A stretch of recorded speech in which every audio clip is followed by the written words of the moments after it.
steal a shooter, kill it, take another round, take it, you know the only ones.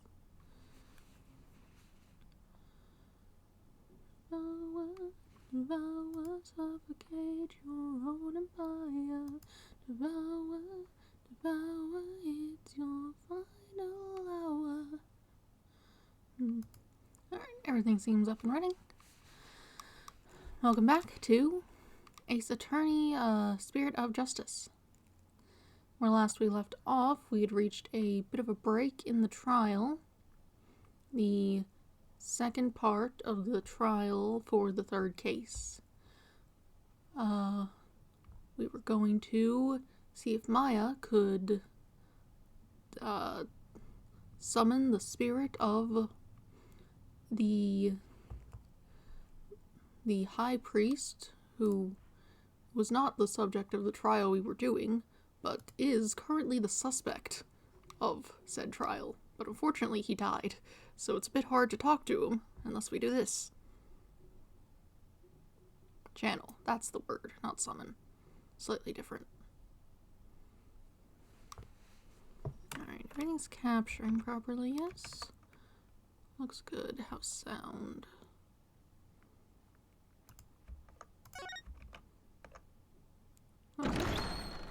Okay, good. Everything's good. I've got my wire around the back of my monitor this time for my controller, so hopefully it shouldn't collide with anything quite so much.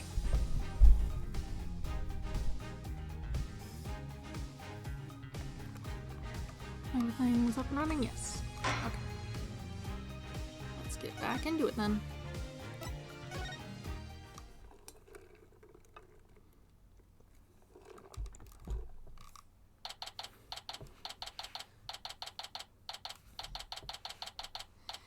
May 12th, High Court of Kodain, accused lobby. Sorry, Maya, but this was the only way. You sure you're up for this? Thanks for believing in me, Nick. Even though I don't know if my channeling ability is on point yet. Oh, right.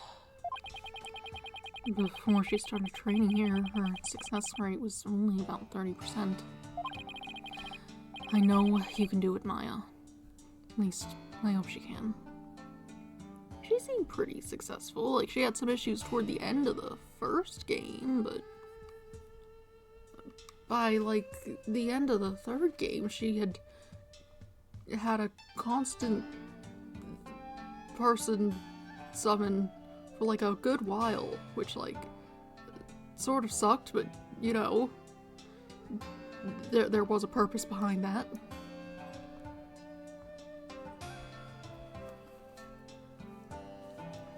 Like, she seemed to be handling that well enough. So, you're sure you're ready? Yeah, at least I think so. You don't sound so confident. What about all your training? Training's one thing, actually doing it is another. Oh, I see. Uh-oh. If she fails to channel the High Priest, we're as good as dead. Relax, Nick. You can count on me. I'll show you what my training's done for me. This will be a moment you never forget. Okay. I just hope it's unforgettable in a good way. Once we hear about Abbot Inmei's story, I'm sure the truth will come to light. I hope so, but he was hiding the fact that he was a rebel, so I doubt it'll be as cut and dried as all that. They are ready for you. Please return to the Hall of Justice at once. Okay, Maya. I'm counting on you. You got it. Here we go.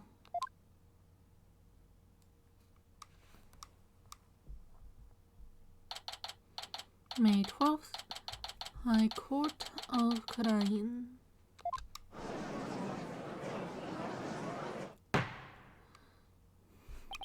We have received official approval for the accused to channel a spirit here today. Now, if you will, Miss Fay, please proceed. Yes, Your Majesty. Can't believe this. Only the Queen should channel spirits. Execute them. Put them to death right now. Ooh. We're busy. Can you chill? Come on, Maya. I'm counting on you.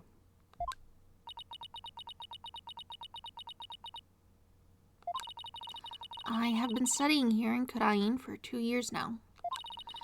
So that one day I will be the master of Kurain, a village of spirit mediums back home.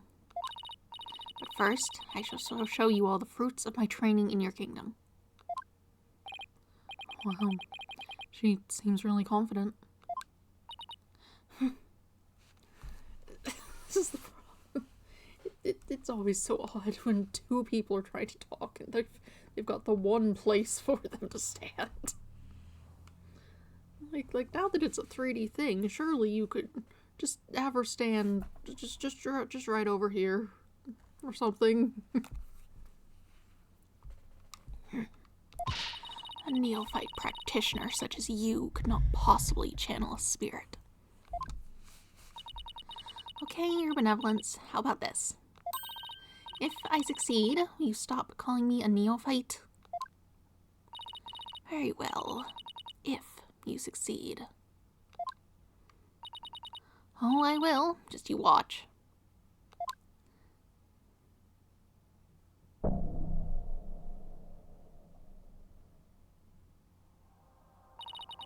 Oh, spirit of Tadist Ime, slumbering in the Opes, return to me now. Return now to the world of the living. It's moving. It just went on quicker than I thought it would go. Oh. Okay, I was a touch concerned there might be sabotage, but looks like it's fine. Now, I didn't give you a voice because you died. I think. Did you show up before you died? I don't think so. Not properly. What is this place? Oh my! No! This cannot be! Pukunga! It's the High Priest. He accused her of the can channel spirits. I don't believe it. He accused spiritual powers the real deal.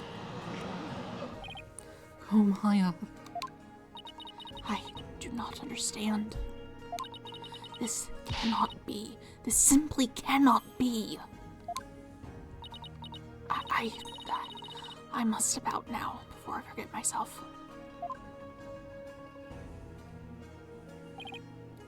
But Inmei. Can this be the Twilight Realm? And what of this? Luxurious mane of hair.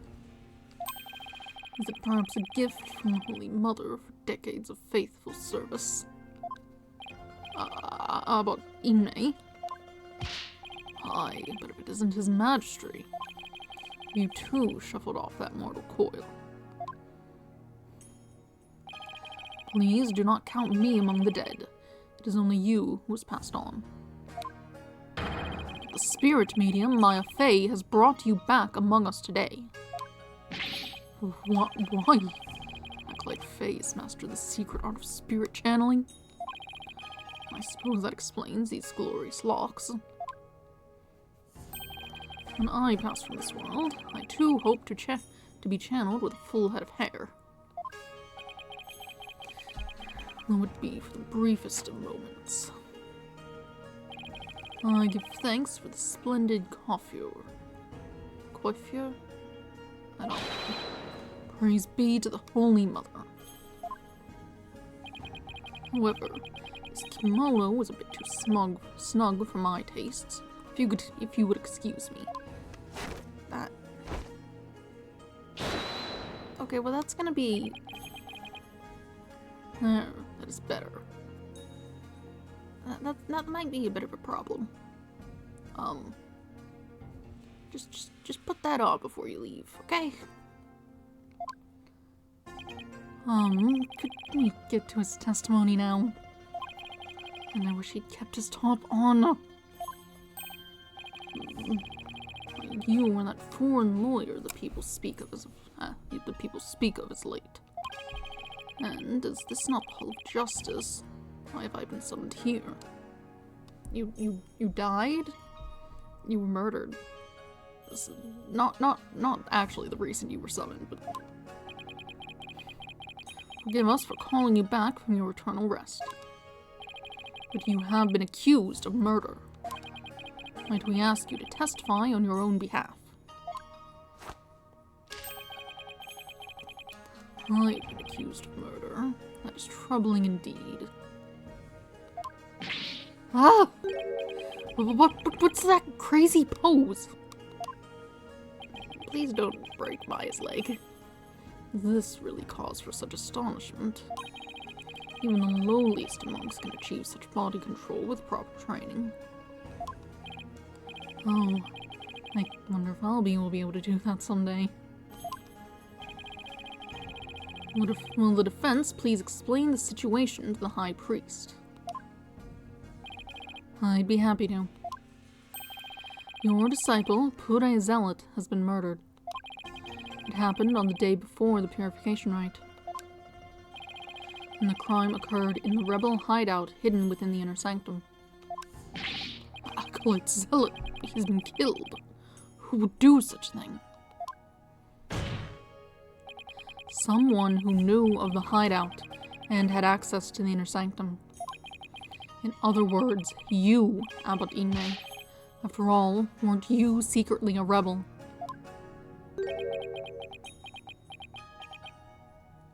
I don't think your arm should be that long. Oh dear.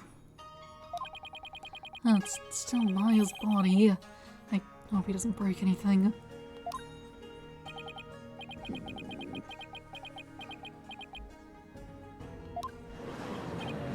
Oh, the High Priest is amazing. He had mastered such advanced prayer codes. Still worthy of veneration even if he was a rebel. Praise be the Holy Mother. Praise be the Holy Mother. Oh my. My rebel allegiance has been exposed. Yeah, I guess there's no point hiding it since you died. Not your problem anymore. Not even my wife knew of that. Seems to rest in peace is not my fate. Why did you, a devout priest of Kodain, join the rebellion? Objection! The High Priest has come back to us for but a brief time, Defense. Shall we not cut to the chase and ask the most pressing of questions? Oh, right. Abbot Inmei, the prosecution believes the one who slew both you and Acolyte Zealot to be Maya Fey, who had been playing the role of Lady Keira in the Wright. Being that I was dead until just a moment ago, my memory's a bit hazy. Could you please do your best to remember? Objection! The High Priest says his memory is hazy. This is all coming back to me. As Prosecutor Sadma, he concluded, slain by none other than Maya Fey. The High Priest's statement has proven my assertions with regards to his murder correct. No! But what about Acolyte Zealot? You were the one who killed him, weren't you?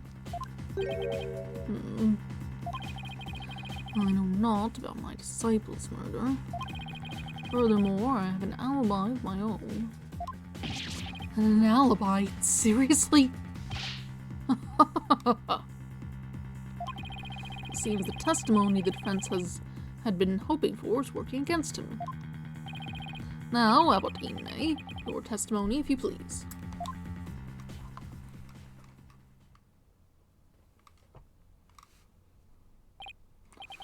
Yes, of course.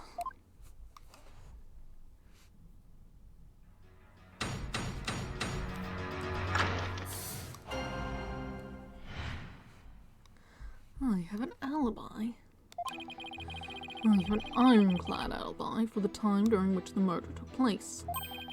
Just past noon on the day before the Wright, I was entertaining guests at my home.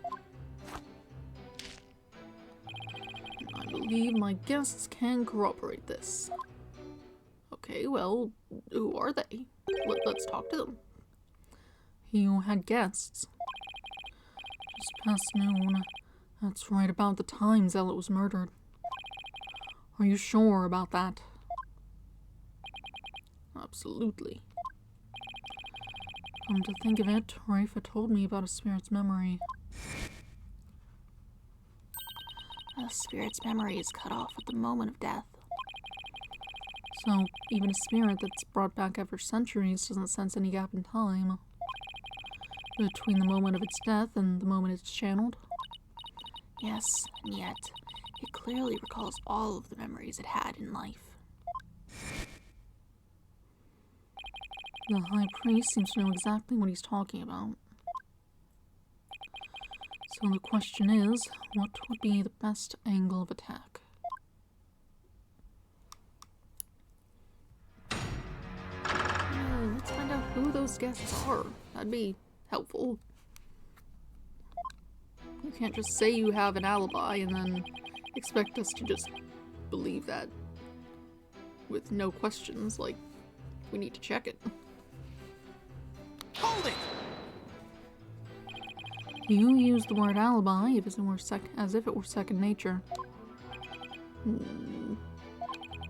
you perhaps mocking me? Or is it perhaps the kingdom of Kunai itself you wish to ridicule? Come on, everyone and their grandma knows what alibi means. Not a bunch of country bumpkins here. We have plenty of courtroom drama on TV. Peace, peace, peace, I say. Mr. Wright, would you care to clarify your last statement? Please, don't take it the wrong way. It's just alibi is a rather technical term for a priest to use so naturally. I assure you, I know how to use the term. In fact, I'd even hoped for a chance to do so one day.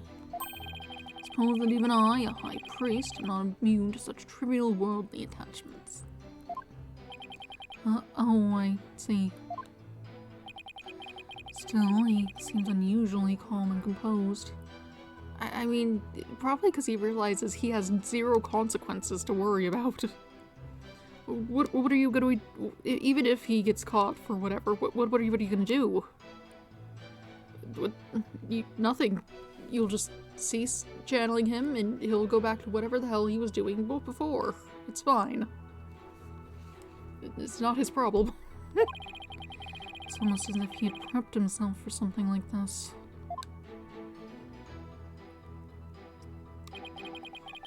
Just past noon on the day before the Wright, I was entertaining guests at my home. Hold it! Guests? And you were entertaining them personally?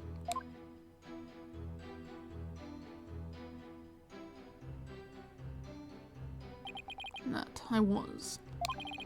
We gathered around the table for a most enjoyable conversation. He said his guests could corroborate his alibi. That can't be good for our case. Are you sure that was the same day as the murder? Maybe you've misremembered. Not doubt my mnemonic faculties. What are you doing with the Magatama? That's not yours, don't break it. I may have died, but my memories up to that point are crystal clear. Sorry, he's pretty thin-skinned for a priest. Oh, I guess I should have known better than to doubt his memory. A spirit's memory is cut off at the moment of death. So, even a spirit that is brought back after centuries doesn't sense any gap in time. Yeah, we just covered this.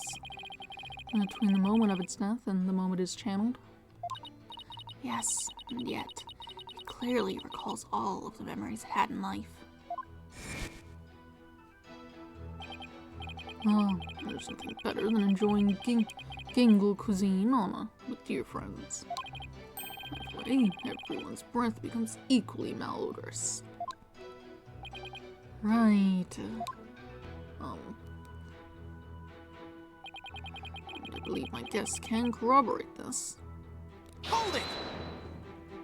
Who? And who exactly were your guests that day? Don't tell me they were rebels, so they can't be called here to testify. It was none other than His Majesty, along with his family. He couldn't attend the Wright due to work, so he stopped by ahead of time. My, how his daughter has grown. Wait a second. At least I could set the record straight. Not right now. I am not a rebel. Thank you for that wonderful meal, Adeline May. Lady May's cooking simply cannot be beat.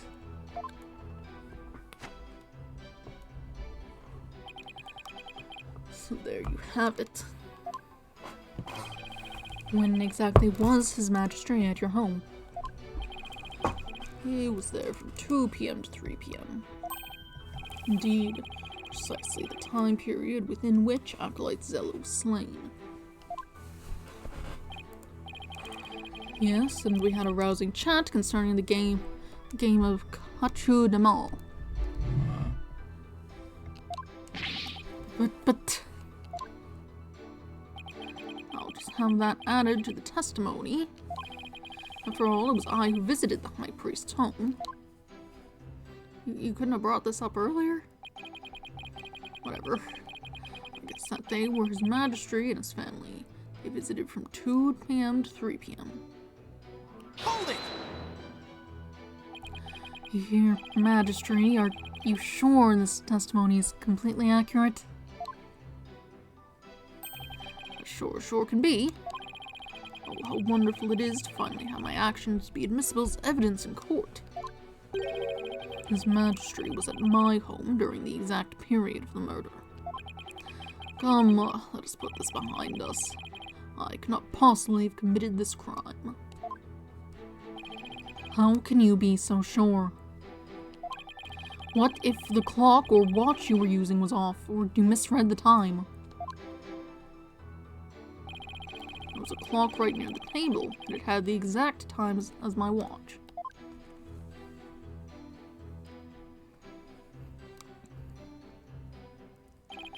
Now, do you understand, lawyer?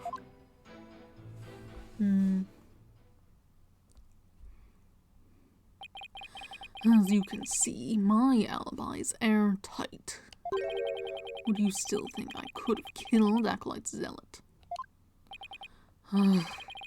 His Majesty is a witness.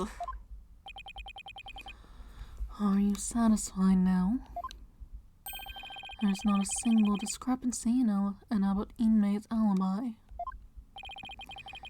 If I give up now, it's all over. Now hold on a second. Is there anything wrong with the High Priest's testimony?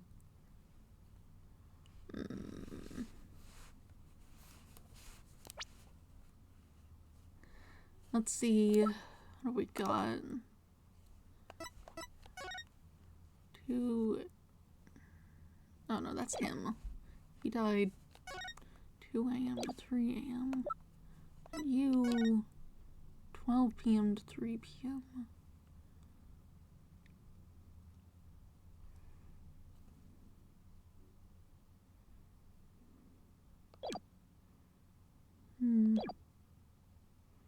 We do have problems. There is a discrepancy in the High Priest's testimony. There is. Well then, perhaps you could explain what it might be. This is what was wrong with his testimony.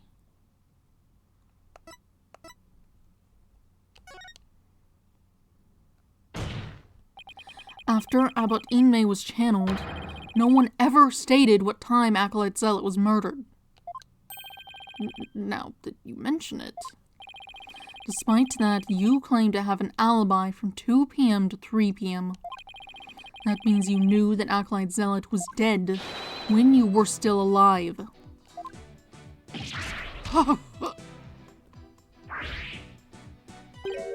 Wait, I think I saw something just now. Nope, I must be imagining things.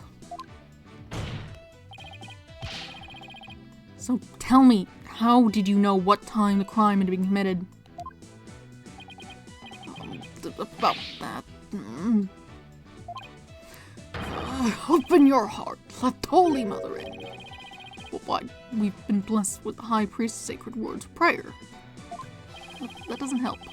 All who serve her holiness must strive to banish worldly desires from their soul. Open your heart. Let the Holy Mother in. Purge your mind of greed and bias. I feel as if my very soul has been cleansed. You can't fool me. Prayer may banish worldly desires, but it can't make a contradiction disappear.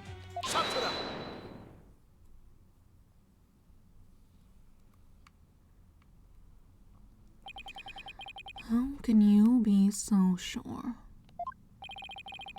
What's that supposed to mean? This lawyer seems to think little of the power of Karainist prayer. Huh?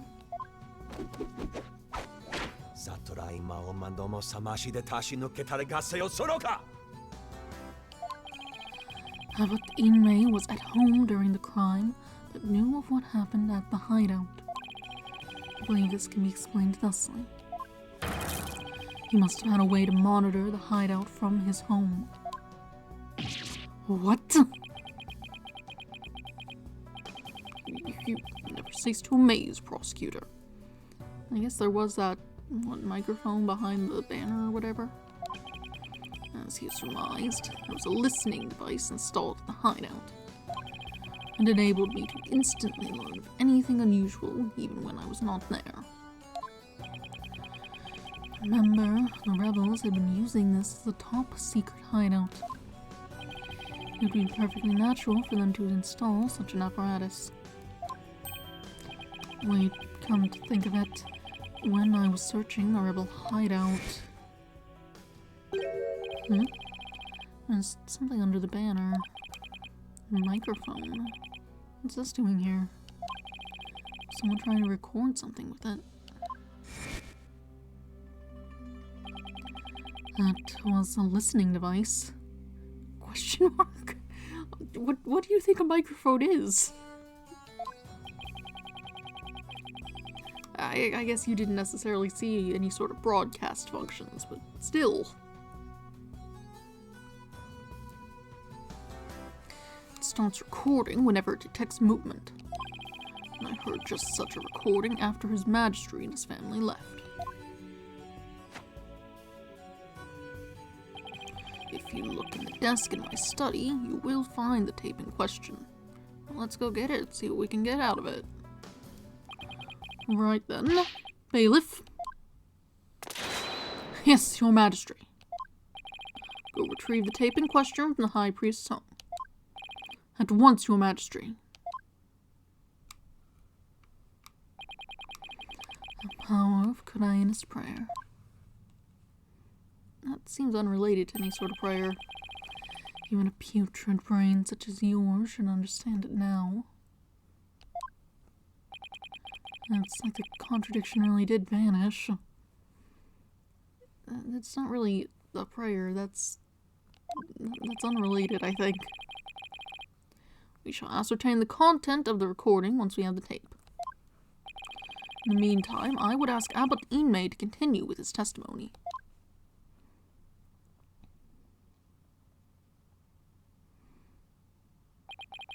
Very well.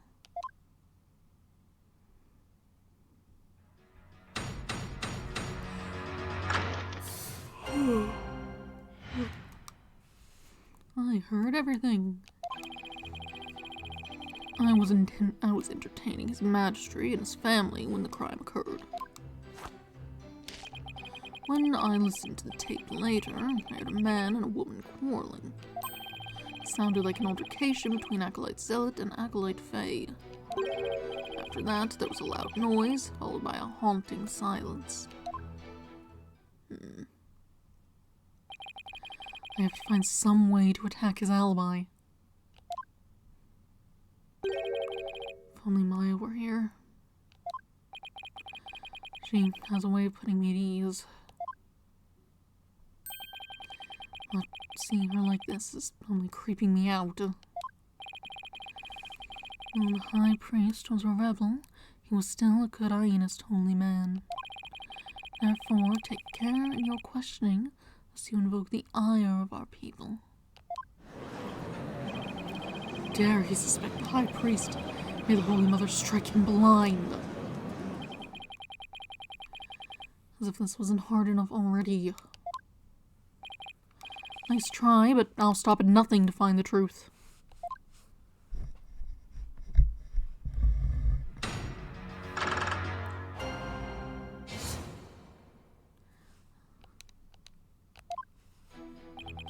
I was entertaining his majesty and his family when the crime occurred. Hold it! You were entertaining his majesty and his family during the crime. Indeed, my wife Belle was treating them to her wonderful home cooking. Your wife was there that day. Why, yes, she was in the kitchen cooking up a storm the entire time. Come to think of it, I don't think I saw her at all that day. She takes her culinary duties most seriously, you see. That is why she was in the kitchen cooking without pause the entire day. So the judge never saw Mrs. Inmay. Should I have Abbot Inmay add that statement to his testimony? May as well. I already do have suspicions on her for, reasons. What were those reasons? Oh yeah, the whole, like, room change, and also...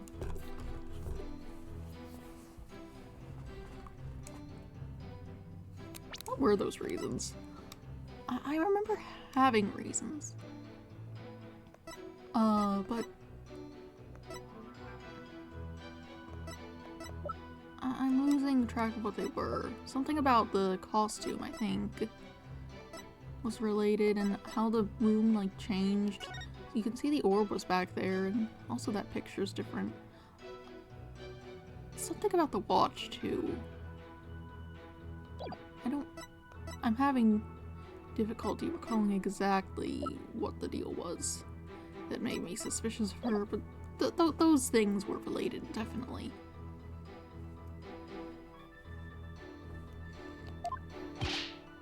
As you wish. My wife Belle was in the kitchen cooking the entire time. Hold it! What was your wife making that day? The menu that day featured Hatin supplies and Meltimot. They're both traditional Koreanese dishes. Oh.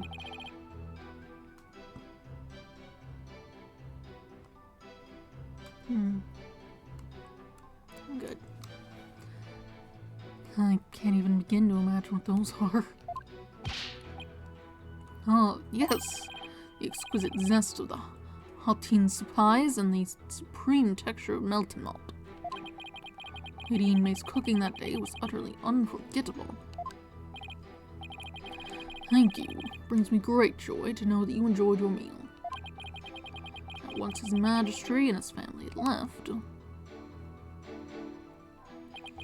I listened to the tape later, I heard a man and a woman quarreling. Hold it! You heard everything from a recording. Indeed. Each night I would secretly check what the listening device had recorded. I would have been in serious trouble with my lovely wife had she discovered my secret. Can you really tell what happened by the audio alone? Long years of ascetic training have sharpened my hearing. It is but a simple matter for me to ascertain a situation by the sounds I hear. Practicing Koreanism improves your hearing.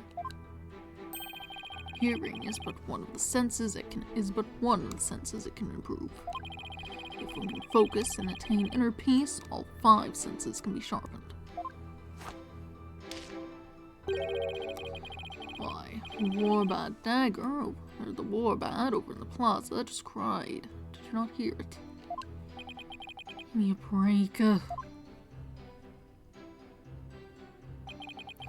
sounded like an altercation between Acolyte Zealot and Acolyte Faye. Hold it! Hold on. Are you sure about those voices? Was it really Acolyte Zealot and Miss Faye?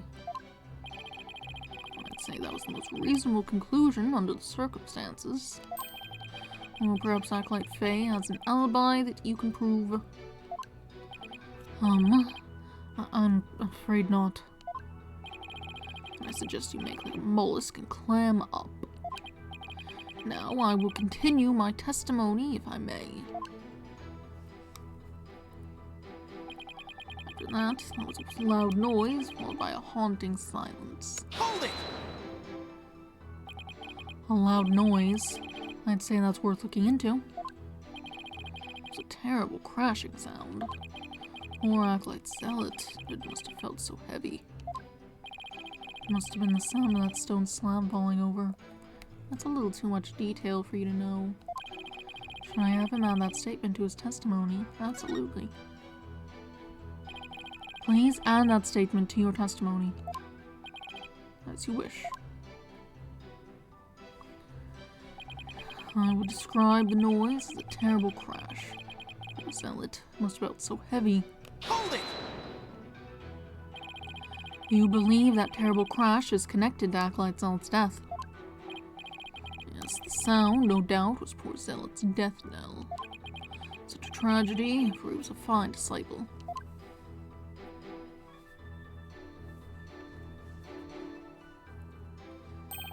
I would ask all here today to give a prayer for his departed soul. Yushire Mataime Yuma.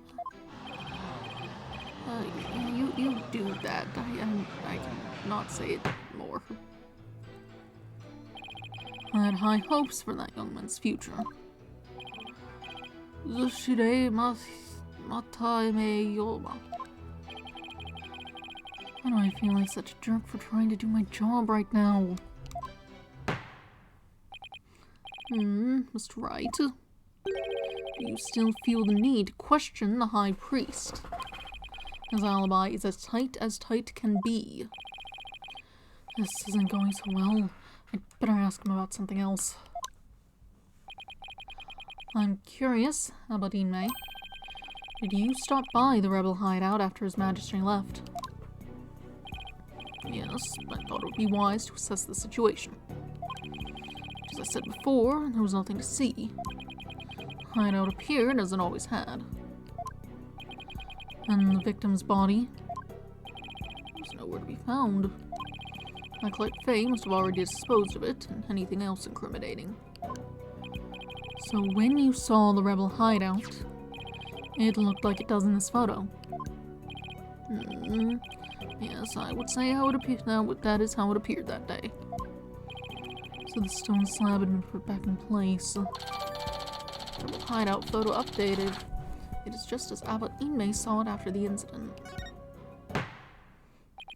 Mr. Wright, is it not time to concede defeat? No, I have a problem. No, wait, I need just a little more time. We also, you sent someone to go pick up a piece of evidence, and we don't even have it yet. You can't simply end the proceedings before we get that. It's not going to take them that long. If you insist.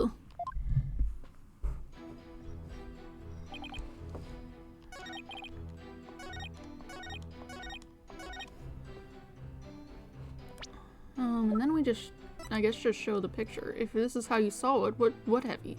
What is heavy? What are you saying? Objection!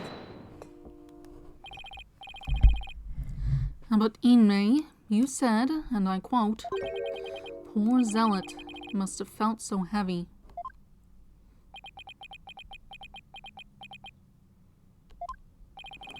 Why do you think he felt something heavy? You said the hideout looked like it did in this photo. If so, there's nothing that would lead you to believe he had experienced a heavy feeling.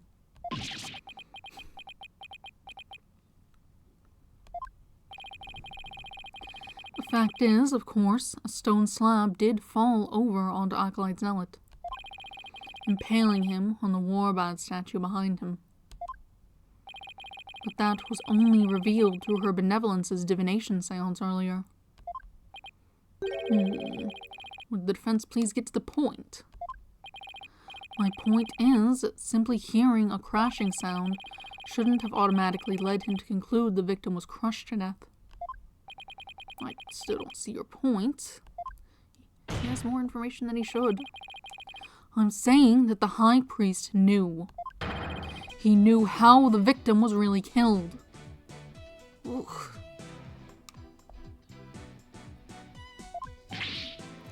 Why? And that is information only the real killer could have known.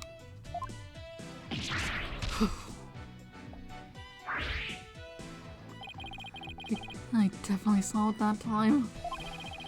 Got the High Priest's spirit shaking his boots, or should I say sandals. Objection! Oh, you're talking about the ghost. Need I remind you that Abu Inmei was with his Majesty at the time of the crime. Such an alibi precludes him from being the killer. You could have set up a trap. That's true, so he can't be the killer. However, he knew how Zealot was killed, something only the killer could know. Can this discrepancy be resolved somehow? Well, Mr. Wright, we're waiting for an explanation. I was just getting to that. Time to think of something quick.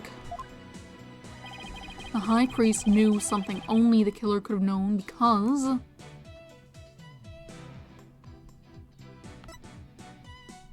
Could be that also. If we're still saying, the wife did it. I'm not sure I had necessarily connected her to the murder of this guy, but why not? It's usually only the one person.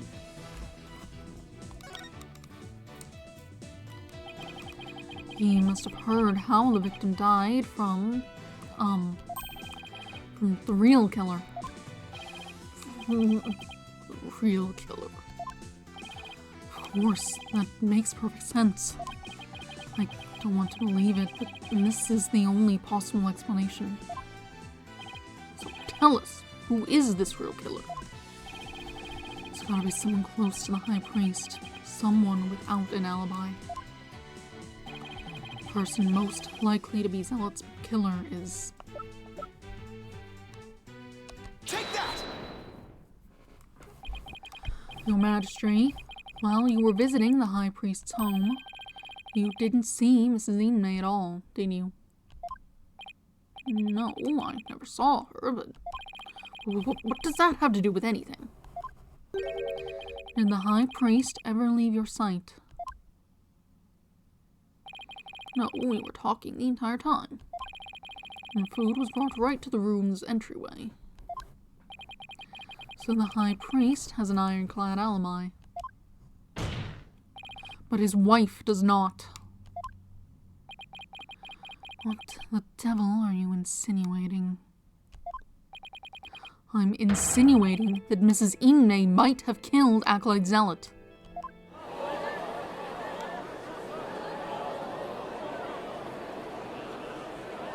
Objection! You have a lot of nerve making such a baseless allegation. She had no motive to kill Acolyte Zealot. He was like family to her. No, we can't entirely discount the idea. Especially if you consider that Mrs. Inmei could have been the one posing as Lady Keita. Objection!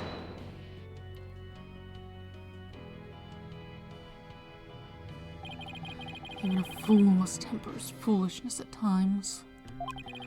Or do you truly believe Lady Keita would kill Acolyte Zealot though he was not a rebel? Objection! As we all know, the High Priest was secretly a rebel. It would follow that his favorite disciple could very well be a rebel too. Are you suggesting that Mrs. Inmei killed her husband as well? As sad as it is to think she'd kill her own husband to rid the kingdom of rebels, I don't think we can rule it out.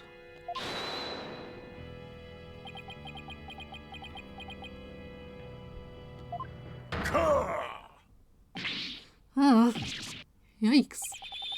You claim my wife is that rebel-hunting Lady Keira, and that she slew both Zealot and myself. My lovely wife. It is utterly impossible. I've never seen the High Priest so angry. It is as Abbot Inmei stated. The accused has already been found guilty of his murder. It is far too late to overturn it. That's right, Mr. Wright.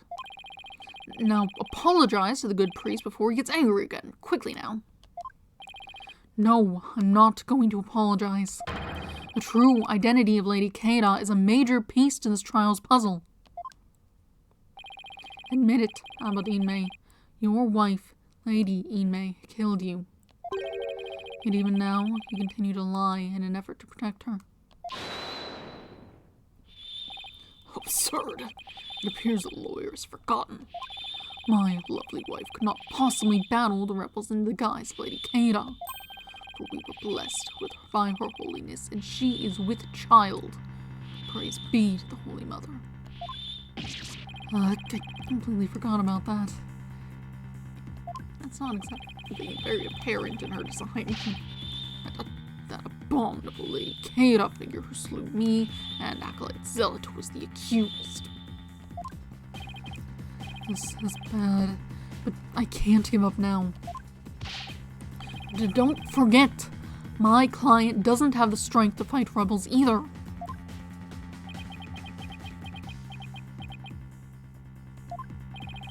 How could a weak young woman like her possibly?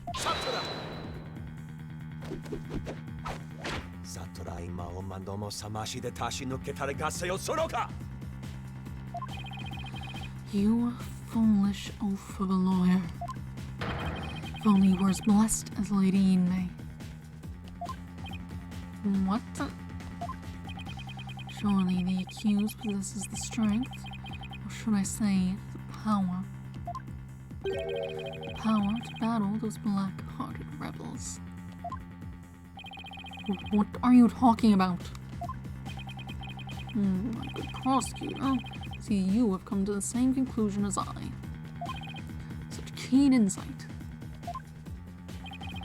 Then you have figured it out as well, Abbot Inmei. May I ask you to explain it to this putrid-brained lawyer? Certainly, or I cannot allow him to frame my lovely wife for murder. Foreign devil! Your Majesty, allow me to testify as to how my affair is that murderous Lady Keira. Well, if that would assuage your anger, and by all means, please testify.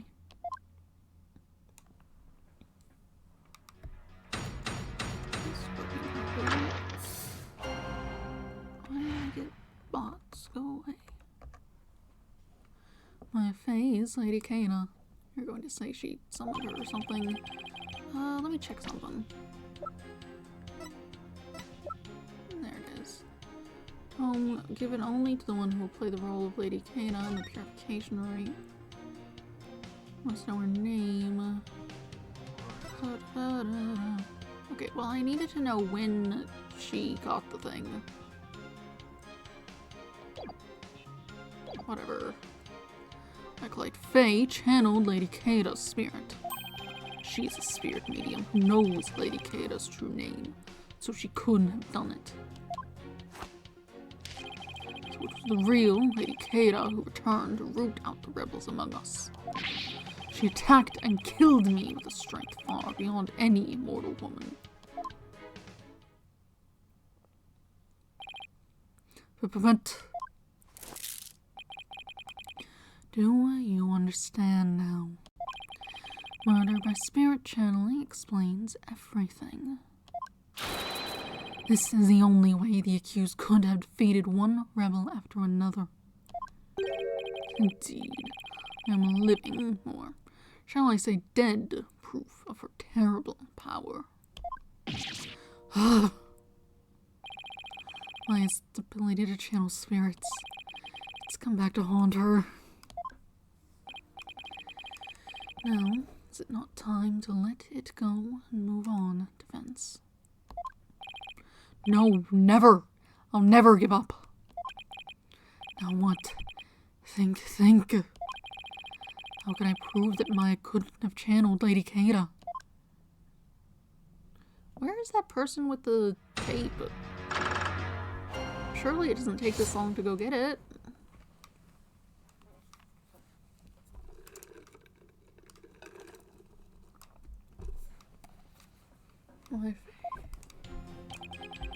Like if I channeled Lady Kada's spirit. Hold it! My client channeled Lady Kada. Isn't that a little far-fetched?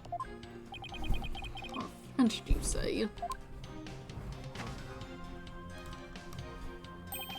Why, the very fact that I am here proves she has the power to channel spirits.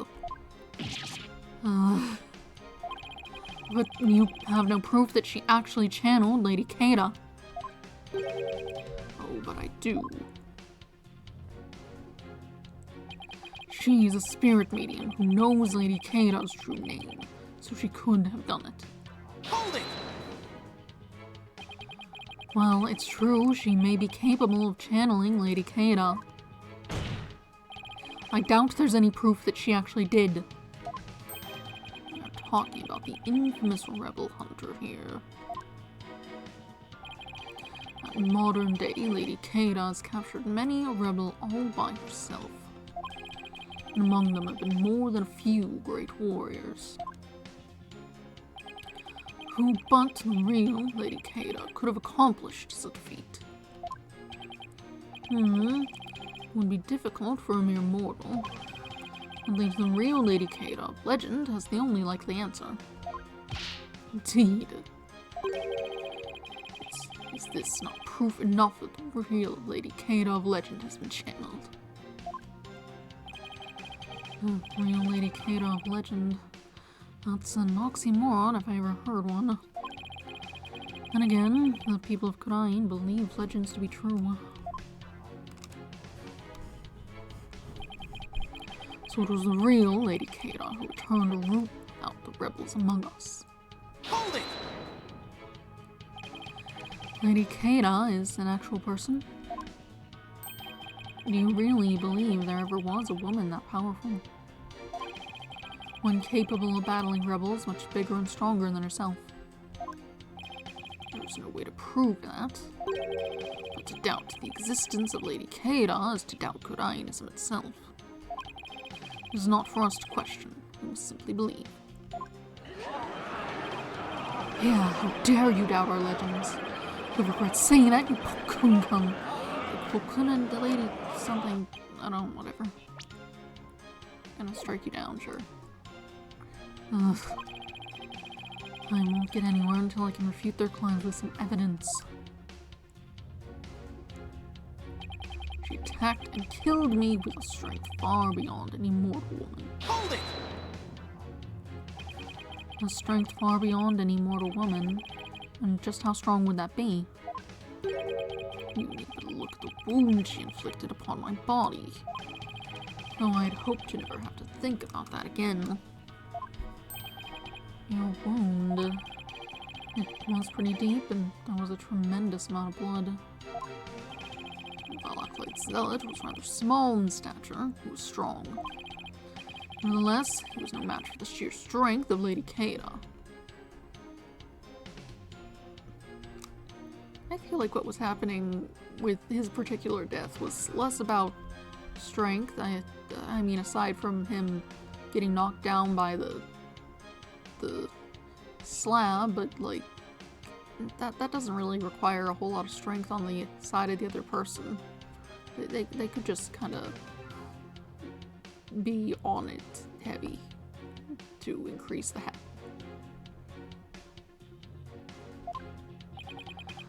My spirit channeling is proof that she is Lady Kada. This is not good. I have to prove she didn't channel the original Lady Kada. Okay.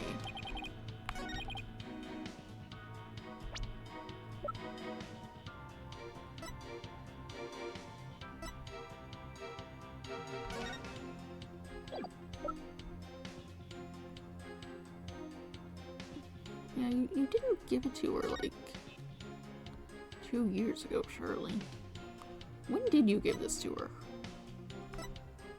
Not that long ago, definitely.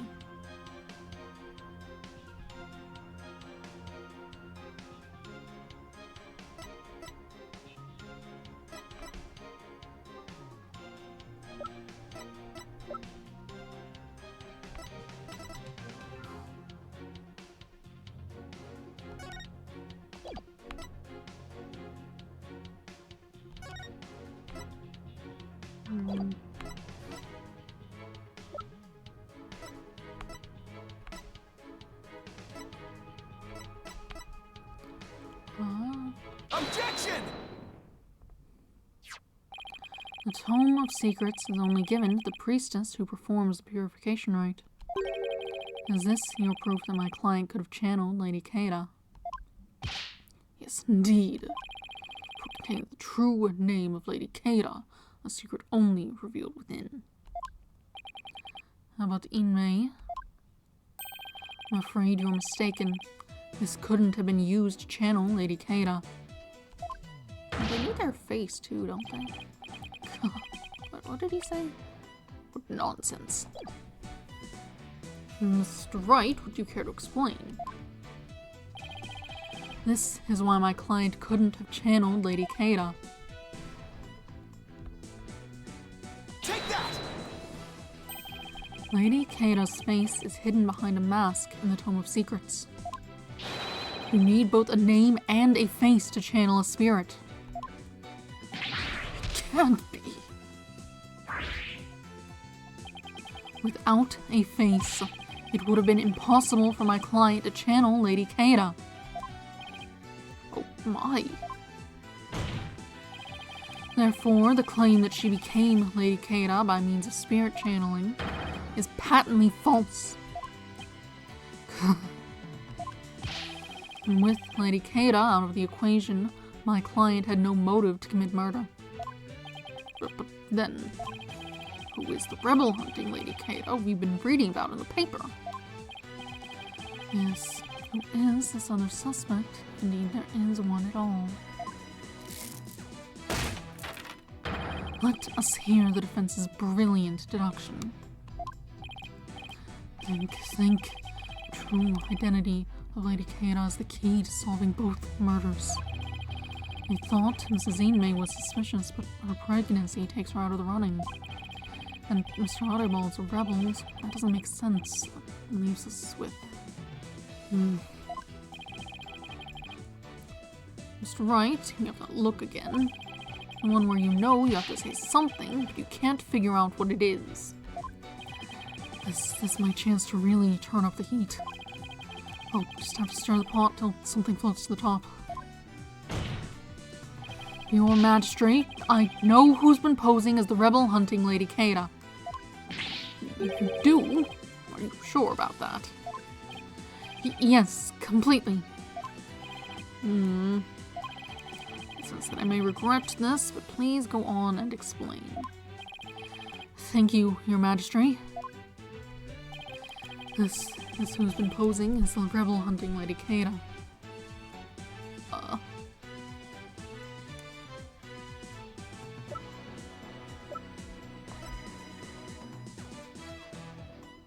He showed up 2 years ago as well.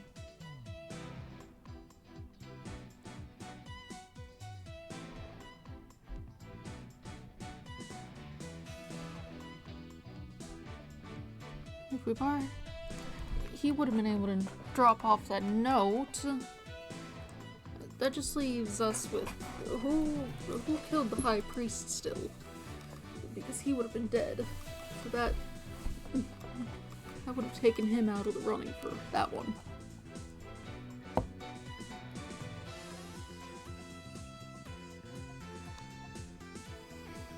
Still, he fits the facts better than anyone else, aside from her, who they decided is out of the running due to pregnancy or whatever.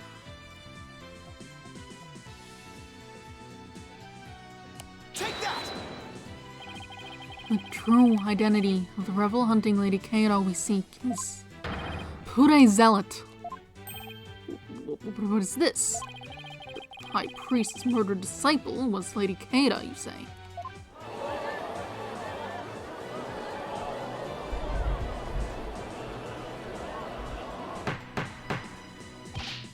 Peace. I say peace. The defense will continue. Yes, Your Majesty. I whittled down the list of suspects until there was only one left. Objection! But a process of elimination is not the same as solid evidence. I assume you have evidence to back up your claim.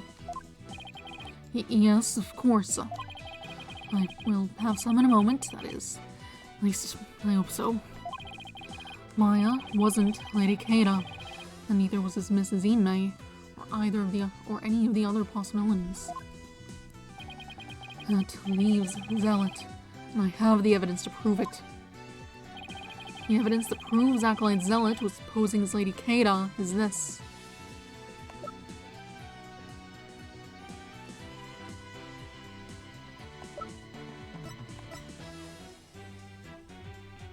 Only someone capable of entering the priest's home could have delivered it. Take that! This is what proves that Acolyte Zealot was Lady Keira. Lady Keira's warning letter. How absurd. What could that possibly prove? Prosecutor said Mahi. You stated that this warning letter proved my client was Lady Keira, and the reason you gave was the High Priest's house was locked tight. But there was another member of the family who lived there. Therefore, Acolyte Zealot could have delivered the warning any time he wanted. What is he talking about? That's just not possible.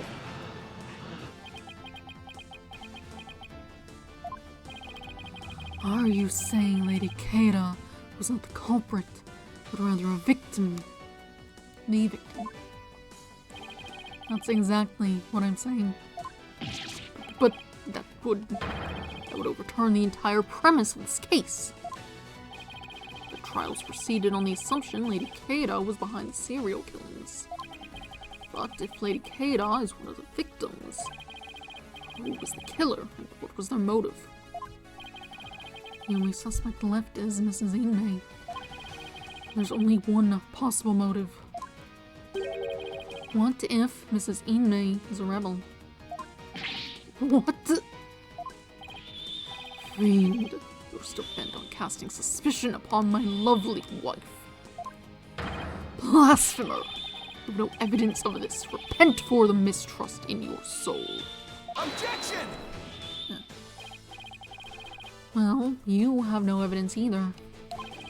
After all, the dagger with my client's prints on it wasn't what killed Acolyte Zealot. And the plumed Punisher theme that he heard could have been an alarm clock.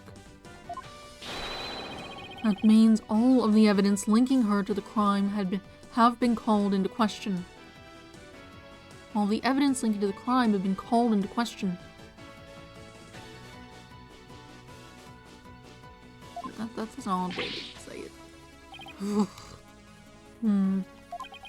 Was Lady Ime a rebel? And did she pose as Lady Keira to kill Acolyte Zealot?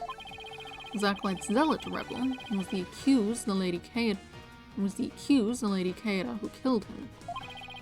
I'd say either scenario is just as likely. What are we to do now? What alarm clock, you say? You mean the one in the rebel hideout? Yes, but what of it? So that's it.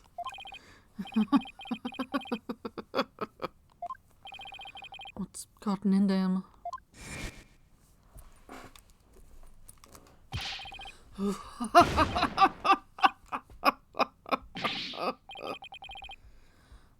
But Ine, just what is so comical? Oh, my stomach hurts. Why? Forgive my outburst. I mean, I know exactly why. It was the macaroni. Milk is not good to ingest. Ugh. You simply tickled my funny bone. Someone's in there though, so. What did? The theme song came from the plumed Punisher clock, you say? That alarm could not possibly have gone off. What makes you say that? The clock was working just fine last time I checked. Try using your head for a change. Would not the existence of a secret hideout be given away if an alarm kept going off? Wait, you don't mean... Indeed, we leave the alarm switched off at all times. Did you know?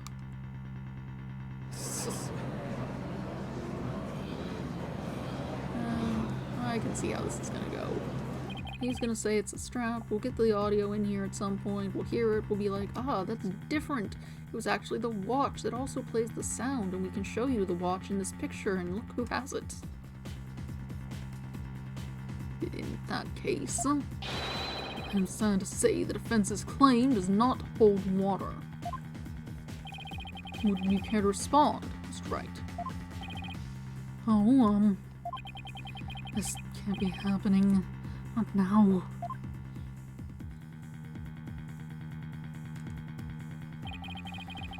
This should put an end to the lawyer's futile struggles. The theme song the victim heard was from the accused's strap, just as we suspected.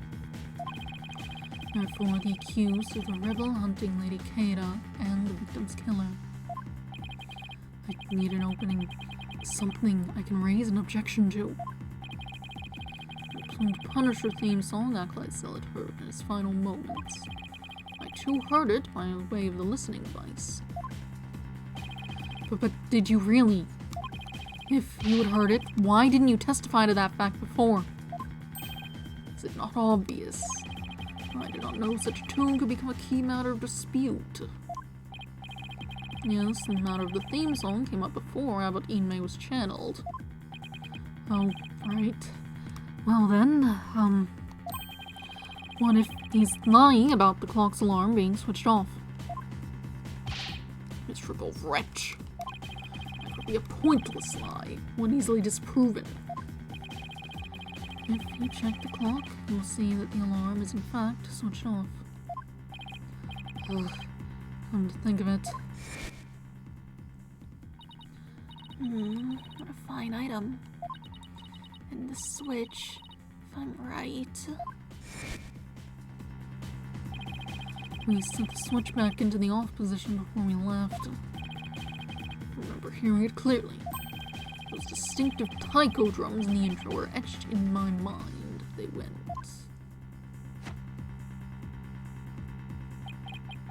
Dun dun dun dun dun. Distinctive taiko drums in the intro.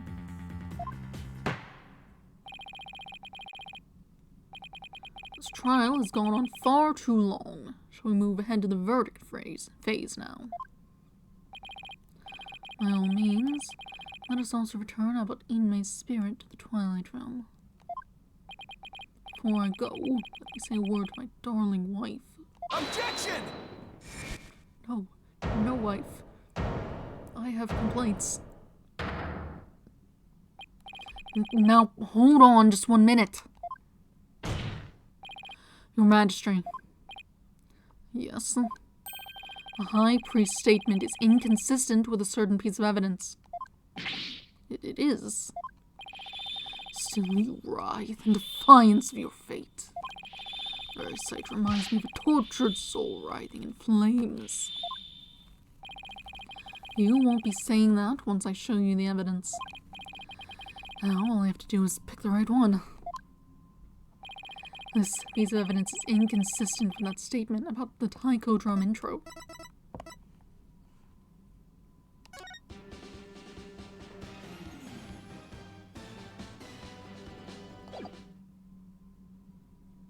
Take that! This is what's inconsistent with his statement.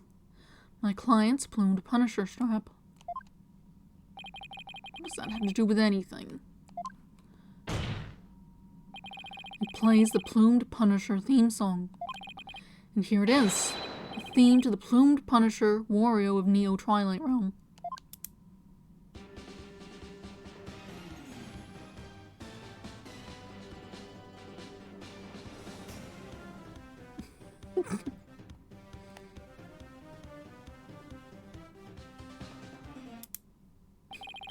Do you see what I mean? The music the victim heard in his final moments might not have been the Plumed Punisher theme song. I'm afraid I'm not following you. What was it if not the Plumed Punisher theme? In his final moments, Acolyte Zealot heard Steel Samurai theme. There are no taiko drums in the intro of the Plumed Punisher theme. So what Acolyte Zealot actually heard in his final moments was the theme of the Steel Samurai, Neo Warrior of Neo World Tokyo.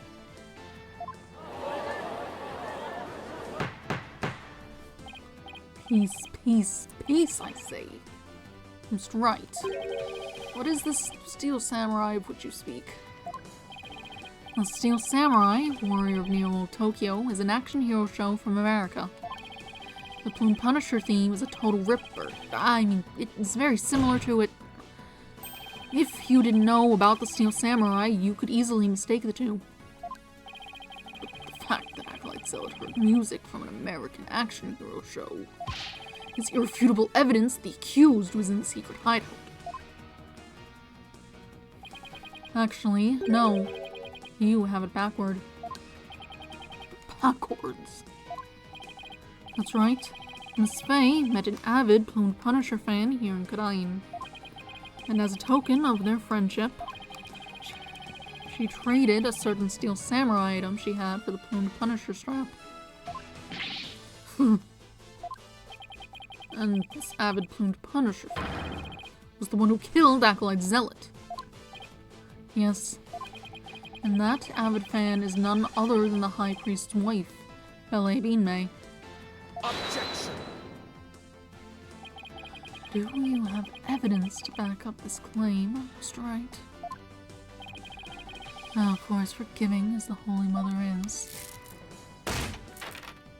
I doubt she would tolerate yet another dose of your baseless slander. I suggest you prepare yourself to face Her Holiness's wrath. Oh, I'm prepared to turn this entire case upside down, that is. This is my last chance. I better take a deep breath and review the evidence. Very well then, please present your evidence v. Wood defense. The evidence that proves Mrs. Inmay was the one who killed Acolyte Zealot is this. There she is, she's got the watch. Take that! It's right here in this family photo. Proof that Mrs. Inmay and Miss Faye traded items featuring their favorite characters. Objection! Family photo. And what exactly should we be looking at here? Proof that they exchange items featuring their favorite characters is right here. Take that! Look at Mrs. Inmay's left wrist. You can see the Steel Samurai's trademark top knot right there. And also his whole face.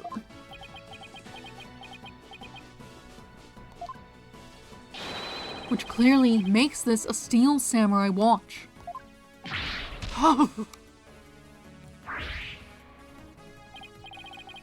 I never knew your wife had such hobbies, Aberdeen. This family photo was taken right before Acolyte Zealot was murdered. By that point, my client had the Punisher strap and Mrs. Inmei had the samurai watch. So what the victim heard in his final moments was none other than the sound of the watch Mrs. Inmei was wearing. I wish to amend my testimony. What I thought were taiko drums was something else. My wife never had such a watch. It is the truth I tell you. You must believe me, your majesty. We're getting the audio in soon. Someone went to get it. They're taking an absurdly long time to bring it back here. Like, how hard is it to get a tape from a drawer?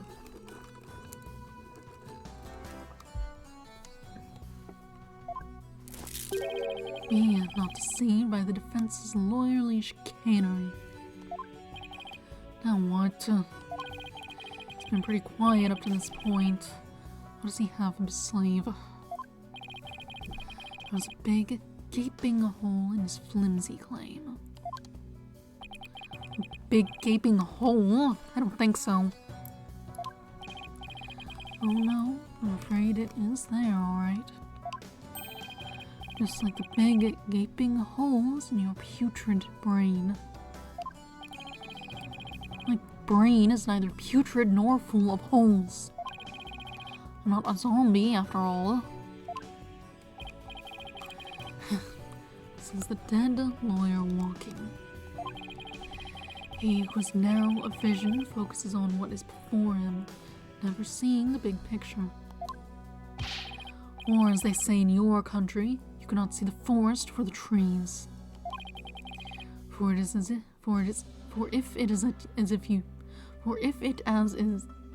it is as you said, I can speak. And Lady Inmei, the rebel, slew Acolyte Zealot, the rebel hunting Lady Keita. And the rebel hunter would have been dead before the high priest was slain. Yeah, we're working on that part. I still think it was her who did that part, also. That means the high priest could not have been slain by the rebel hunting Lady Keita. Ugh, how could I have missed that? So tell me, who are you going to say killed the high priest now? No! I mean, that's not on trial right now. We'll get to that in a minute. Do you finally understand the sheer size of the holes that riddle your putrid brain? Ugh. I'm in hot water now. I don't have any other suspects in the high priest's murder. You mindless zombie. You should have begun your journey into the Twilight Realm long ago. Now let it go and move on. No, I will never give up. I just need to think things through and figure out who really killed the high priest.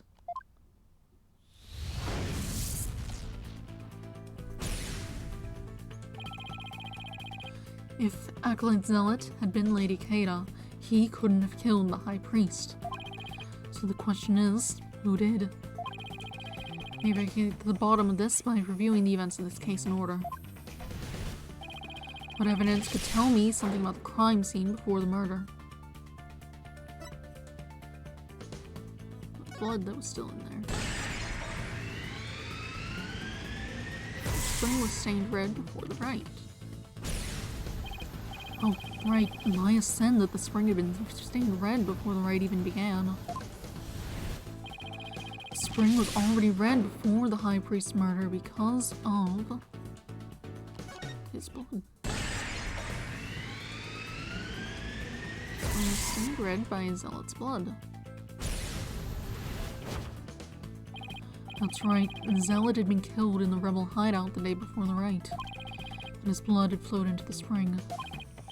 Wait a second, the high priest knew that Zealot had been killed in the hideout.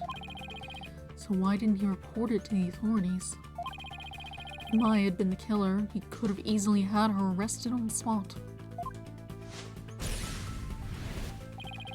Why didn't the High Priest inform the authorities right then? Probably to keep it hidden.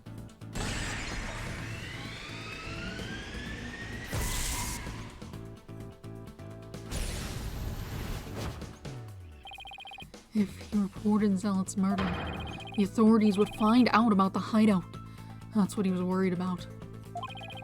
But by going through with the Wright, the High Priest risked having Maya see the spring running red with blood.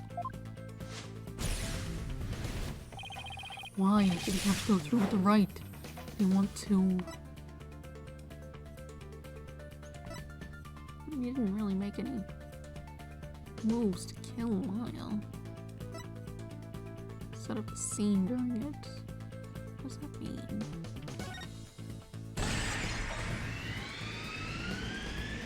Use the Wright to cover things up. He wanted to set up the crime scene to conceal the hideout. Now was he planning on concealing the source of the blood in the spring?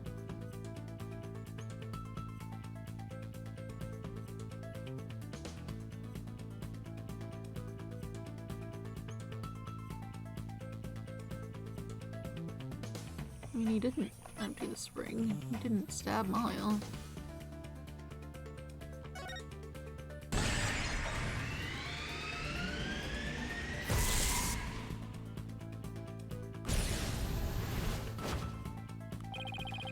He concealed the source of blood with his own. That was how he kept the rebel hideout a secret. It's all starting to fall into place. I know who killed the High Priest. It was...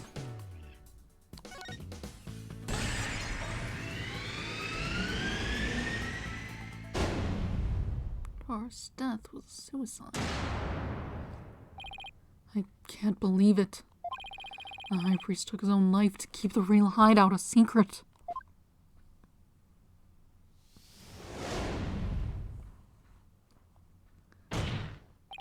The High Priest wasn't murdered by anyone. He took his own life to keep the rebel hideout a secret. What is this?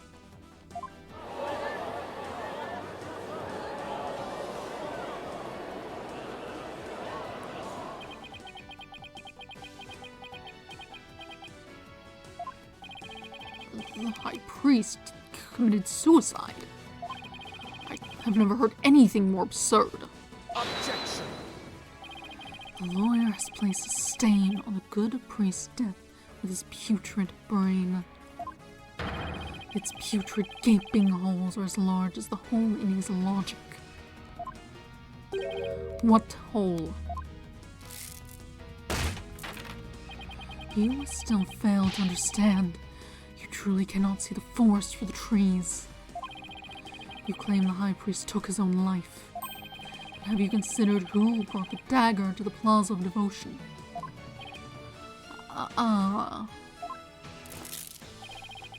After the High Priest was killed, the dagger was thrust into Acolyte Zealot's dead body. Only the accused, Maya Fey, could have done that. It is as Prosecutor Stedmahi says. Your claim is rather porous in its logic. Your evidence is too weak. You cannot prove that the High Priest took his own life to conceal the rebel hideout. Alright, the dagger was impaled in Zealot's body. His body had been placed at the plaza the previous day. Well, Mr. Wright, would you care to respond? Zealot's body was already in the plaza the day before the Wright. But what if the dagger was also already in him at that time? The dagger was never at the inner sanctum.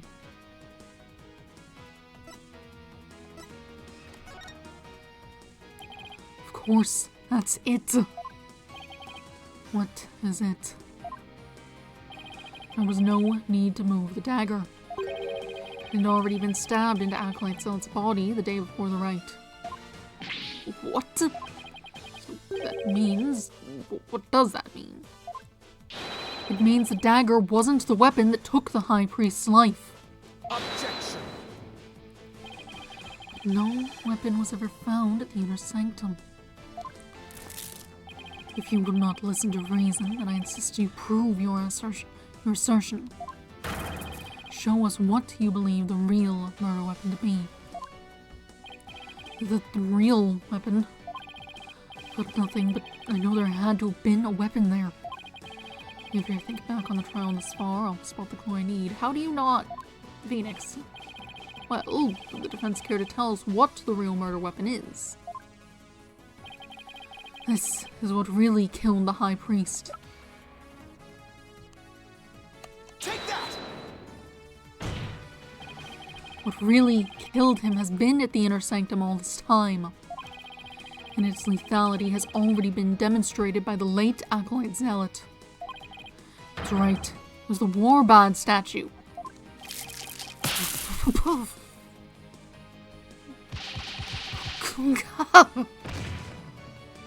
You exploded your necklace.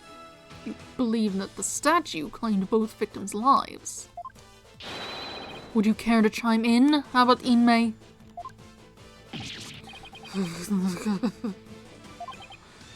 Well, he lies.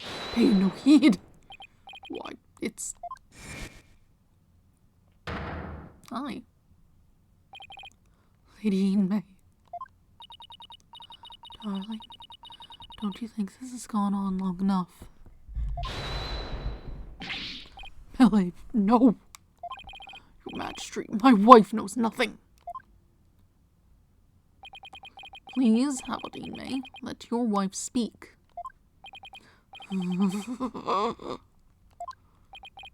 Now, Lady Inmei, please continue if you would.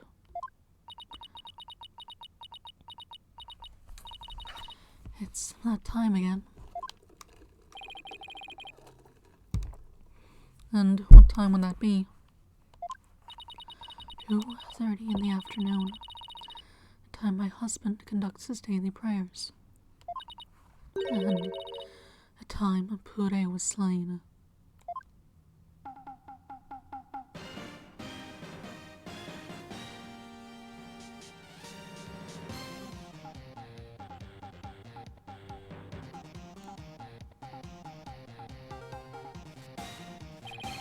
That sound, it's the Steel Samurai alarm. I, too, like to praise at the same time as my dear husband. So I set an alarm to remind me each day, but I had no idea it would come to this.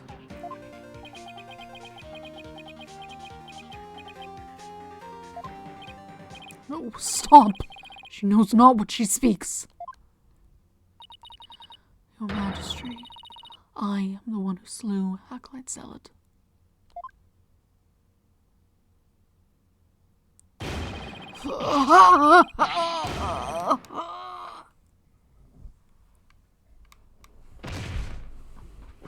Goodbye. But Inmei. Bailiff, summon a physician at once.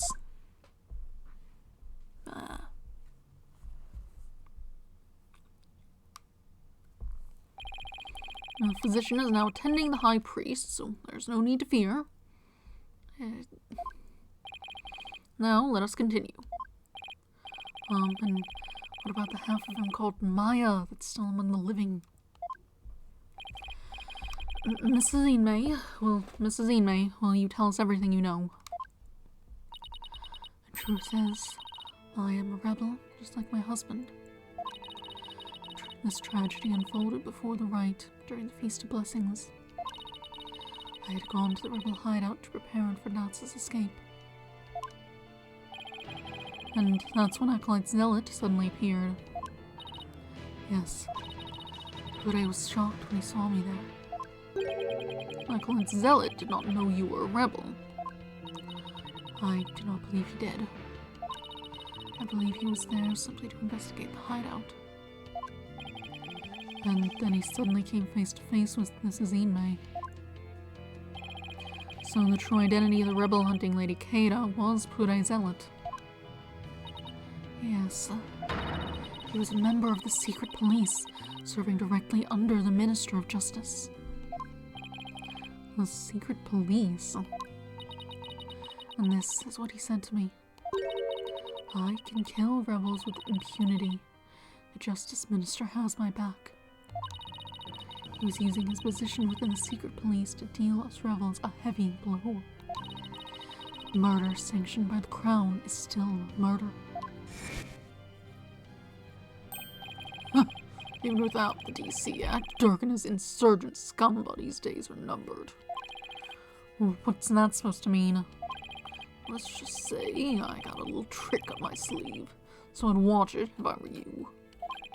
So you got a defiant attitude, like one of them dragon dupes.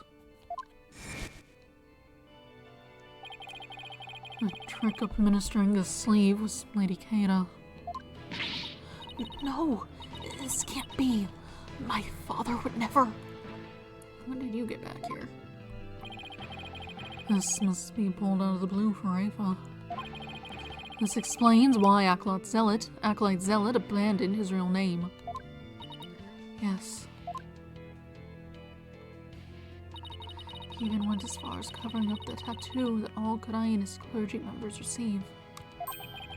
Lady Keita was a member of the secret police. That explains why no order was given to investigate her attacks. I guess I'm not alone in hearing this for the first time. But this cannot be. Is this true? The Justice Minister is sanctioning state-sponsored murder. Peace. Now, Lady May, please continue. Purei suddenly lunged at me. That's when I pushed the stone slab toward him with all my might. But I never meant for what happened next to occur.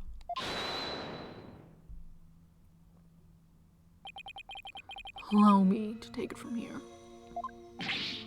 But Ine, are you sure you're alright now? I'm sorry you had to see that.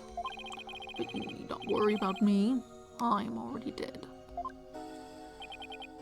Please, we need to know what was so important that you would take your own life. I mean, pretty clearly the life of his wife. After I learned that my wife had accidentally slain Zealot, I chilled his body with snow to make it seem as if he died more recently than he did. Then I later moved it into the Plaza of Devotion and inserted the dagger into his wound. The plaza was empty at the time, for it was before prayer time had started. Finally, I placed his body in the prayer pose, knowing that no one would notice anything was wrong till the rite had concluded. It was perfectly plausible that no one would disturb him if he seemed to be praying. We do treasure our prayer time, after all. So you admit you tried to pin this crime on Maya Fey? Yes, that was all my doing. I never told my wife of the plan. For surely she would have tried to stop me.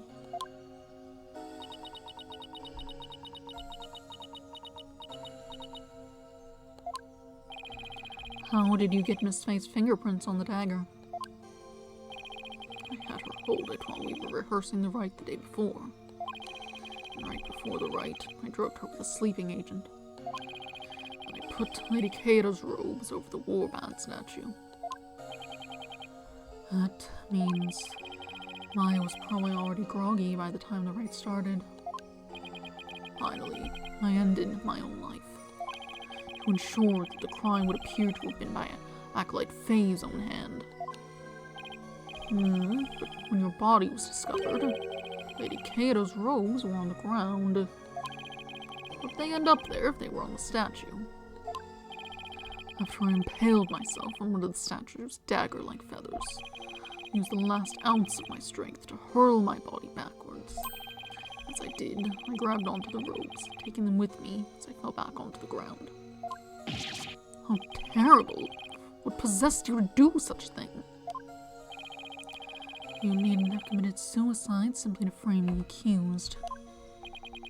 Prosecutor said Mahi. As one well versed in our kingdom's legal system, I would expect you, of all people, to understand.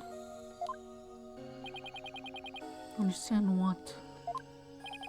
This kingdom's legal system, Mrs. Inmei's crime, your suicide. It can't be. That would be sadder than sad.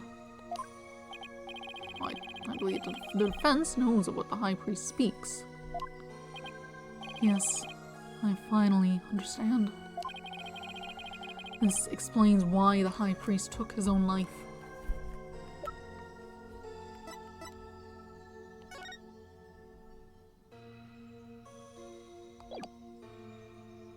Take that! The Defense Culpability Act. Circumstantial evidence supports Mrs. Inmei's killing of Acolyte Zealot in self-defense. However, it would be next to impossible to prove it without a lawyer. That's why the High Priest wanted to pin the crime on my FA. I fail to see what that has to do with his suicide. In Kurain, the divination seance is the most important piece of trial evidence. The High Priest wanted to frame Miss Fey as a serial killer. It was a clever plan in which he made sure he'd see Lady Kada in his final moments. The lawyer speaks true. That's why he placed Lady Kada's robes upon the warband statue. He made it seem that Acolyte Faye was the rebel hunting Lady Kada.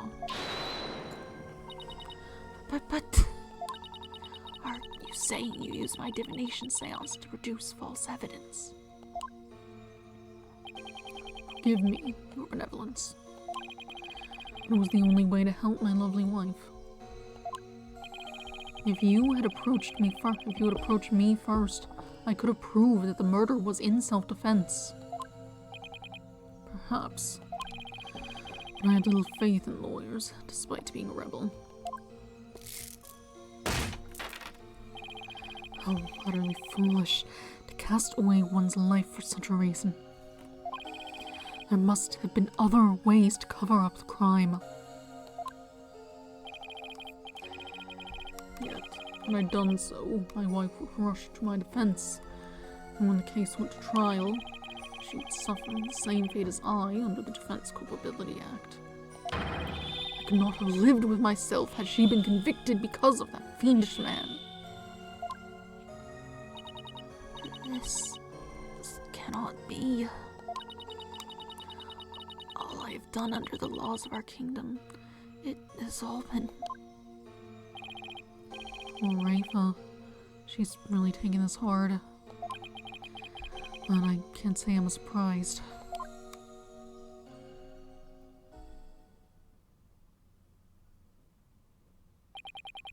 Mr. Phoenix Wright, it's time to show the might of your legal prowess. You mustn't allow another innocent soul to be charged under that despicable law. Of course, I'll do whatever I can. What I've done to you, Acolyte Faye, is unforgivable. I can only offer my most humble of apologies. Your Majesty. Yes? I ask that you please look after my wife. You have my word. Your benevolence, it's time that I return to the Twilight Realm. The Magatama of parting, if you please.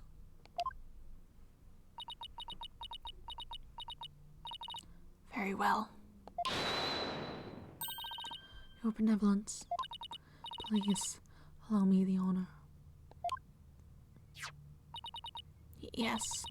It would be more fitting for you to send him on. It would be more fitting for you to send him on his way. Mrs. Inmei. Darling, I'm so glad I was able to see you one last time. Thank you for everything. I'm sorry to leave you like this, my love.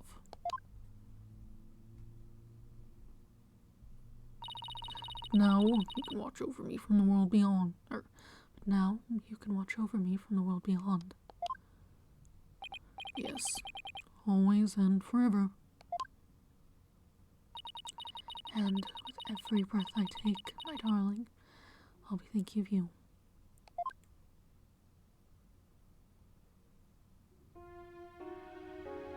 Can you put your shirt back on first? That's kind of a thing you should do.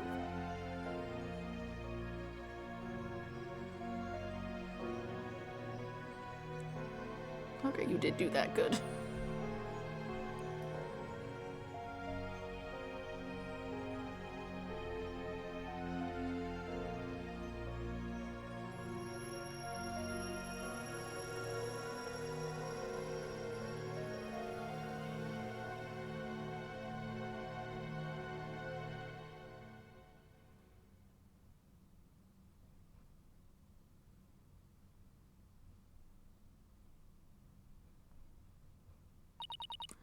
Farewell, my darling Tardust.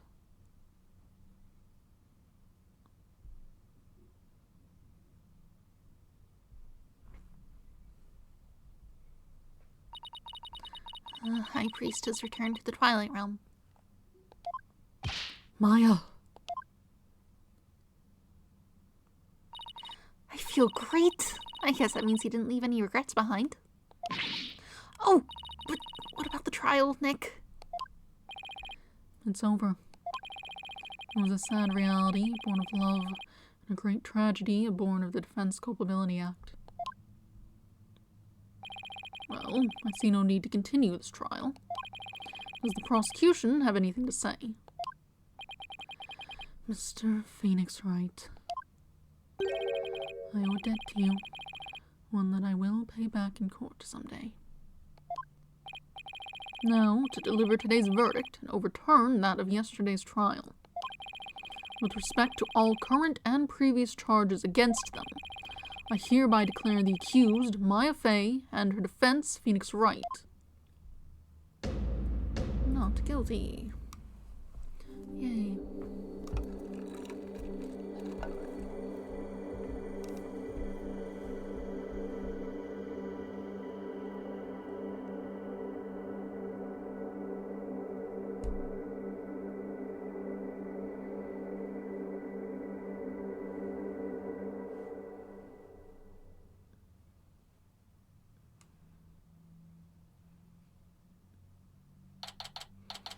May 12th, 4:20 p.m.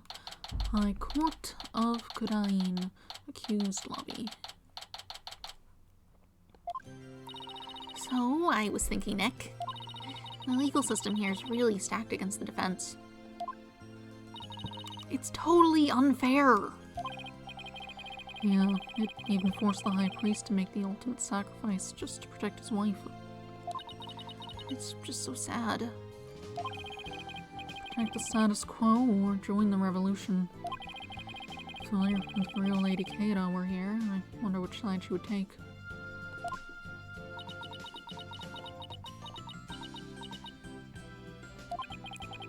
Your benevolence. What? I was, just wondering, are you alright? Quiet, you. How could I possibly be alright?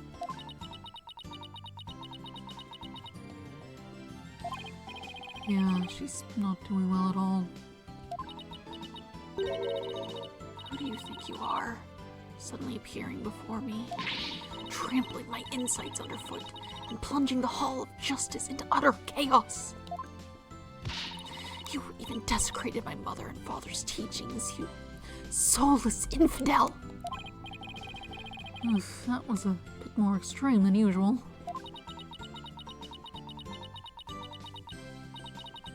What am I to do? I had always believed that communing with a victim's mitama would lead me to the absolute truth. But each time you overturned my insights, it was revealed that they served to support false charges rather than the truth. I'm left now with that heavy truth in my heart. I'm sorry, Raifa. Perhaps I'm not worthy of hearing the voices of the mitama. That's where you're wrong, Your Benevolence. Who's this? What? No, that's where you're wrong, Your Benevolence. Maya? How dare you? Your role is to bring forth the voices of the Mitama into our world. If you don't do it, who will? You know nothing, Maya Fey. It was spirit channeling, not a divination seance that brought the truth to light. How dare an outsider like you employ the Queen's secret art? But what can I do? My spiritual power does not even approach yours. This is not a cruel joke. The royal priestess, bested by a lowly outsider. Don't be so hard on yourself. Why not? It is worth at least a laugh or two. You shouldn't talk like that. Huh? Listen, Your Benevolence. You were just fulfilling your duty, weren't you? And you're the only one capable of performing the divination seance, right? The station of Royal Priestess is not something to abandon lightly. The station of Royal Priestess. The people of your kingdom believe in you, but if you really mean all that you just said, then what are they supposed to believe in? You know not of what you speak. Actually, I kinda do. After all, I'm only here training so that I can become the master of my village back home. A village master, you say? I did not know. Seems I owe you an apology.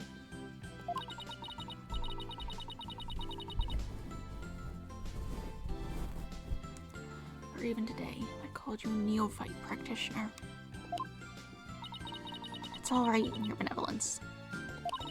Thank you for finally acknowledging me.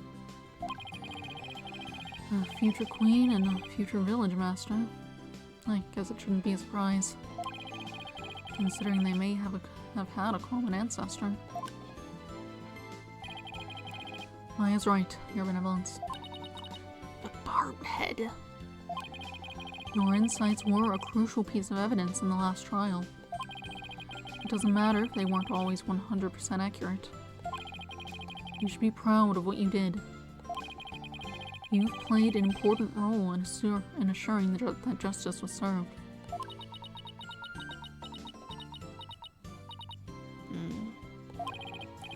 And besides, your insights aren't the problem here. It's your kingdom's legal system. Without lawyers, your insights have come to be accepted as the sole truth. And the Defense Culpability Act, which gave rise to that, is the root of it all. But that is dangerous thinking of that is the dangerous thinking of a rebel. Your Benevolence. As Crown Princess, you are destined to rule the kingdom someday.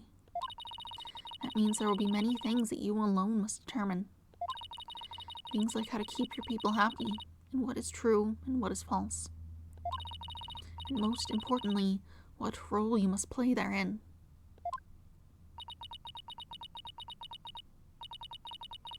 I wonder if I am even up to the task. Knowing you, Your Benevolence, you're more than capable. I've never heard Maya talk like this before. She's really come a long way. Ah! What was that? Who's exploding things? It came from the hallway. Smoke, we'd better go check it out. Hurry! Mrs. Inmei. Mr. Wright. Acolyte Faye. I'm so sorry for what transpired. You were almost sentenced to death because of me.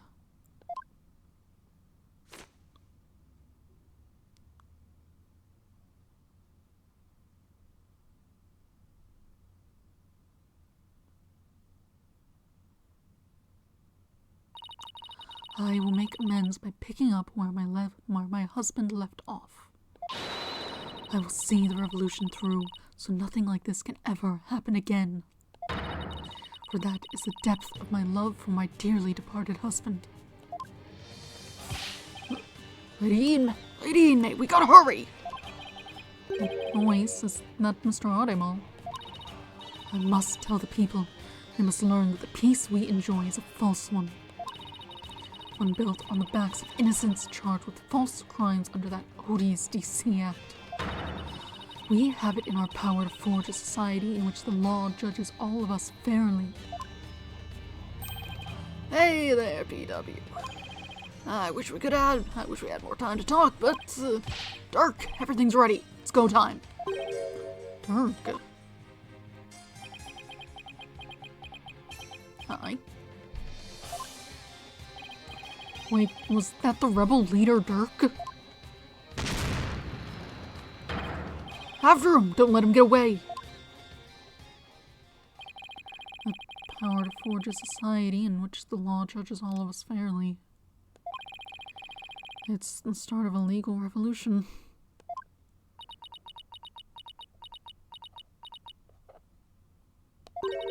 Hey, Nick. Hate to bother you while you're lost in thought, but I just got this great idea. What is it? The Steel Samurai versus the Rebel Dirk.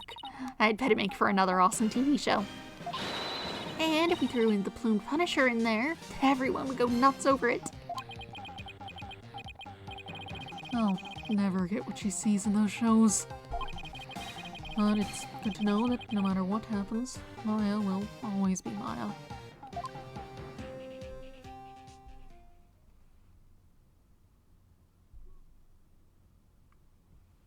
Well.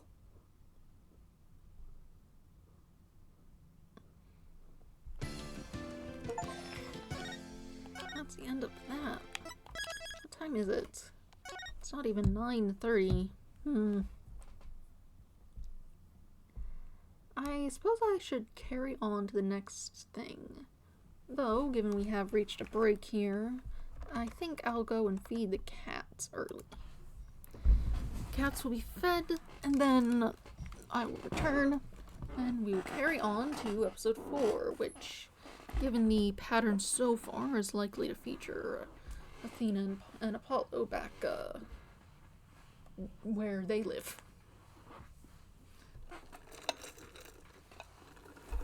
So yeah.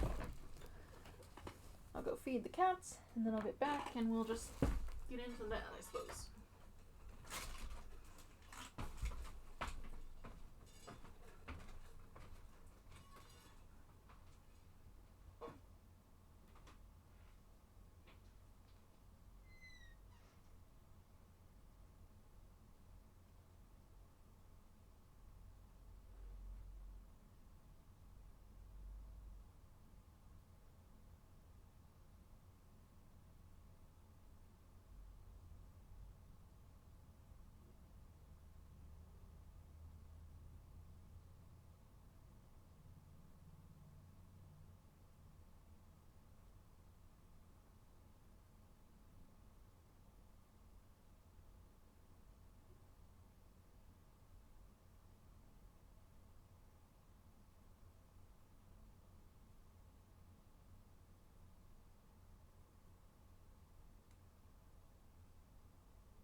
so pretty, baby.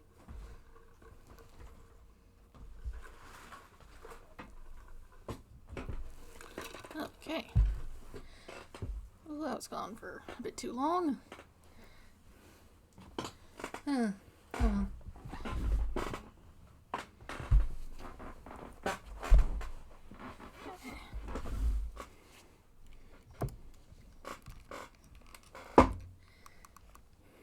That's fine.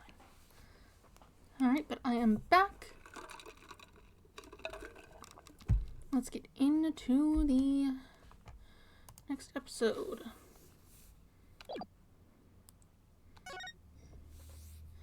Episode 4, Turnabout Storyteller.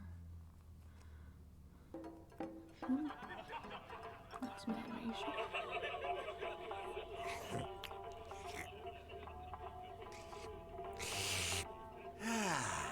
Three, 4, 5, 6, 7, 8. What time is it? It's 9, 10, 11. What on earth were you doing?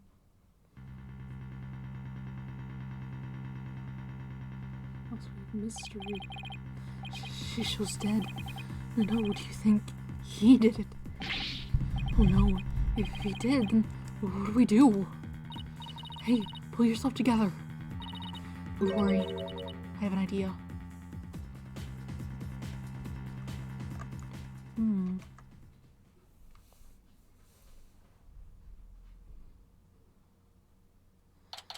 We're immediately in the court. May 13th, 9:45 a.m. District Court, Defendant Lobby, number 6. What the heck? What brings a defendant to his own trial late? Plus, the request was so last minute, I didn't even have a chance to talk with my client. He's late for a very important date. My name is Athena Sykes. Armed with analytical psychology and a full arsenal of legal know-how, I'm a fully competent defender of the Wright Anything Agency. Though I wish my client would show up already. The trial is about to start.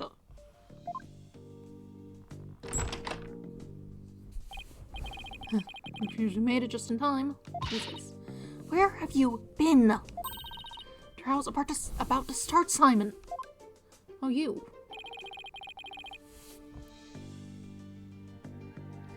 You needn't get so worked up, Athena.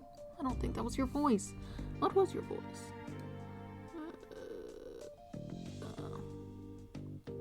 It's like lower than was comfortable, if I recall correctly.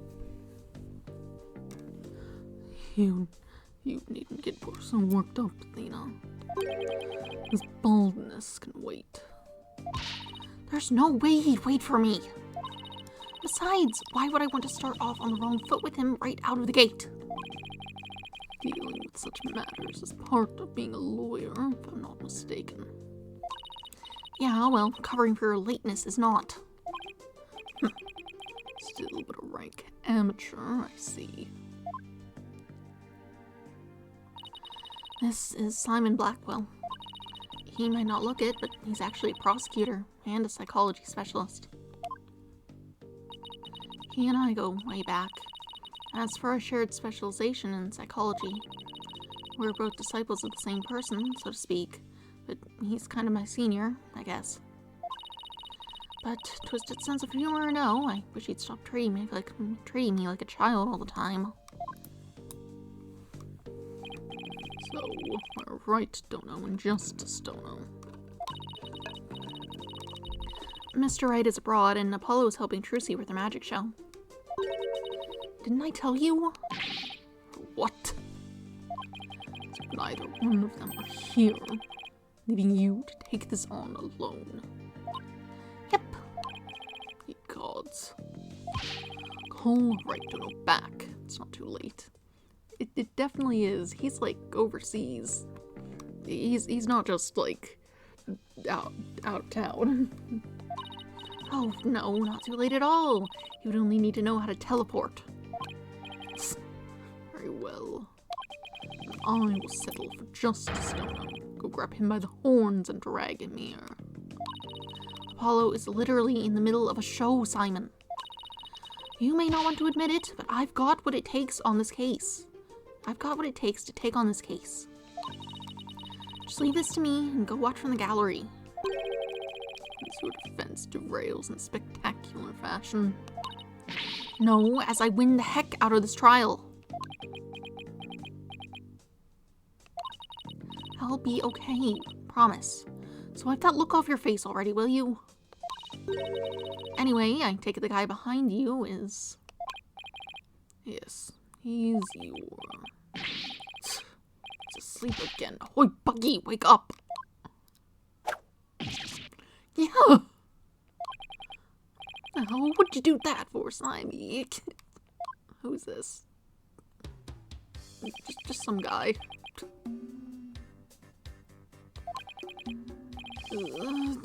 This is Yellow Chickadee. She is your lawyer, such as it were. Says she's more green than yellow, however. Lawyer? She sure doesn't look like it, does she? Is she like your fellow apprentice or something? Something like that. I've known her longer than I've known you. You'd say we're bound to one another. Oh, okay. Well, then, I guess I better call her Ms. Chickadee, then. Ugh.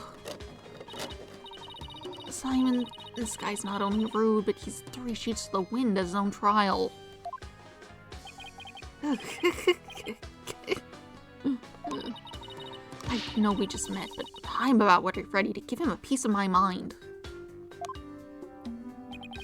Easy way. Save it for after the trial. Chickadee. Don't call me that. Oh, just do, Simon. Here's an old friend of mine. I'm in the 4th generation head of the wet soba. Wet noodle number 4, Bucky Wet. Nice to meet you. It's nice to meet you too, Mr. Wet. So he can pull himself together when he wants to. If only the trial wasn't starting in a few minutes. Having been accused of a murder that only occurred yesterday. Afraid it's taken a toll on the poor boy. And you happen to be there at the theater where it all happened too, right? And you happen to be there at the theater where it all happened too, right? And they said they found a Rakugo storyteller murdered in his dressing room. Indeed. Rakugo is what now?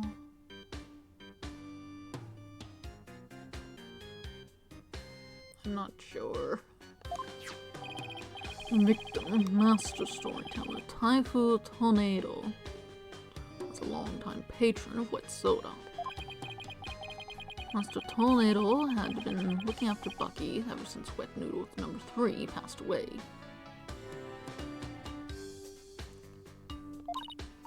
I see. So the victim was kind of like a father to the defendant, huh? Ah, super old fart. Like a father. No way. It's always dishing my soba. Shush. My alarm for feeding the cats. I did that already. I don't have an easy way to stop it ahead of time. Not without turning the whole thing off and having to remember to put it back later. How dare you speak ill of him? Running your mouth like that is why they suspected you of his murder in the first place. Pull yourself together. Number 3 must be rolling in his grave. Simon. The police and others don't believe me. They will listen to me. It looks like he's still in shock from the whole ordeal. And don't worry, Mr. Wet. Everything's going to be alright. Everything's gonna be alright. I'm going to defend you with everything I've got. You're in good hands now. You believe me, ma'am? Of course. No matter what, I'll believe in you until the very end. To the very end. Gee whiz, Miss Chickadee. How come on. I need you to shape up. Just like those al dente noodles of yours. I don't think that's how you cook soba. Maybe. I've never had soba. But still, al dente is a... My soba is the freshest. Why are you ill? Okay, bye. Mr. Wet. I guess I've never had soba, but al dente is at least an Italian term. I'm also not entirely certain what it means.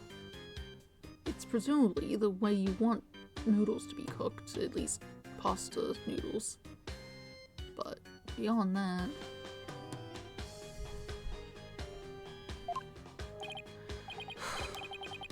Bucky, you great big hillock. So, how exactly do you know this guy? I used to frequent Wet Soba. Still do, in fact. So I've known him since he was a lad. That's why his father, Master Tornado, were always so good to me. I didn't know you liked soba so much, Simon. Well, I wouldn't expect someone such as you, who eats meat slapped between slabs of bread, to understand the delicate taste and the subtle textures imparted by buckwheat flour. Hey, that's just rude. I digress. All about flavor and subtlety and I'm all about flavor and subtlety and stuff. I let Wet Soba end like this.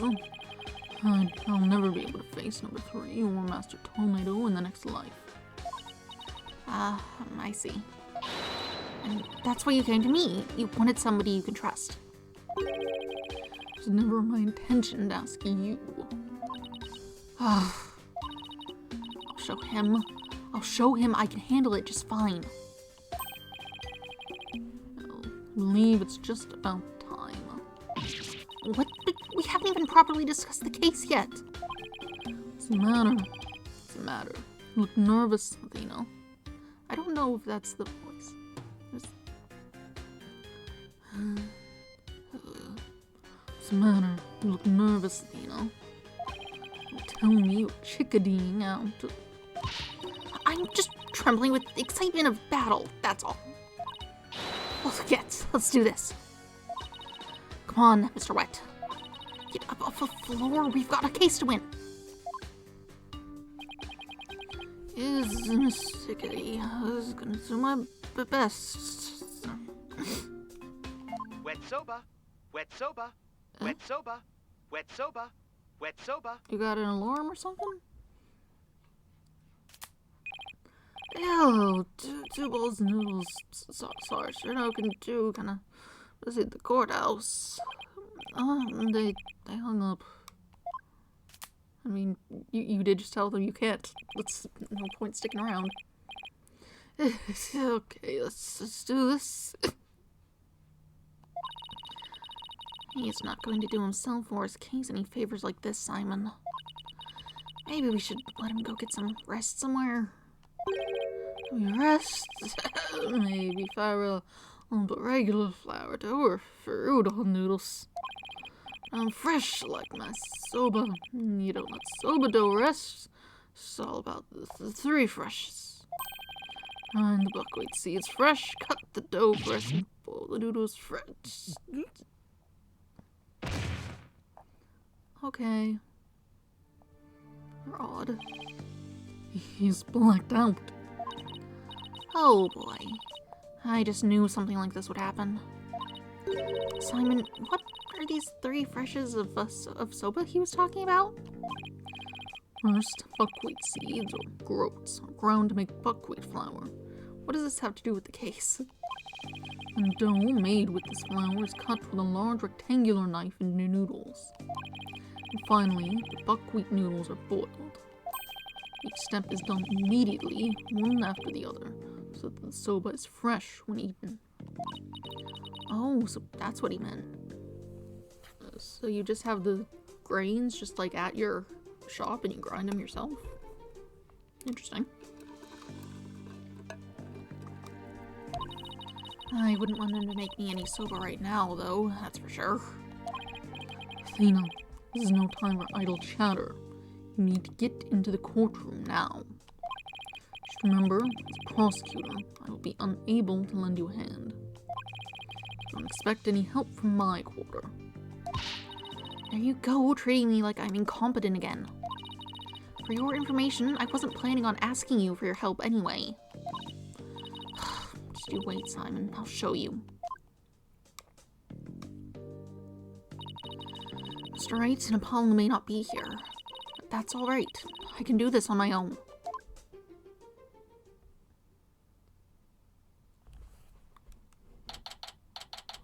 May 13th, 9:50 a.m. District Court. Courtroom number 4.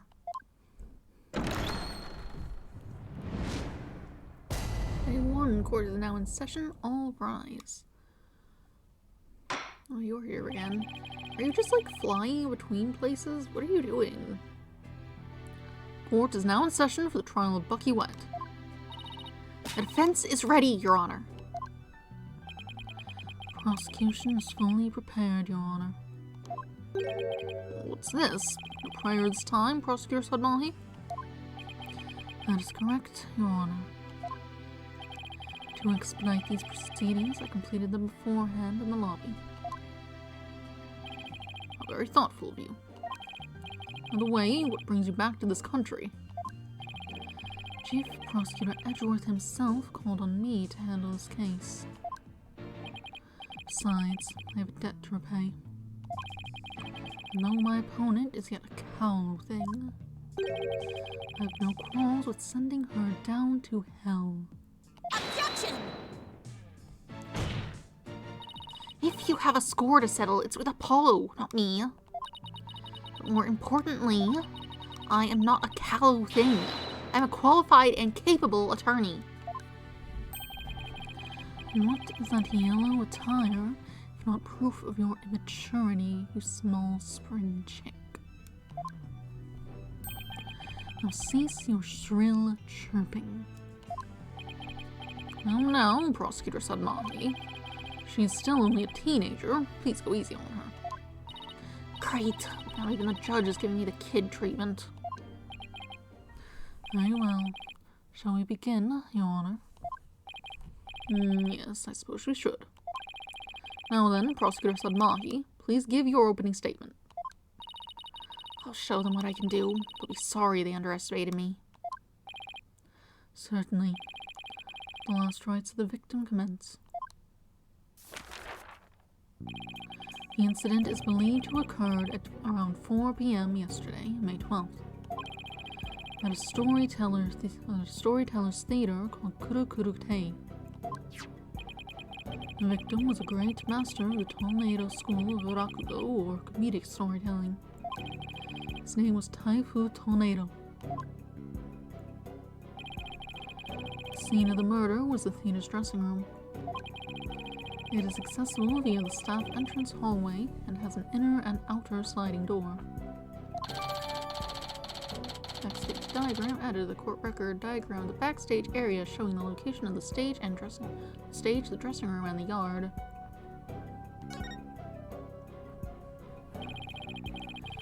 The estimated time of death is between 2 p.m. and 5 p.m. What is all over the ground? Is it flour? The cause of death is suffocation, though how the victim suffocated is yet to be determined. The autopsy report found nothing unusual in his lungs or stomach, and there is no murder weapon.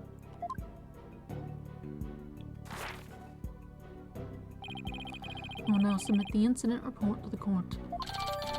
Crime scene report added to the court record. Crime took place in the theater dressing room. Master Tornado was found with his face thrust into a large soda bowl. Autopsy report. Time of deaths between 2 and 5 p.m. The cause of death is suffocation. Prosecutor Sadmahi, how can you name Mr. Wet as the culprit when you don't know how the victim was killed or even with what? Okay, your butterfly is different. I guess you just don't have a real butterfly here, and instead you have a magic spirit butterfly, a hologram butterfly. What is that thing?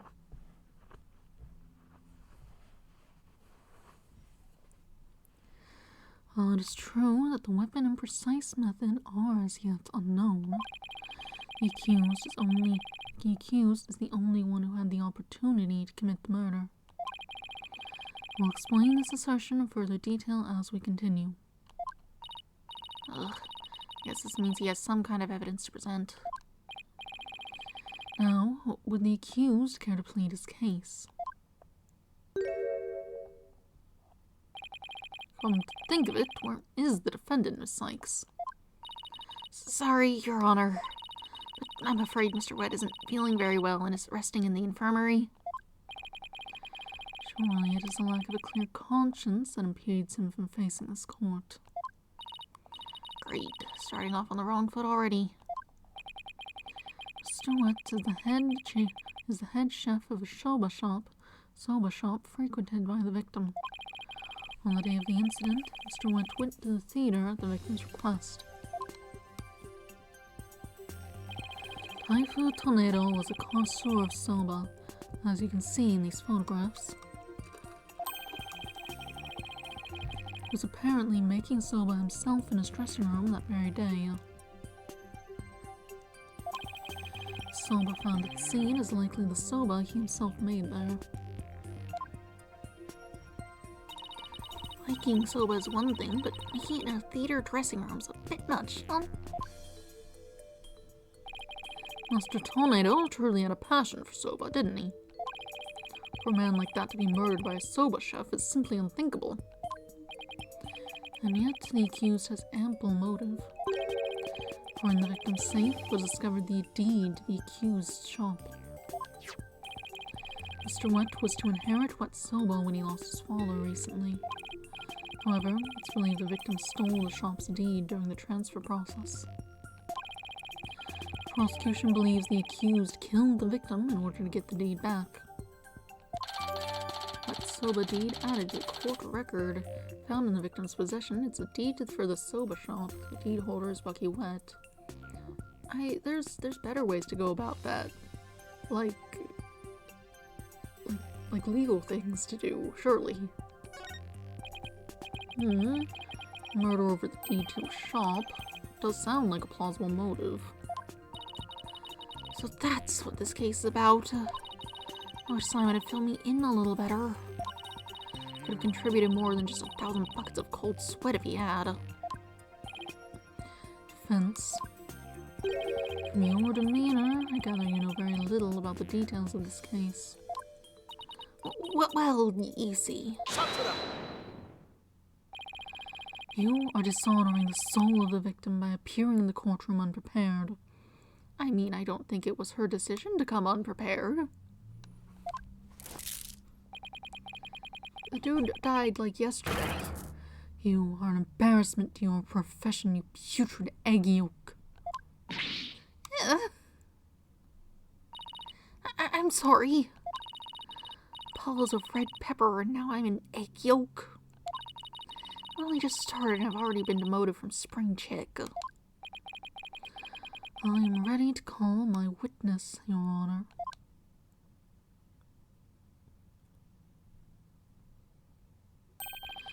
Let us listen to the words of one who was present when the crime was discovered. Someone who was there when the victim's body was found. Very well. Witness, please take the stand.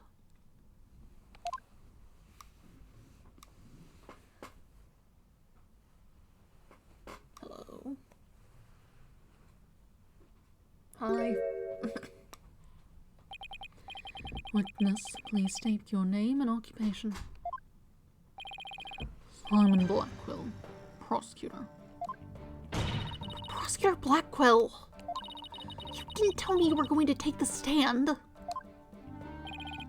simply wasn't time.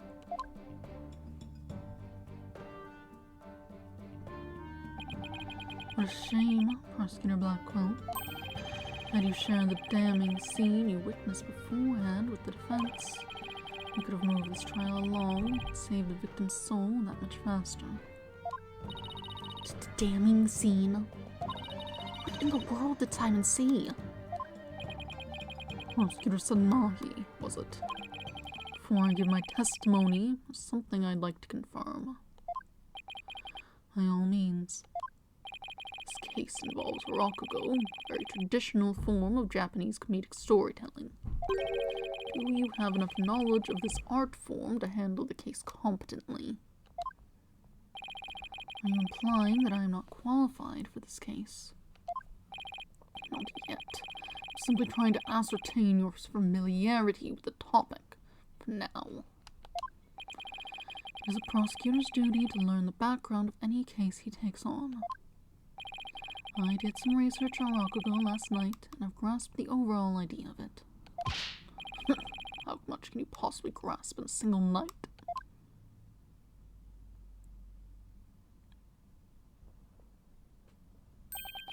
Rakugo is a form of entertaining storytelling that originated in the land of Japan. In it, the storyteller sits alone on the stage with only a fan and a towel and the Rakugo artist tells long, whimsical stories, giving each character a distinct voice. This traditional art was originally invented by monks to make sermons more interesting. I would have liked to hear the rest of that. I guess I could find out on my own, but still. Are you satisfied? If not, I could explain the 12 types of endings to such stories.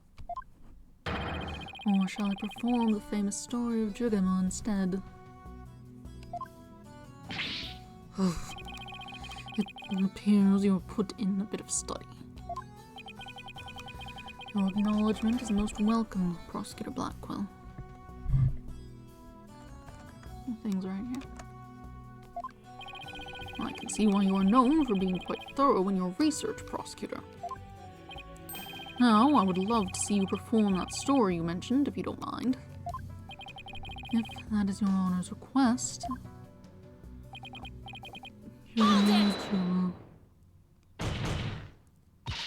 Your Honor, could we please get back to the trial? Oh, right, of course. I nearly forgot. Seriously, all the things for you to forget. Now then, back to the case. Prosecutor Blackwell, please tell this court what you witnessed.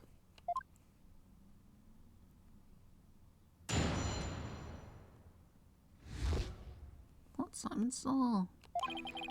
I went to the theater yesterday and arrived at approximately 4 p.m.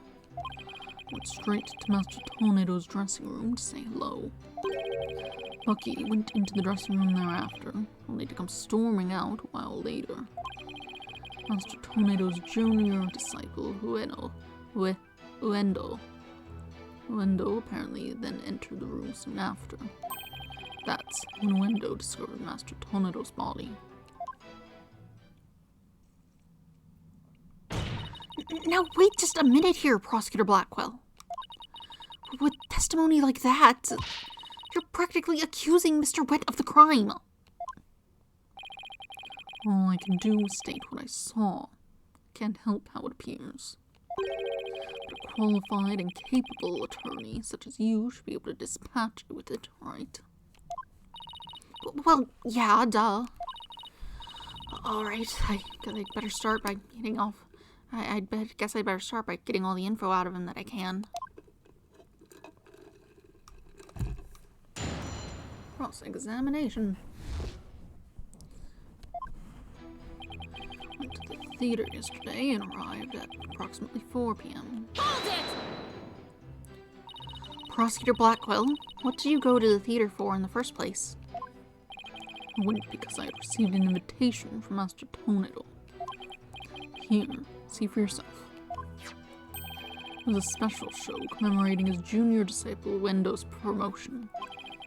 It's also an occasion to announce the boy's succession to the name of Wendo II, to the stage name Wendo II. So what exactly does it mean to succeed to a stage name? You really don't know, do you? In the performing arts, a name succession is when an artist inherits a predecessor's name. I see.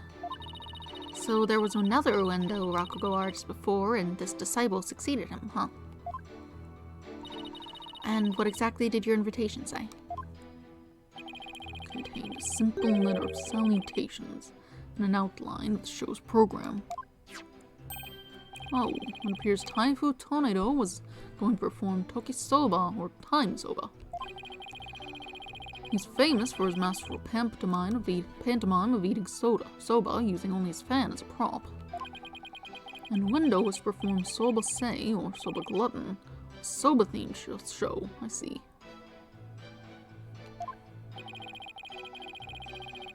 Seems you know a thing or two about Rakugo yourself, your baldness. The first to perform was the senior disciple, Geiru, followed by Wendo. And lastly, Master Tornado. Invitation added to the quarter record. Cool. I see, so that's why you happened to be at the Storytellers Theater yesterday. So, what happened after you arrived? I went straight to Master Tornado's dressing room to say hello. Hold it!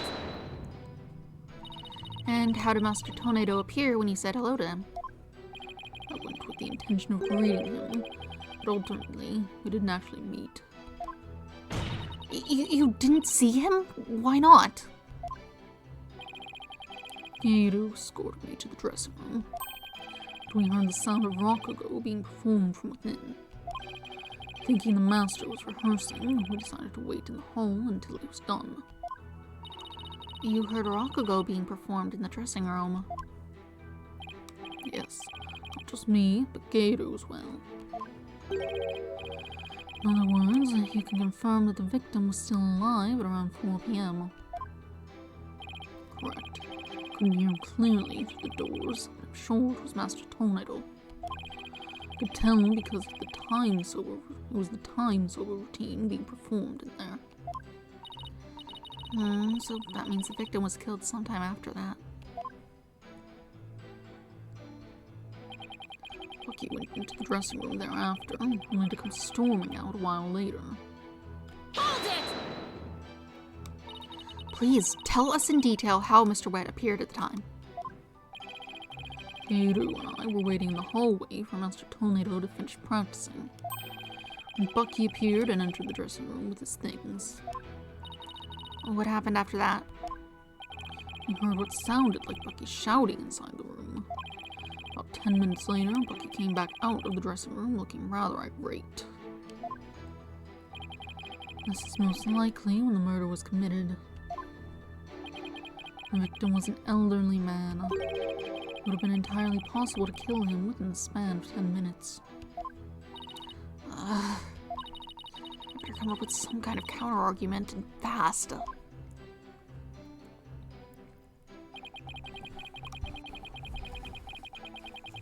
Master Tornado's junior disciple, Wendo, apparently then entered the room soon after. Hold it! What do you mean by apparently? Didn't you see him go in? No, couldn't. I wasn't able to see the dressing room door from where I was standing at the time. Was the hallway so narrow, or were you trying to keep your distance? Also a dog. But Geiru was right in front of it, so I'm sure she saw it all. I see. And why do you suppose Wendo went to the dressing room anyway? He had just finished his routine, so he was making a courtesy call. Disciple is to pay their master respect right before and after each performance. And all disciples are expected to do this. Yes, it's common courtesy among Rakugo artists.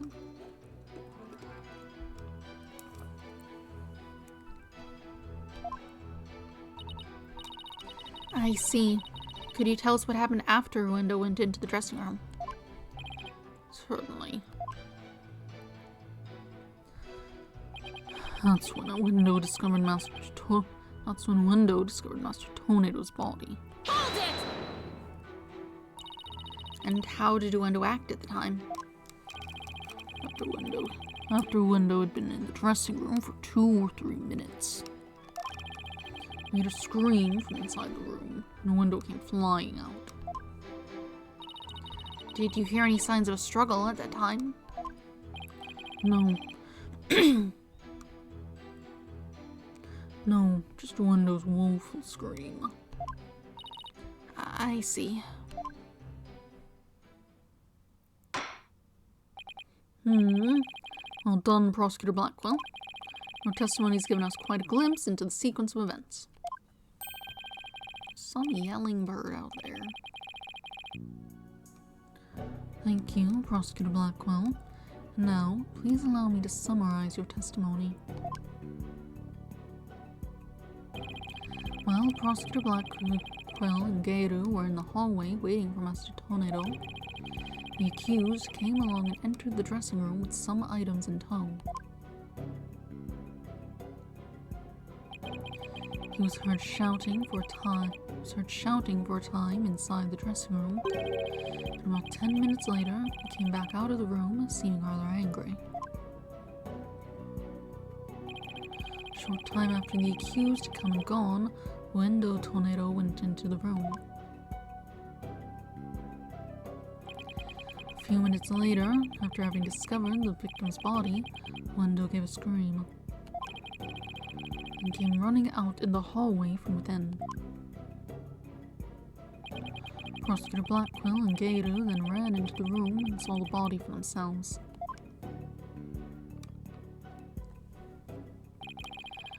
From the circumstances, it is quite clear that the accused murdered the victim. This is crucial testimony indeed. It's not a statement added to the court record. Okay. Defense. An eyewitness has given conclusive testimony. Why not let it all go now and allow the victim his last rites? Not on your life.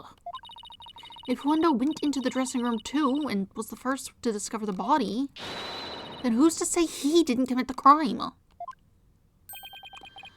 Wendo was in the dressing room for a mere 2, perhaps 3 minutes.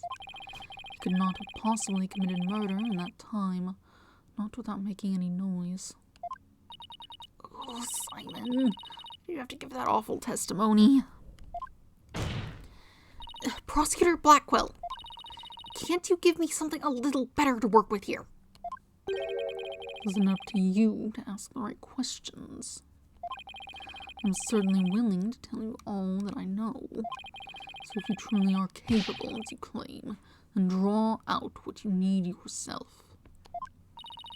This is no time for your twisted games, Prosecutor Blackwell. Just admit you don't remember it all that well.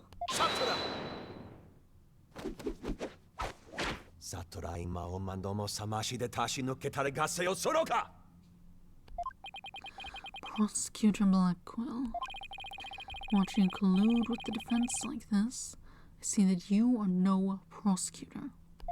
Begone, witness. You shall haunt this sacred hall no more. How dare you treat me like some evil spirit to be exorcised? I'll remember this, you blackguard.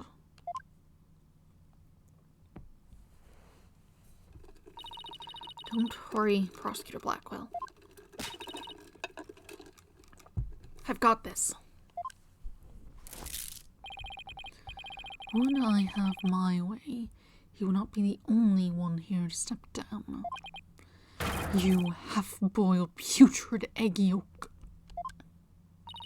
Ew, I object to the notion that I'm a gooey, smelly mess. Prosecutor Blackwell's testimony was like the lowly opening act of a Rokugo show. He may hold the title of prosecutor, but this time he stood on the side of the defense. To restore balance to this trial, I would like to present an actual witness for the prosecution. And who is this witness?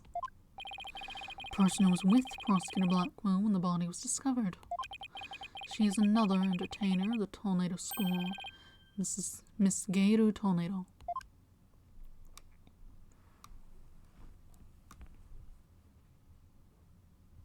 Hello. Clown. Please state your name and occupation, witness. Hello, everyone. I'm here to represent the Tornado School with a twisty, twisty twist.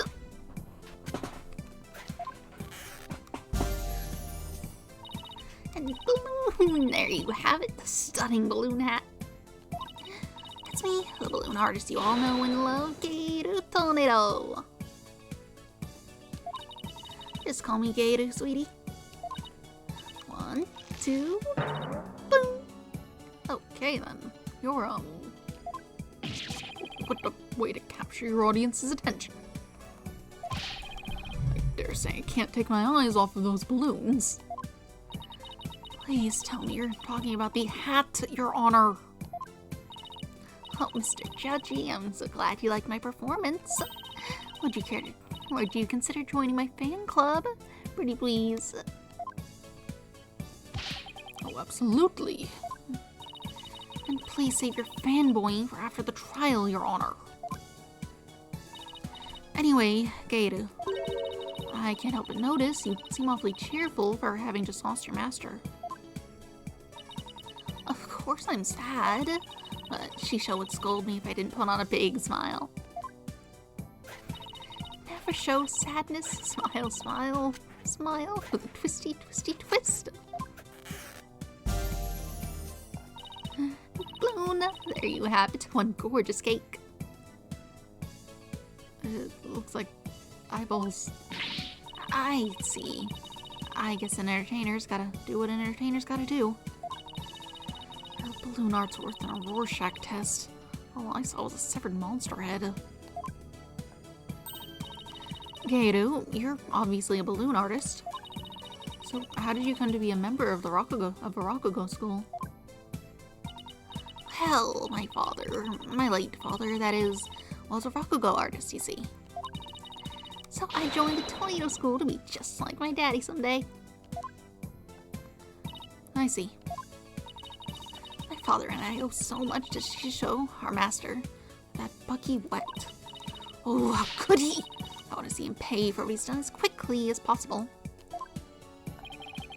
Your distress is entirely understandable. My condolences for your loss. And not only that, but you have more to say about Mr. Wet. Every time he comes to deliver soba to us, he yells at me. He always tells me to get away. Is there any reason he would say such a thing to you? He says the smell of my perfume will get into his soba and ruin it. How can he say that? It's a great scent. I'm sure it's not. All perfume is just a hazard. Very rude of him. I don't blame you for being upset. Excuse me, Your Honor, but please don't let Gato's balloons bias your judgment. Mr. Wet hasn't been proven guilty yet, remember? It'll be interesting to see how long that fire of yours will last, Defense. Now then, Gato, please share the truth with this court. Yes, Gato, your testimony, please.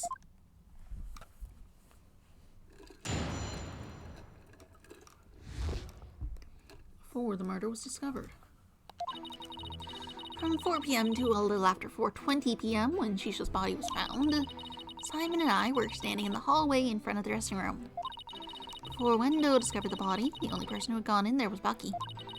And to think of it, a little while before Bucky showed up, Jugamu was barking like mad.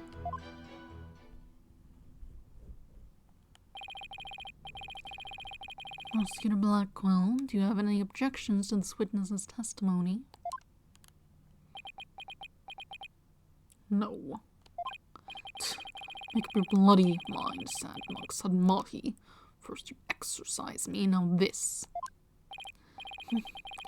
You need only do as you are instructed by this humble servant of the Holy Mother. As there are no objections, Your Honor, let us move on to the salvation of the victim's soul. Hold it! I have objections. Hey, I'm the defense attorney here, Prosecutor Sadmahi. And I just might have an objection or two once I actually cross-examine the witness. So what are you asking Prosecutor Blackwell for? I'm the one you should be checking with. There is a passage in the sacred scriptures of Kodaism.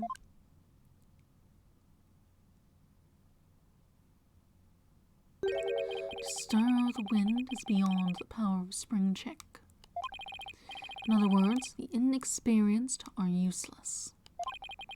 With that in mind, it seemed more judicious to consult Prosecutor Blackwell. He doesn't even see you as an adversary, Sykes don't know. Well, I wouldn't let either one of you insult me. Won't. Well, I won't let either one of you insult me. I'll show you I'm no inexperienced spring chick. Your Honor, I'm ready to cross-examine the witness. I hope you can make Prosecutor Sadmahi see you as a worthy adversary, Miss Sykes. I'll allow your cross-examination, so you'd better strike while the iron is hot.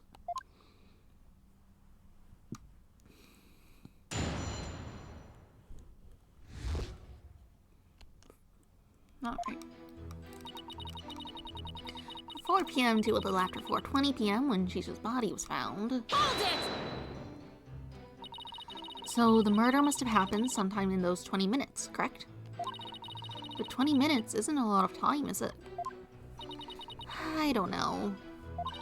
I mean, what do you want me to say? That's what happened, you know? Isn't that right, Simon? Yes. Geiru. Geiru and I can both confirm that Master Tornado still lived at around 4 p.m.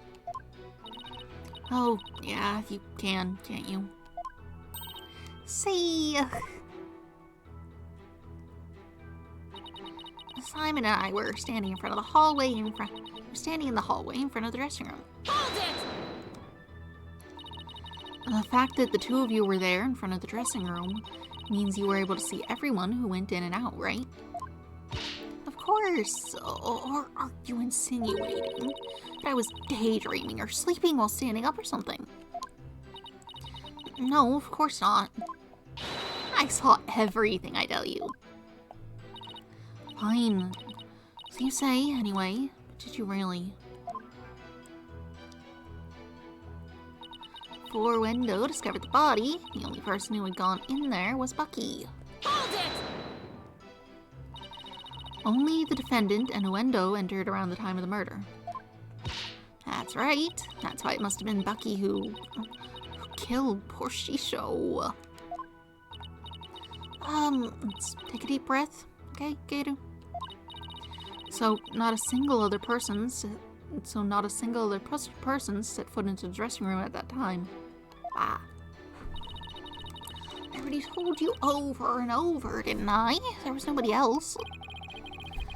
I must apologize on the lawyer's behalf. Even her memory is that of a spring chick's. Please overlook her transgression as best you can. Oh, I see. Poor thing. Hang in there, sweetie. Hey, who are you calling a bird brain, buddy? Come to think of it, a little while before Bucky showed up, Jugamu was barking like mad. Hold it! Jugamu? That's my doggy. I came to the theater. Let's see. With a twisty, twisty twist. Bloom, there you have it, my cute little Jugaboo. He's kind of creepy looking. Oh, but he's a really, really good boy. And why was Jugamu barking? Do you think it's because he saw someone suspicious? If so, then we'd have a new suspect in this case. Now, what was he barking again? Why was he barking again? Oh, I remember. Because it was time for me to feed him. So I went into his yard and gave him some food. Couldn't somebody have slipped into the dressing room while you were doing that? Nope, the door into the yard was wide open. I would have seen if anybody went into the dressing room. Prosecutor Blackwell, come down to the stand for a sec, please. How many times must I do this? You saw what Gator was talking about, right? So why didn't you mention it before? Can't be expected to remember every minute detail. Well, remember them now, please. Did Gator go out into the yard? Bubby. What on earth are you feeding this dog?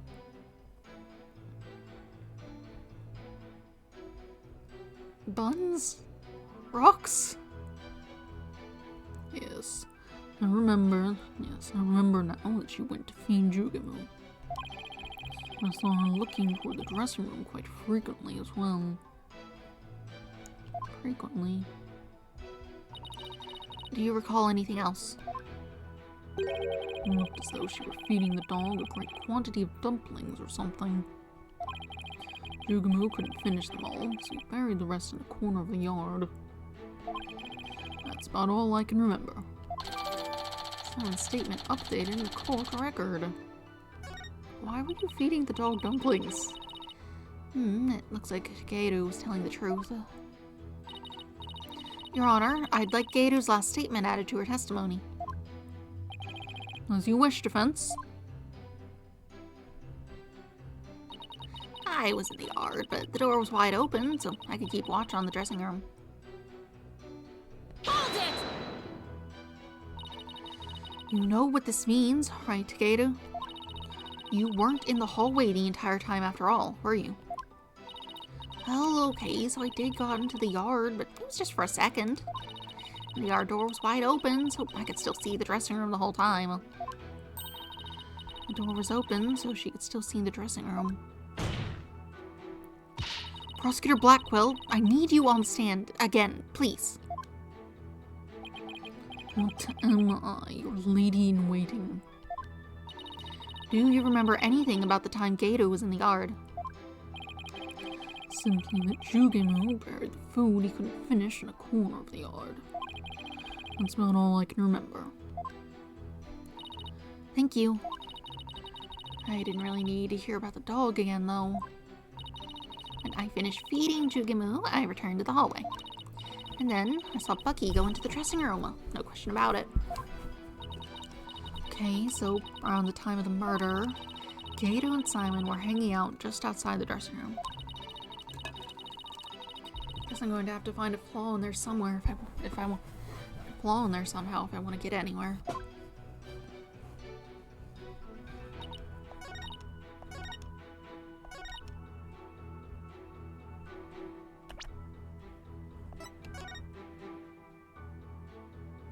I don't think you can see there. Maybe you can see there from there? Not really. Not particularly well. I should look at the other things. The victim was making soba noodles from scratch in the dressing room. The room was covered in soba flour. There are 2 drink cans in the fridge. Odd to specifically note those.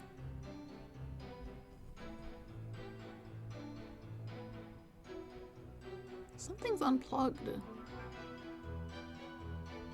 I guess it must be the television that's been unplugged, given the fridge still seems to be glowing.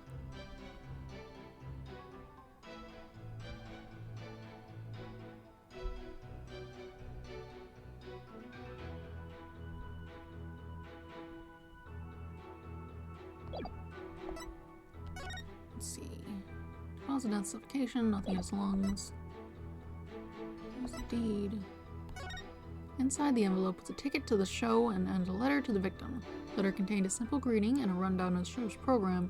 Katie was to perform her balloon act, then Window was to do his soba glutton routine. Finally, Master Tornado was to perform his time sober routine.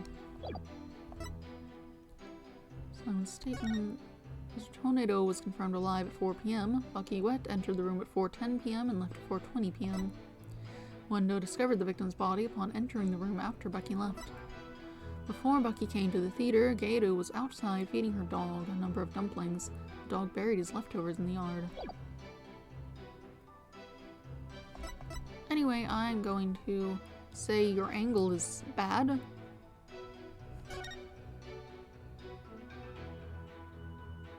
Wait, are you saying the door opens out that way? Anyway. Objection! So, you were able to keep an eye on the dressing room while you were out in the yard. Is that correct? That's right. The door out into the yard was wide open. Sorry, but that makes zero sense. Take a look at this diagram of the backstage area. There's a clear contradiction between this diagram and the witness's testimony. Oh. I'm afraid I don't understand, Miss Sykes. Please point out what contradicts the witness's testimony. Looks like it also opens like this. Look at the door. Take that! I guess this area. Kato was in the yard near the doghouse. Prosecutor Blackquill even saw her there. And while she was out there, the door to the yard had been left open. I see. Yes, the door to the yard was wide open, as Gato said. It would have blocked her view, making it impossible for her to see the dressing room. What? No way! And even if there were admittedly a few moments Gato was not keeping watch, how much would that really affect this case? It would greatly affect the case. From the spot Prosecutor Blackquill stood, he couldn't see the dressing room door either. Anyone could have entered the dressing room during that time without being seen.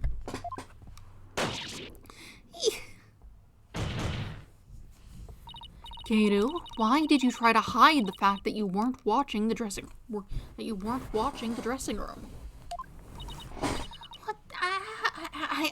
Objection! Hide the fact? You speak as though you think she had something to do with the murder. Rather than deliberate deception, it's more likely simple oversight. Right, witness? Well, I was so shocked by what happened. I was just confused, that's all. Even though she's trying to keep up a brave front as an entertainer, the truth is that she is being torn apart by grief. For her mind to be in turmoil is hardly unexpected. Yes, it must be very difficult indeed. To a disciple, one's master is akin to a real parent. Surely your shock is immense. The way this lawyer tries to pin the blame on this poor soul at the first opportunity. All I can say is, defense attorneys are heartless creatures indeed. But that wasn't what I was trying to do. Is it beyond your comprehension, defense? Your unskilled argument is scarring this witness even further.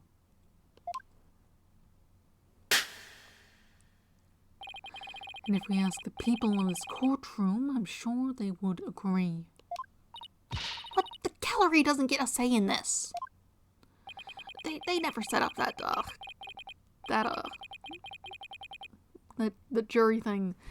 It was supposed to, they got it sort of sorted in Apollo Justice, and then they never implemented it ever again. They did that test. I guess it worked, but then, no, they decided it was bad, actually. And they never put it in.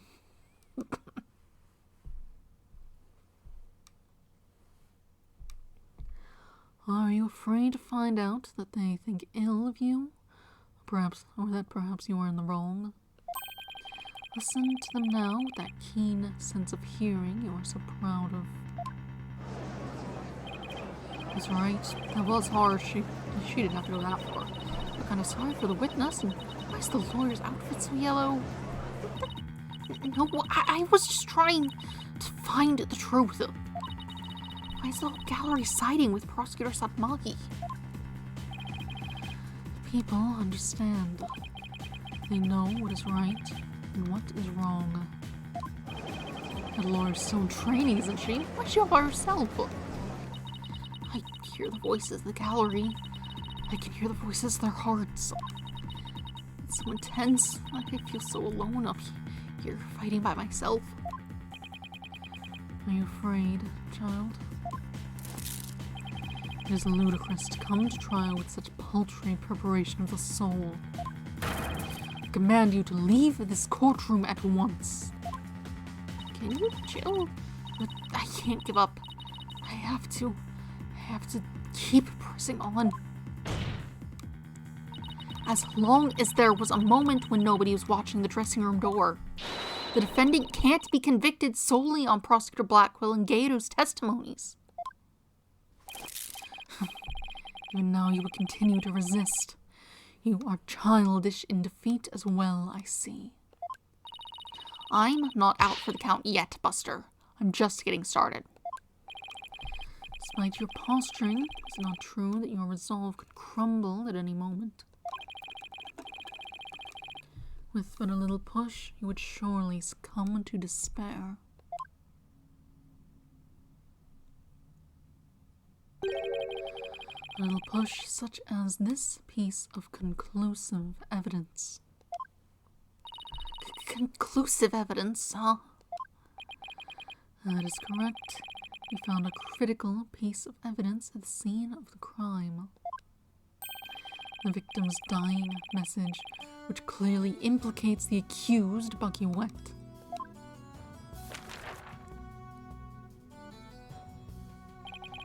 Look at these Japanese playing cards, known as karuta, lined up on the table. These special English version karuta cards spell out a message. Yep, definitely English version, as you can see by, certainly not the things on them. That message, wet number 4.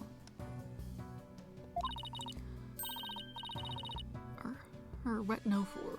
You mean wet noodle no, number 4? Yes, wet noodle number 4 is the 4th head chef of Wet Noodle Soba is also known. This message points to none other than the accused, Bucky Wet. No! That makes perfect sense, doesn't it? Wow, great job, Mr. Prosecutor. Oh no, this is really, really bad. What do I do? What do I do? Crime scene report updated in the court record.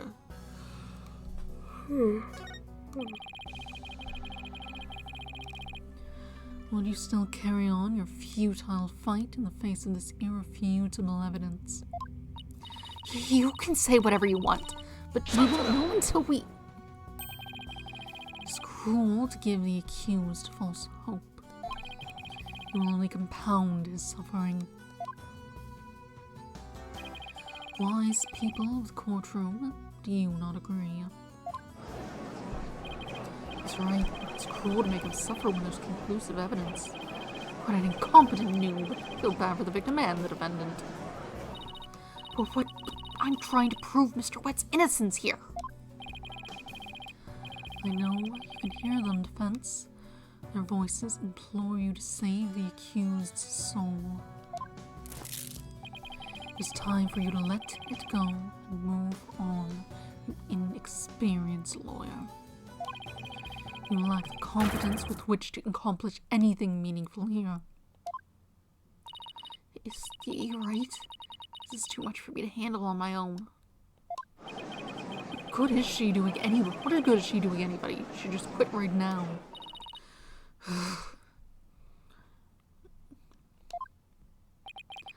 Now, defense, leave everything to this humble servant of the Holy Mother. Silence!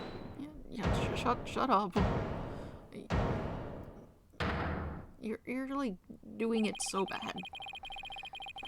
Exactly.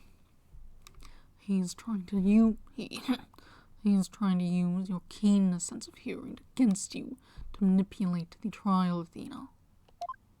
What a cheap trick for a supposedly holy man. Simon!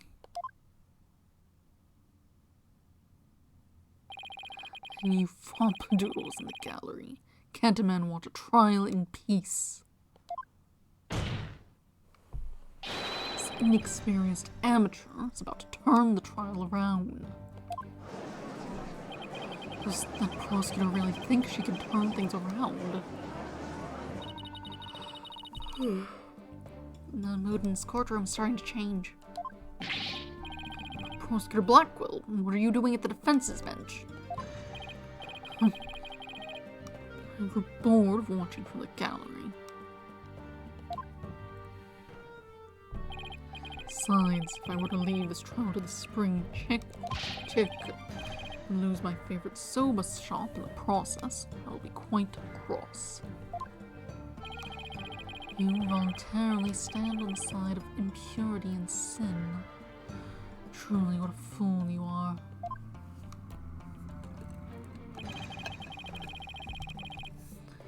To think you were so easily manipulated by his parlor tricks.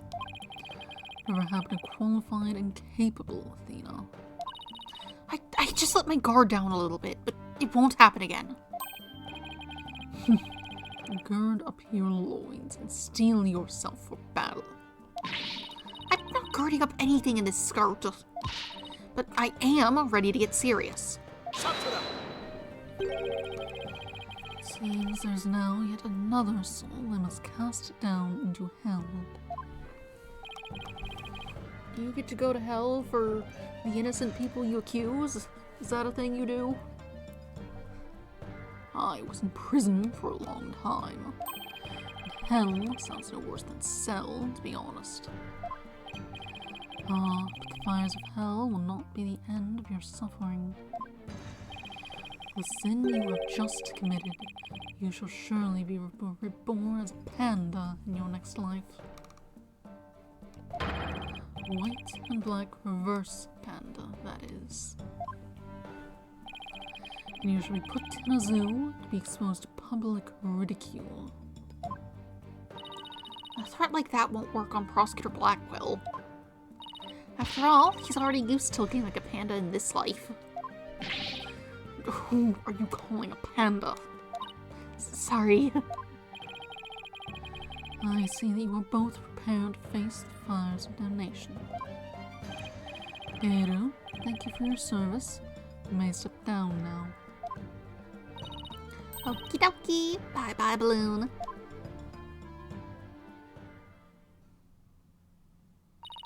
Does everything have to be about balloons with her? Now then. I have a witness prepared to testify about the Carter cards. And who is the witness this time? I suppose Ueno? Uendo, that was it. Ueno is someone else. Who is that?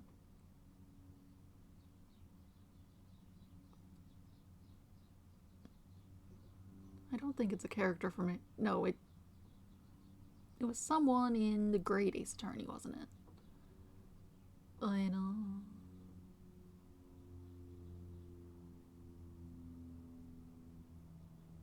I don't remember. First to discover the body, someone who witnessed the crime scene firsthand. Mr. Endo Tornado.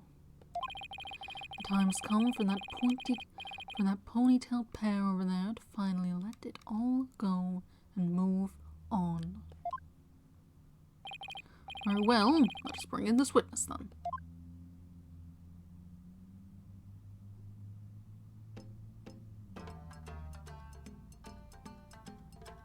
Why are you up on a thing? Witness, please state your name and occupation. I am the Rakugo storyteller, Ueno Tornado. Even if my performance isn't worth watching, I will certainly watch my words. I wouldn't want to say anything thoughtless and get arrested. After all, that'd be a rock-and-roll.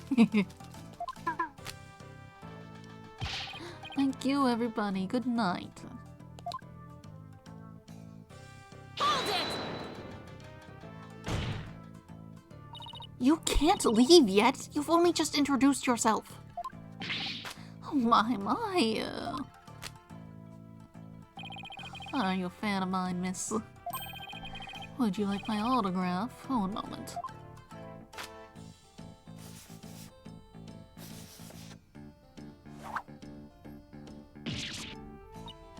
Ow! What do you think you're doing? Don't you stand on ceremony? My fan deserves a fan after all. Fan for fan, nice one. Oh, wife isn't Simon. How are you on this fine day, sir? What a dilly of a pickle we found ourselves in, wouldn't you say? Don't believe I've ever seen you talk quite so much, Wendell. Never performed at a place like this, you know? I got butterflies here, can't you see? Why do I always get the weird ones? Pardon me, witness. As much as I enjoy your banter, I believe we had better return to the case at hand. I suppose you're right. In that case, I was brought to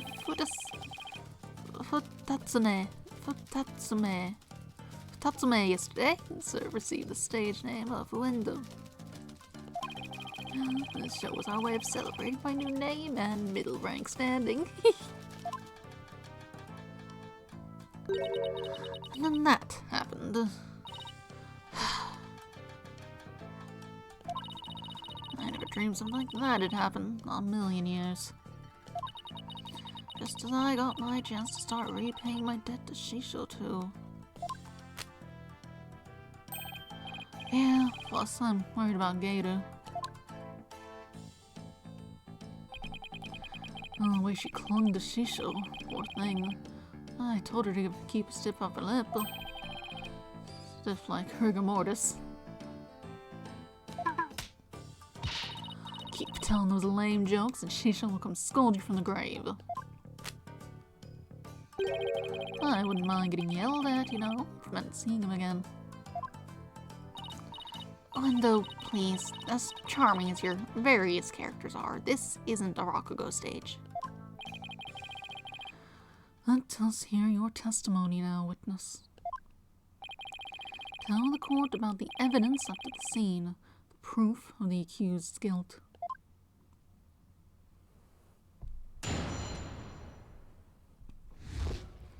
Shisho's dying message. I noticed Shisho's dying message right away. The stiff cards are right there next to the stiff, you see. Hey now, enough of the sleep bones already? Anyway, I got the meaning right away. I knew it must have been talking about Bucky. It was the master's final message, left as he was drowning in soba broth. It's so like Shisho not to write Bucky's name outright. Plain and simple wasn't his style. Well, I know what to argue with. Well, that's certainly more entertaining testimony than usual. The variety of characters performed by the witness was absolutely splendid. He shouldn't be performing any characters in the first place, Your Honor. And Lendo, the murder weapon hasn't been determined yet. So how can you say the victim was drowned in soba broth? It's obvious. All you have to do is look at the crime scene. He was found with his face shoved in a bowl. It's only natural to assume he was drowned in the broth for the noodles. Except we're not here to assume things, Lendo. So please just stick to the facts.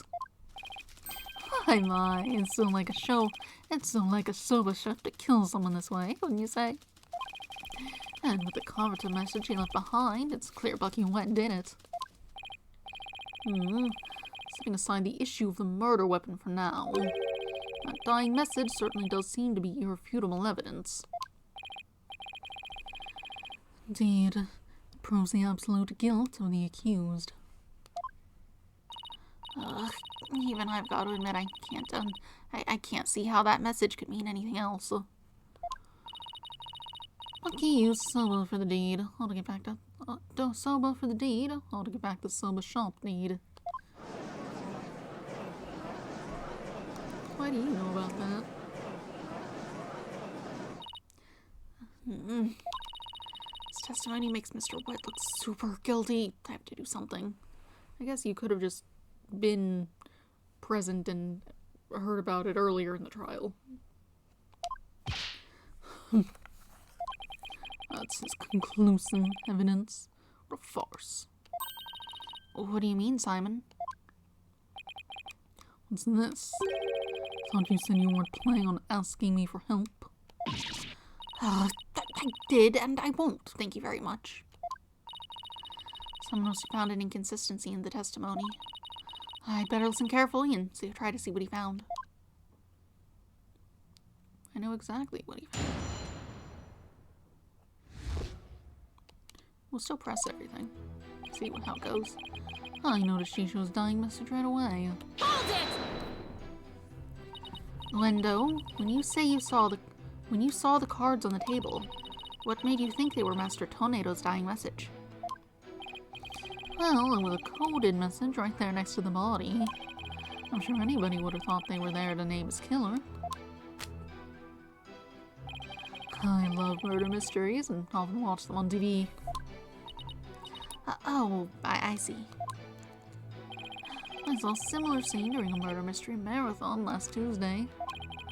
That's what made me think this must be a dying message. The stiff cards are right there next to the stiff, you see. Hold it! The cards were on the table your master's body was slumped over, right? You must have been surprisingly calm to notice them at the time.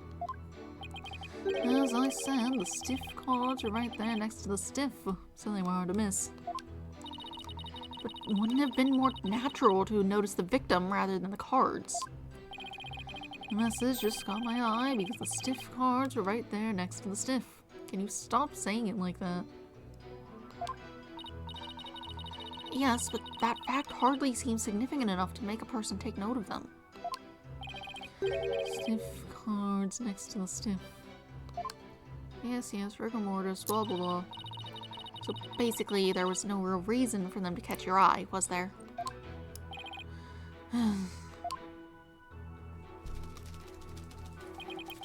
Hey, now enough of the silly puns already. Hold it! That's right! I need you to give your testimony, not perform a scene. Please remember you're on the witness stand, not the stage. Look at all these wonderful people in the audience. It's only natural for an entertainer to want them to have some fun. I guess we can let a few jokes slide, right? Oh, inevitable bleeding of your work into other areas for life. I know how that is. I find myself being unwittingly judgmental in my personal life, too. Right. That's exactly what I'm talking about. Well done, Your Honor. Guess you can't judge a judge by its cover. Oh. I advise the defense not be so critical of the witness. Yes, Your Honor. Much obliged. Anyway, I got the meeting right away. I knew it must have been talking about Bucky. Hold it! The cards do spell out Wet No 4, which could be interpreted as Wet Noodle number 4, I guess. I suppose you took this to mean Bucky Wet. There's only one wet noodle around here, and you've seen that giant 4 on his back. It's the only interpretation that makes sense. Yeah, I guess so. But wait a minute. What is it? What if there's another wet noodle in the area?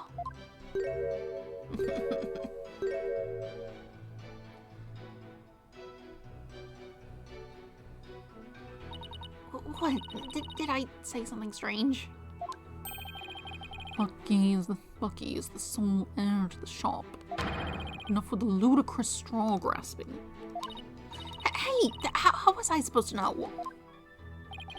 Just listen to the testimony again and find the glaring inconsistency. Oh no, I know where it is. Right here, if I recall. That was the master's final message, left as he was drowning in soba broth. Hold it! So the victim lined up those cards in his final moments. How can you be so certain that's how it went down? I know, Shisho. He would never let someone get the last word on him, even in death. With his face in the soba broth, his consciousness fading away, he left a message that pointed toward Bucky as he left this world. It's the only way it could have happened. Wait, the only way? Now you're just speculating. Look, a dying message is something you leave as you're dying, right? I saw a scene like that in a detective show.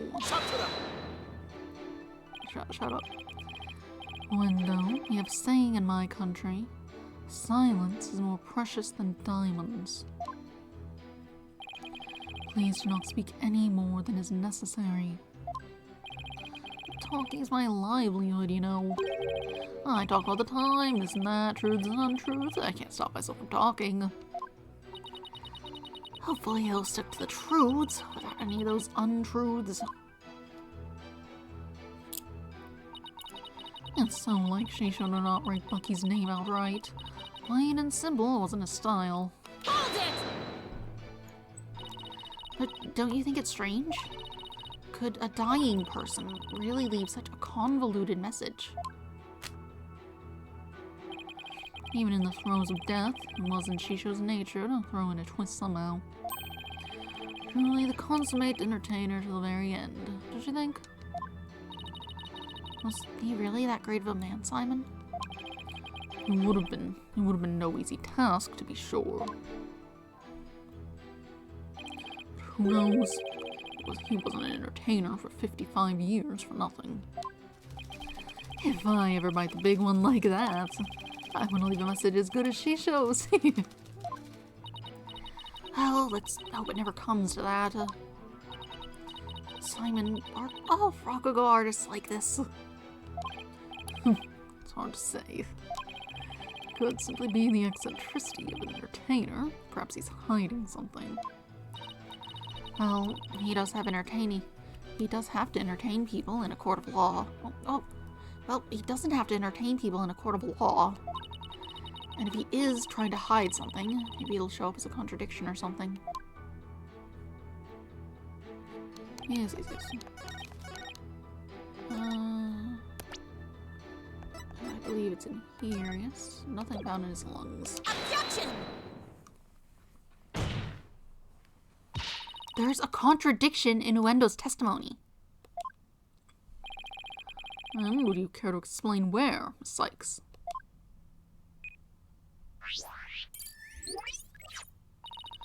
Certainly, Your Honor. According to the autopsy report, nothing unusual was found in the victim's lungs. Oh, yes, it does say that, doesn't it? If he had drowned in a bowl of soba, then there should have been soba broth in his lungs. But since there wasn't any, it means the victim was suffocated with something other than soba broth. What? This is the contradiction you noticed, isn't it, Simon? Not bad. Not bad at all. I guess I showed you. But if drowning in the soba broth wasn't the cause of death, then what was the... And when was the victim's fate thrust into that bowl? Typho Tornado's face was thrust into the bowl. I mean, after he died, obviously. Because no soba broth was discovered in the victim's lungs, his head must have been placed into the bowl after he was killed. And that's when the soba broth must have been spilled onto the Karada cards. In other words, the victim could not have lined up the cards as he was drowning. With that in mind, it suggests a different arrangement than they currently have.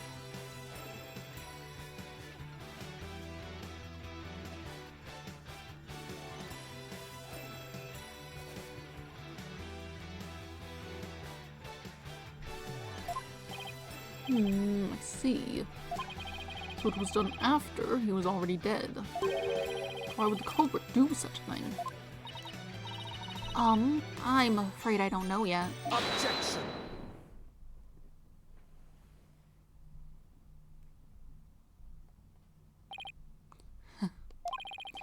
You boast of psychological expertise, yet you cannot determine something as cannot determine such a simple motive. It's obviously to frame the client. My sides are liable to split at the absurdity. What? And I suppose you know why? Of course, desecrating the body in that manner indicates a strong sense of amenity on the part of the perpetrator. Yes, that does make sense. Certainly paints a clear picture of the culprit's intense feelings toward the victim. Feelings of resentment over the theft of the soba shop's deed, no doubt. Which is great. Now the judge has an even more unfavorable impression of Bucky. Silence! Must you come undone at every juncture? If the culprit had time to set up Master Tornado's body, you think they would have honestly failed to notice the dying message? Good point. The cards were right in front of his body, after all. Rationally speaking, there's no way the culprit could have missed that, huh? Objection! But was the accuser rational at the time, given the way he stormed out of that room? Silence! Never mind that. I have something more important to ask Wendo. Me? You saw the Carter cards firsthand, did you not? Would you care to tell us about them in a bit more detail? Those tiny crime scene photos show us precious little of what I wish to know. Well, those cards from Shisho's special soba scenes of Tokyo Pass set. Each card is related in some way to soba. Spare me the history lesson. Just tell me how the cards looked at the scene and no more. Well, there was soba broth spilled all over them. That's not much help, I'm afraid. Prosecutor Sadmahi, do you have a photo that shows the cards more clearly? I do. Please accept this meager offering, Your Honor.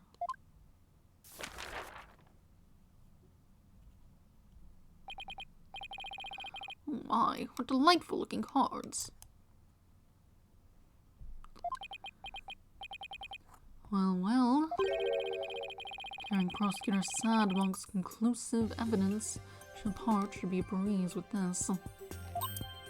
Huh? Don't tell me you haven't noticed. Don't be silly. Of course I have. Not noticed anything, but I can't exactly say that now, can I?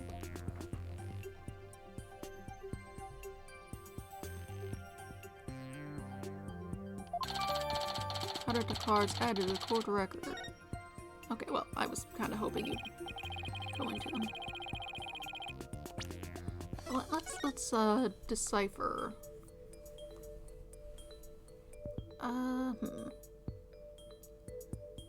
Okay, so the E there looks like it's in the right place. But everything else is not. So this bottom line would have started with the 4. This, probably up here. O W E O N.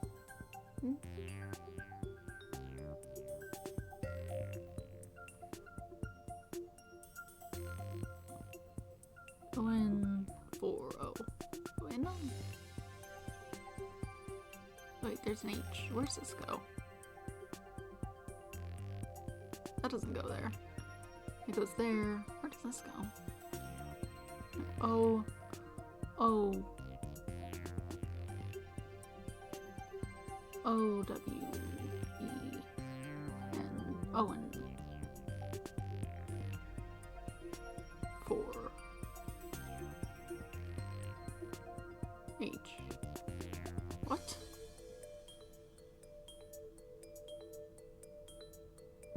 That's a T. Where does it goes there?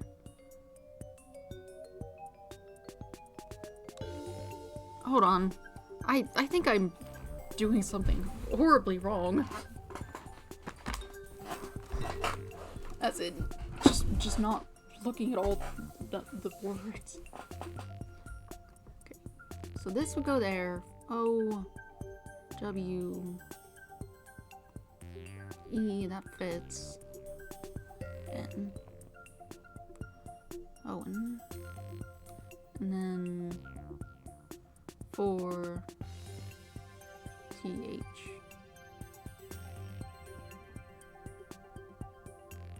Fourth. Owen fourth. No one here is named Owen.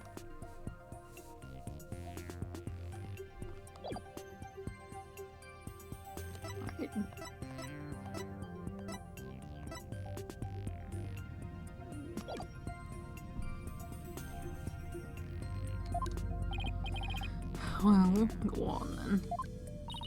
Alright. It's do or die.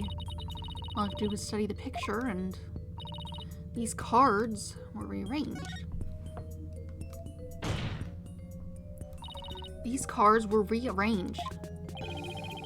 How can you tell? Please, take a good look at these cards, Your Honor. The answer is right in front of us.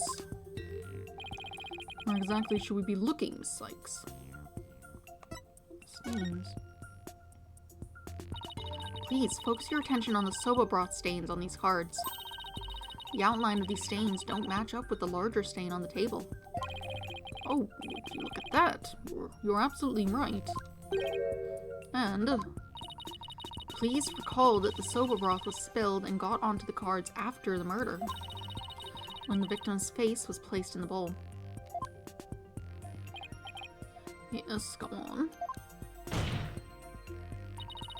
By the stains, we can see that the culprit deliberately rearranged the cards after that. In other words, this message was altered in order to pin the crime on my client. What the... Then if we put the cards back in their original positions, we can restore the evidence and see who the cards were really pointing toward. That's true. Then what are we waiting for? Let's do this. All I have to do is rearrange the cards so that the stains match up. Let's see, where was this W card originally?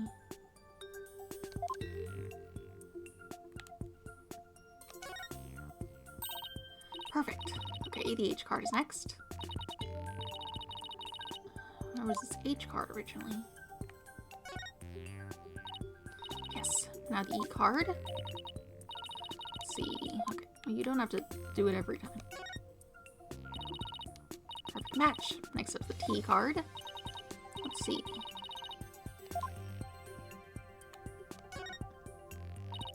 Great, that fits right in there. Now the N card. Let's see.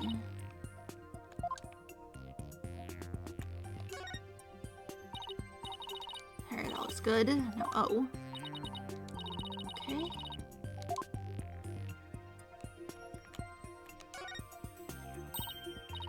Nice. Almost done now. Last card is 4. Let's see. Where's it go? I wonder. Take that!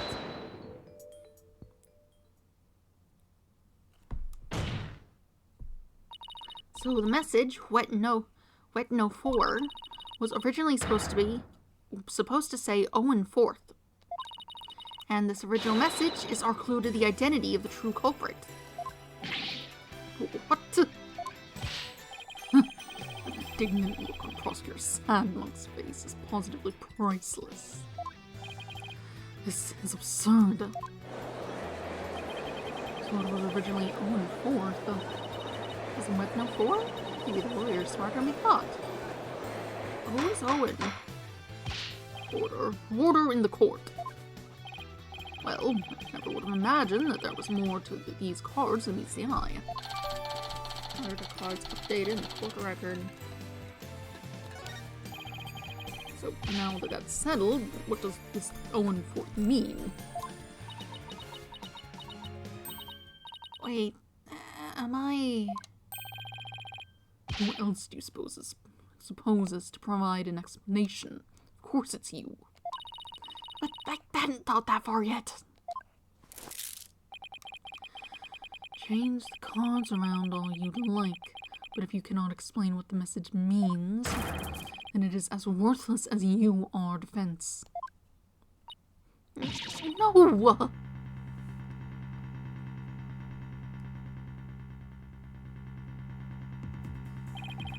And so the spring chick that fancies itself a graceful swan is brought back down to earth. I'd have to do something, but what? Still your thoughts for a second. There's perfectly good witness to question over there. Oh, right, that's a good idea. Come on, Athena, get a hold of yourself. Wendo, does the phrase Owen Forth mean anything to you?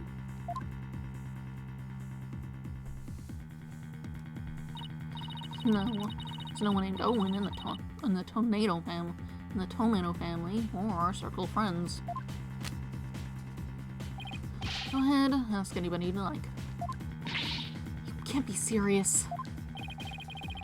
I rummage through your empty mind. See you have, as expected, turned up nothing. Silence! I'm afraid I have no idea who the devil this Owen Forth is either. But the fact remains that the cards were rearranged to pin the blame on Mr. Wet. That in itself proves that the defendant isn't the real culprit. Prosecutor Blackwell is right. Besides, the important question here is not who does the message point to, but rather, who rearranged the cards? Why didn't you point that out earlier if you already knew? Sorry. In any case, there were two opportunities for someone to rearrange the cards. The first was when Mr. Wet entered the dressing room, and the second was when Uendo discovered the body. You accusing me of rearranging the cards? Me, who came to testify out of the goodness of my heart. Well, you didn't exactly come running out screaming straight away, did you? In a mere 2 or 3 minutes, it's more than enough time to get up to some delivery. So what exactly were you doing in there, Wendo?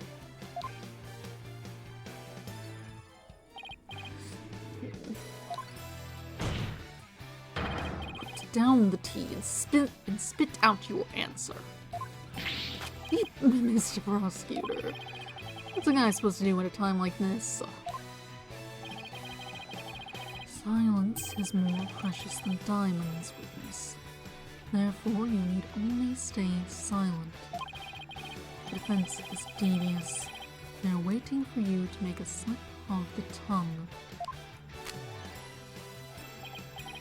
Oh, I see. So that's what they're after, is it? In that case, Your Honor, I have decided not to say another word. Very good. After all, your right to remain silent is protected by law. Well, Prosecutor Blackwell, any other brilliant ideas you'd like to share?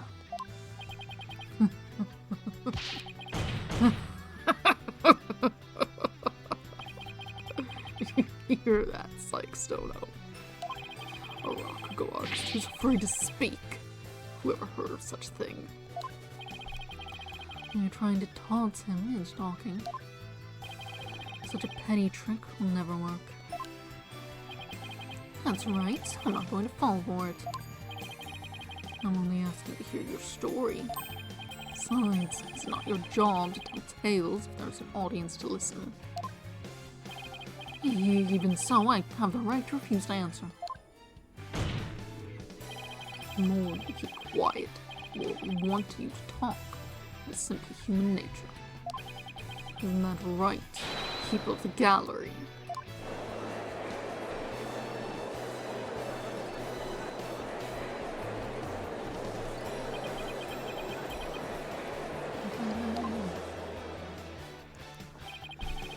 Even this wonderful attitude in front of you, still refuse to audience. Even with this wonderful audience in front of you, you still refuse to talk. So, perhaps you chose the wrong line of work, my friend. He's saying I should quit because I'm not afraid to speak my mind, I'll have you know. Oh, no, never mind what I just said. It is scary to talk, it's absolutely terrifying. But no, as a Rakugo artist, I must talk. If I don't, how can I ever show my face on stage again? Your Honor, I'm ready to testify. He did it. He managed to have convinced Uendo with his power suggestion technique. Fully for you, Uendo. That's as a real Rakugo artist should be. All right. If the witness wishes to testify, then by all means, please do. To return by such an obvious ploy. What a man of weak spirit.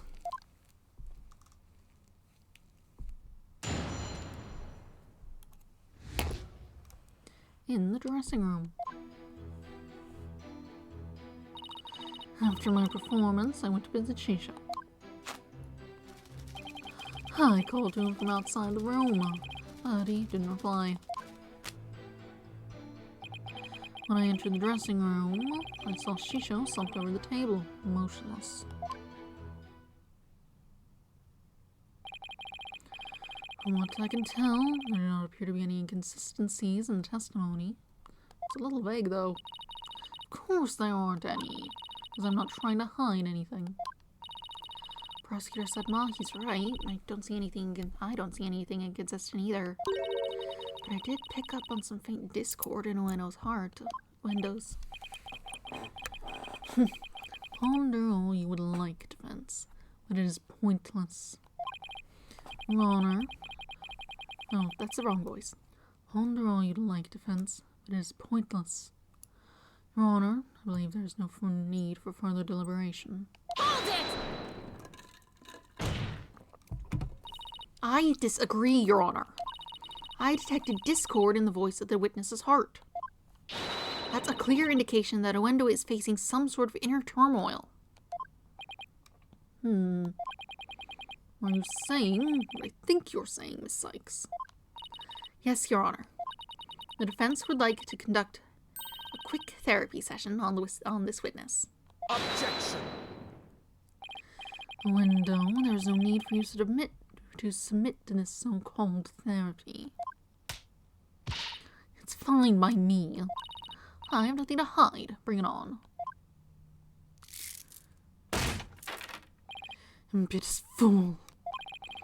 Why will you not listen to the guidance of this humble servant of the Holy Mother?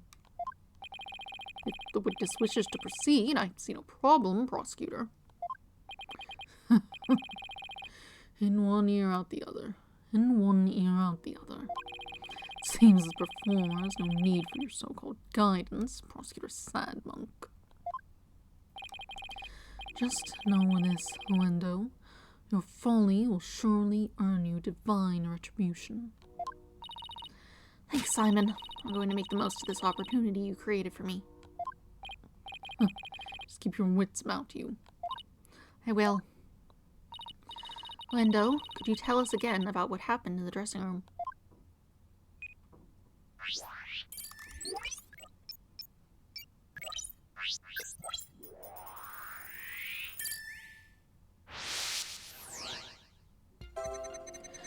After my performance, I went to visit Shisho. Called out to him from outside the room. But he didn't reply. When I entered the dressing room, I saw Shisho slumped over the table, motionless.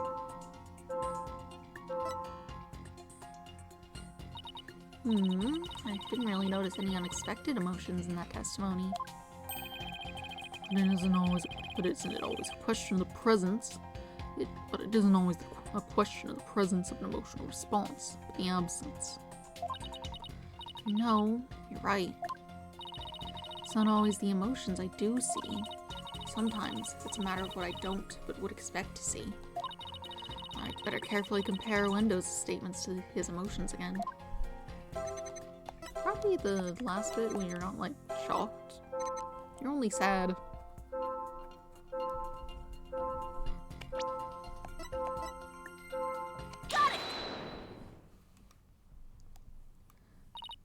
Window, I'm noticing something strange with these emotions.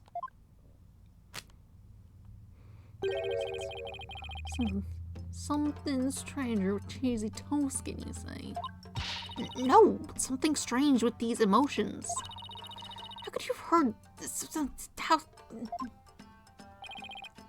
I don't know. Maybe it's time. Maybe it's me who's got some cheese in my ears. Why are you down there? Did he build the floor to open up and swallow his cushions out of shame for that bad joke?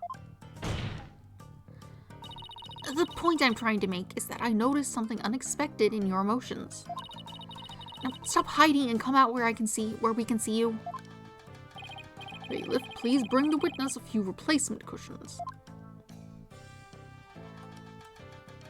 So what was this unexpected thing you noticed?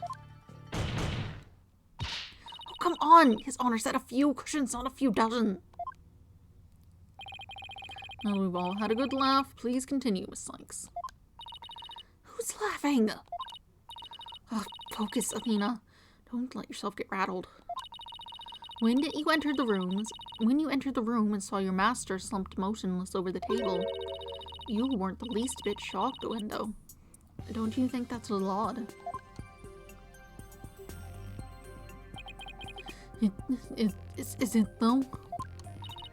A lack of surprise means you were prepared for what you saw. And I think I know why. The reason Window wasn't shaken when he saw his master's dead body is because...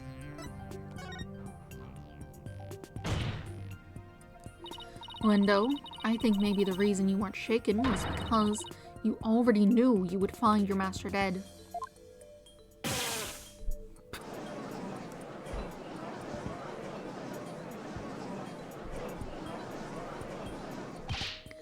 What? What kind of a thing is that to say? You've got it all wrong. Oh, right, I just remembered something. I thought Shisha was just sleeping when I first saw him.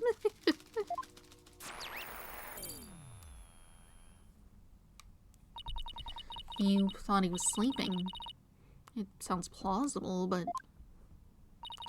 What made you think he was asleep? Well, he had his head and arms up on the table as if he were taking a nap. Oh, and one other thing. There was that note, too. A note? What note? You must be talking about this. Resting, do not disturb. It appears to have been written by the victim. Allow me to read it. Resting, do not disturb. Yes, that's the note I saw.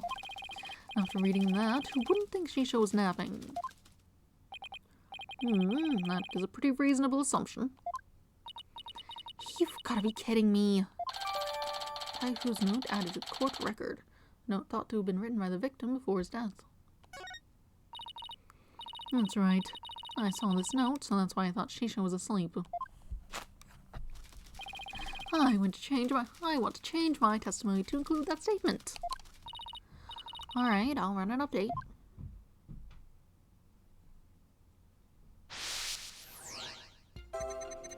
After my performance, I went to visit Shisha. I called him from outside the room, but he didn't reply.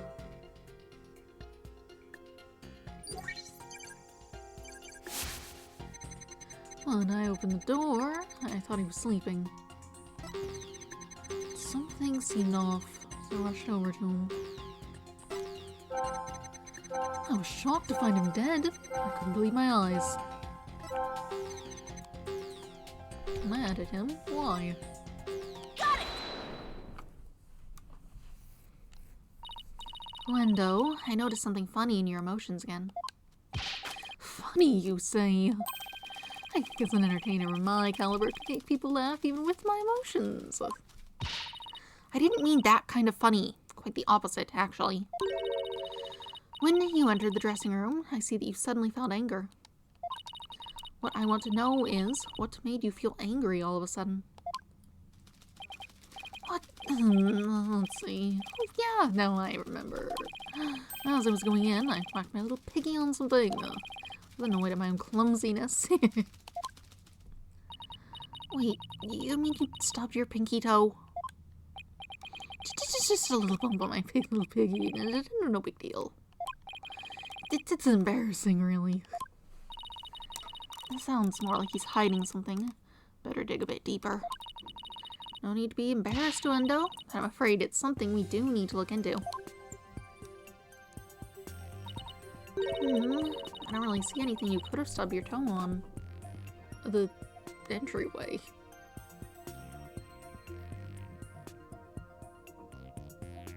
Also, potentially just the table itself. And the area around the dressing room door in this picture. It's stepped up. It's up. But maybe there was something there at the time? Oh, the table's been moved. I saw the... You can see the indents.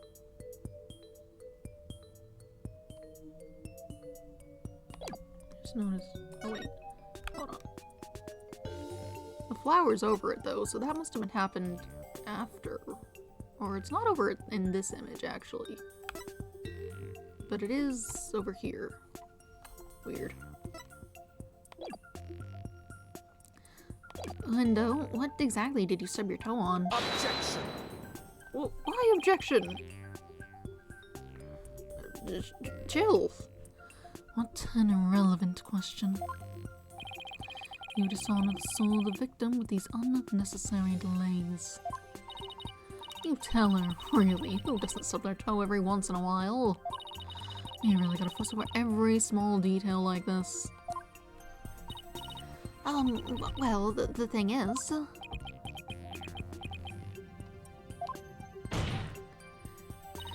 Even the most subtle of fluctuations in a person's psyche can clue us into the truth, though. That's why it's important to get to the bottom of this question. So I back down now. Who knows what new insults Simon will hurl my way. Is there really no trace left over of what Wendo stubbed his toe on by the door? What in the world might there have been then, but it's not there now?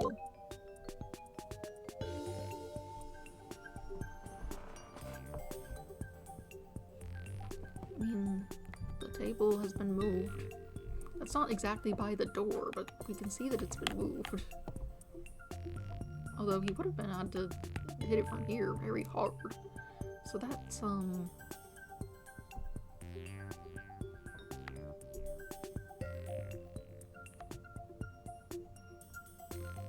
mean, I don't see anything else that could have been. Take that! Wendo, is this what you stubbed your toe on? Oh, I can never stub my toe on that.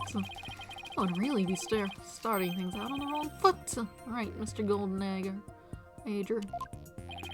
Golden Ager?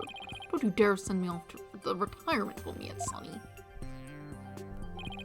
Anyway, I hope Miss Sykes didn't stub her toes on her teeth as her foot entered her mouth. Well, defense, you're ready to let it go and move on now. Of course not. What Wendo stubbed his little toe on is a vitally important question, I think.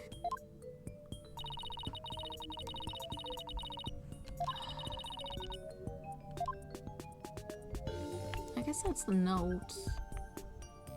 Is it this box?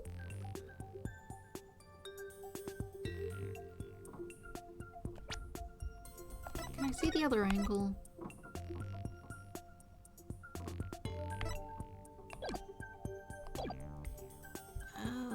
Take that! Not box. What am I missing here?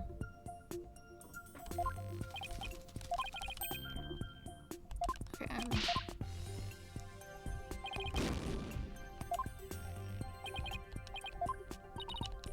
What is it?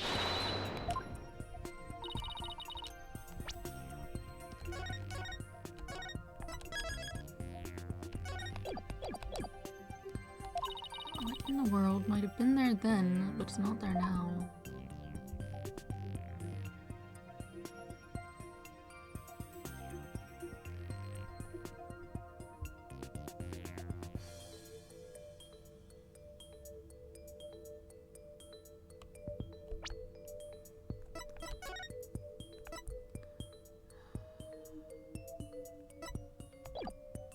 Maybe the bottle, since it hasn't been knocked over, but it's still heavy enough that... Take that! No. What? I'm not sure I get this. What am I missing here?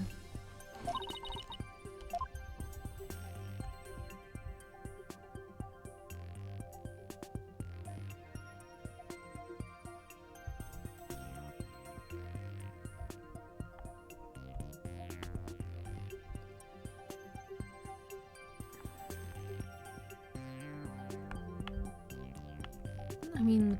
Take that! Please, take a good look at this photo of the crime scene. Are you saying the television was put by... Did it give up? Do you see it? Oh, yeah, there's drag marks, huh? I didn't really notice that part.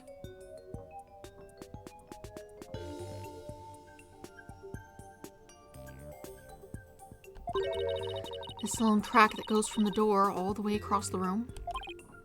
Now that you mention it, I do see traces of something getting dragged. The drag mark ends there, at the TV. This implies that the TV was originally by the door. I'm convinced that this TV is the object the witness stubbed his toe on. Well, Uendo, how about it? Yes, you're right. It was the TV. There. The noise level dropped again. Yes, I stubbed my pinky toe on the TV. But what of it? Why is it so important to you? So the noise went down, but it hasn't completely disappeared yet. Which means he's still hiding something. Okay, then let's try this tactic instead. Wendo, why was the TV moved there? Shisho must have moved it so we could watch my routine. I didn't want a place to put it, right in the middle of the doorway like that. I didn't want to bump into it again, so I put it back where it belonged. Performances on stage can be viewed in the dressing room using that TV. That's right, it's a closed-circuit monitor that shows the stage.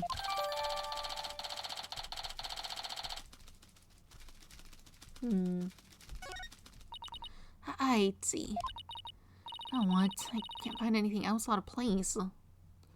That's a bad place to put the TV. He wasn't even facing that direction. And I still haven't gotten the noise level down to 0 yet.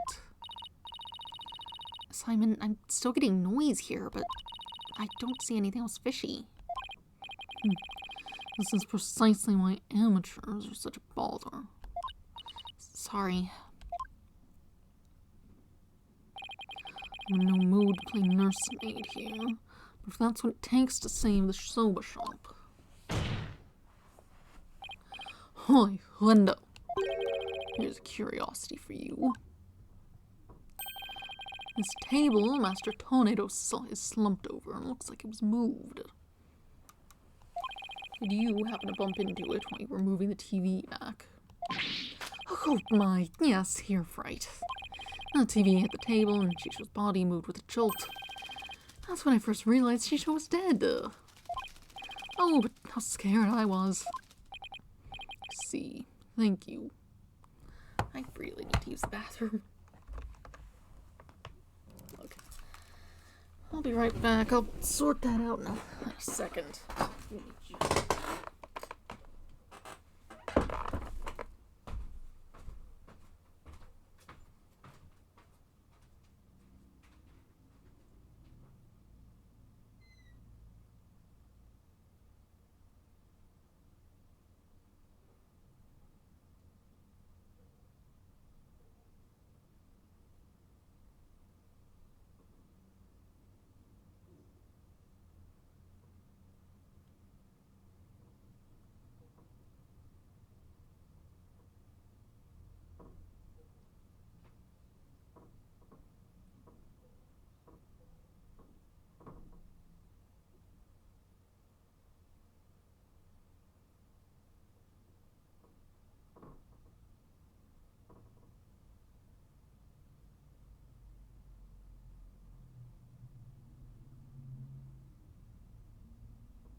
Okay.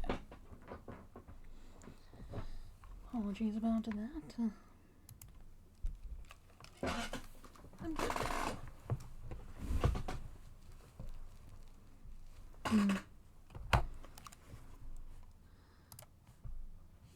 See.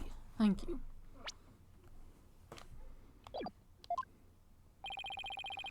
Finally getting a more precise picture of how the body was discovered. I'd wager you need to put the spurs to Endo just a trifle longer. Right. I can't keep asking Simon to bail me out like this. It's time for me to regain my footing and really stand on my own.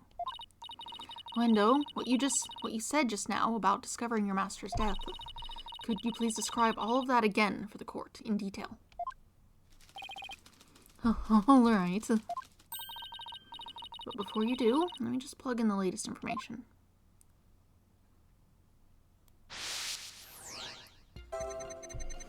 After my performance, I went to visit Shisho. I called him from outside the room, but he didn't reply. When I opened the door, I thought he was sleeping. I tried to enter the dressing room, but stubbed my toe on the TV. When I put the TV back in its normal spot, I realized that Shisho was dead.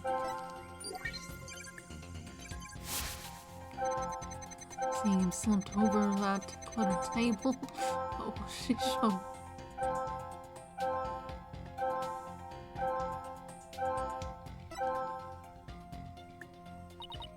Not really seeing any emotions I'd consider out of place. How about you, Simon? How many times are you going to come running to me? No, I was just looking for a second opinion. Take another good look at the flow of emotions. Don't just look for simple inconsistencies. Look at the intensity of his emotions, too. I see. Thanks, Simon.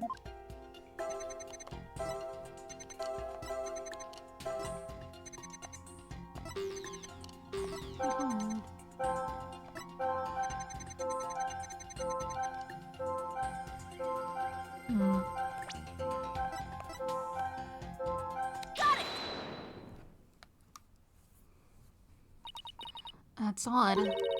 After the initial shock of finding the victim dead, you reacted with surprise again. What was it that surprised you, Wendo, besides your master's death? What do you mean? What's more, you were even more surprised the second time than the first. What could have surprised you more than finding your late master? Search me. The thingy must have made a mistake. Silence! Girl is as sharp as a trout, to be sure. Her ability to hear people's emotions, absolute. Get to remembering, Wendo. What was it that surprised you? That was a compliment, right? Well, No, we pushed him too hard and now he's mentally all over the place. His emotions are completely out of control. Out of control? Better explain how that's relevant. You know how normally I listen for the hidden emotions in a witness's voice, right?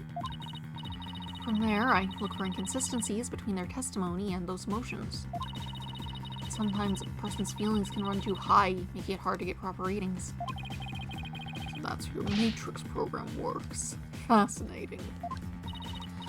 Ordinarily, it's just one emotion that runs out of control, but it seems there's nothing ordinary about this time.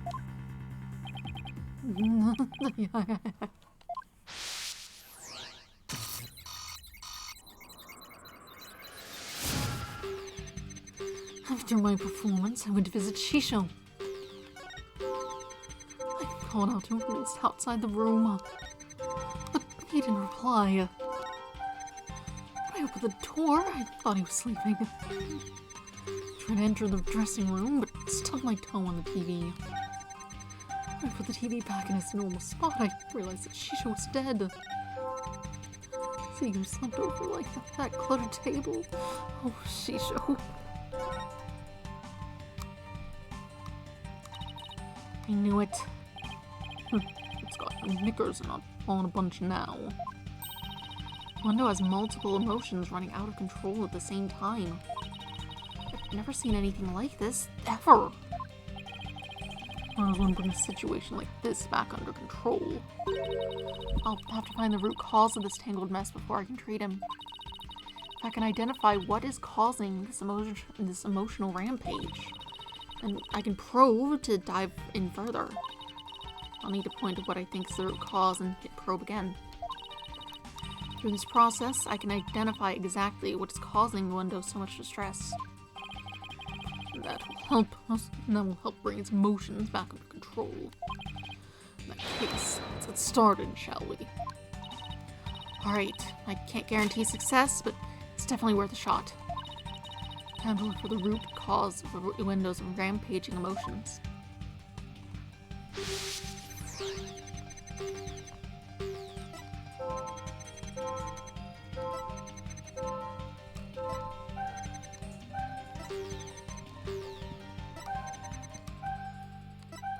I'm gonna say it's probably the cards. Got it! I get it now. The cards were the root of it all. I have. Don't try to deny it. You can't hide your feelings from me. A dying message that was left at the scene of the crime is what was causing your distress.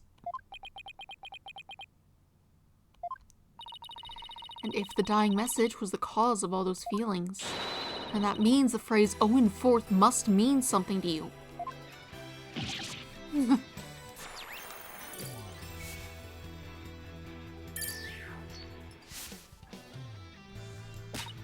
There. Noise level 0. Finally. Dying message consists of 2 words. Owen and Forth. Neither of these 2 words have anything to do with this witness.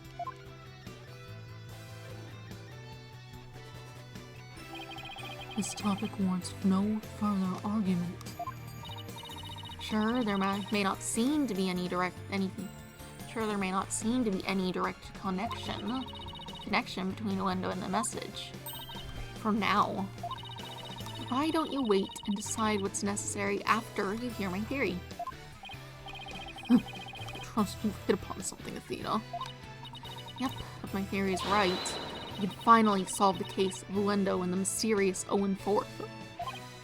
Well, go on then. I can already tell this promises to be interesting. Now, please share your theory with the court, Miss Sykes. There was something puzzling to me about Wendo's out-of-control emotions just now. Namely, that there were 3 distinct reactions present. I had never seen that before, and I wondered how it could be possible. Is there a conclusion to this meandering musing of yours? Hold your horses on getting there. So, could a person flick between 3 distinct emotions of such intensity like a switch? In the end, I concluded that it just wasn't possible.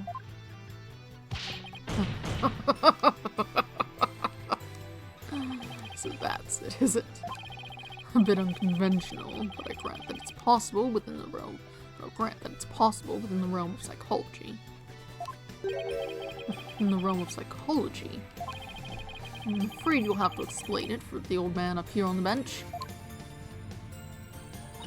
Your Honor, my theory is that Wendo...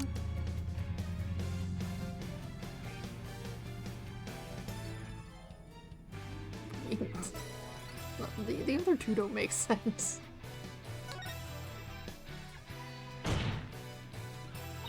With so many distinct personas, it's clear to me that Wendo has dissociative identity disorder. Dissociative?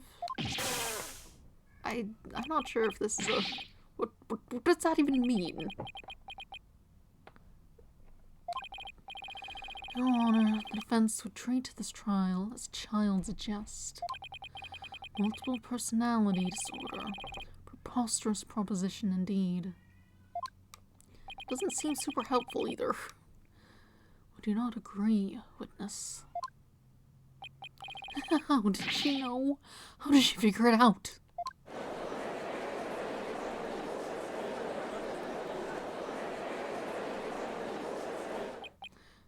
Pukunga. I can't believe it. I did it. I did it, Simon. I've read papers on it before, but to think I'd see a case of it for myself. Blimey. Rakugo artists tell stories of different characters, but has different personalities. Hey, you, lawyer girl. You got a problem with us, huh? No problem at all. This is all very hard to believe, but now that we've established that the witness has multiple personalities, could each of them please introduce themselves to this court? Endo Tornado, I'm a Rakugo storyteller, as you know. Hello everybody, Patches, the friendly jester here.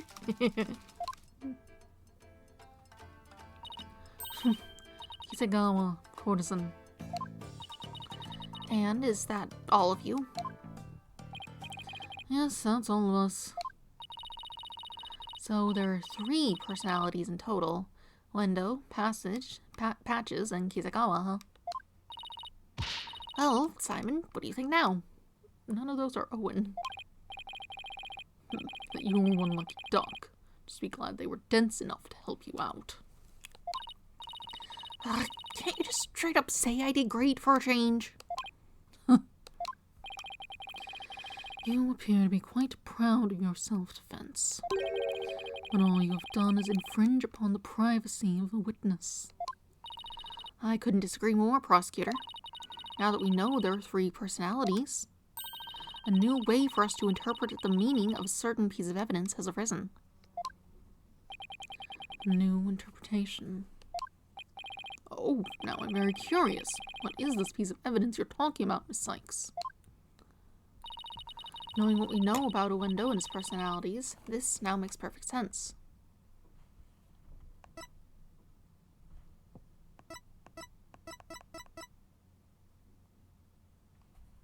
I mean, I guess it's the cards. Take that!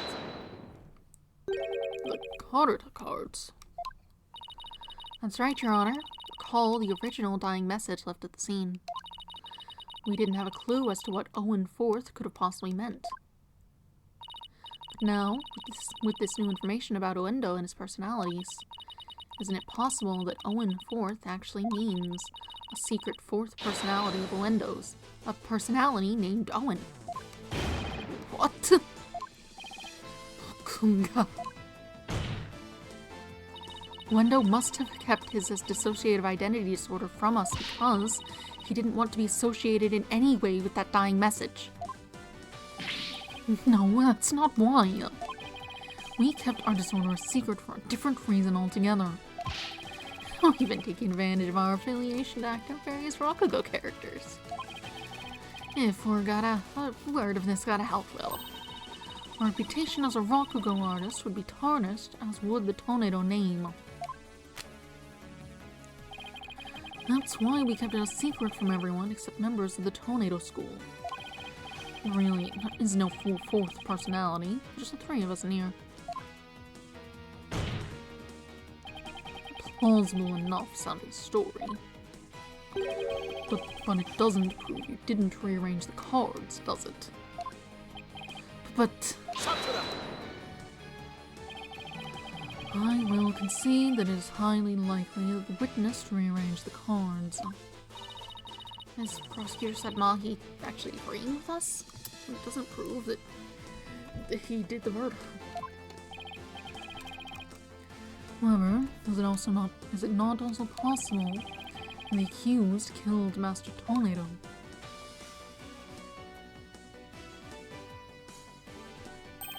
And then left that message in order to frame the witness? Upon noticing the cards when he found the victim's body, Wendell rearranged them. Silence! A fantastic tale, but a tale nonetheless. No one outside of the Tornado School knew about Wendell's multiple personalities. Wendell just finished saying so himself. That is a true but ultimately meaningless point. The witness was only in the dressing room for 2 to 3 minutes. It's far too little time to commit murder, wouldn't you say? Objection! Then who's to say he couldn't have done it before his discovery? Objection!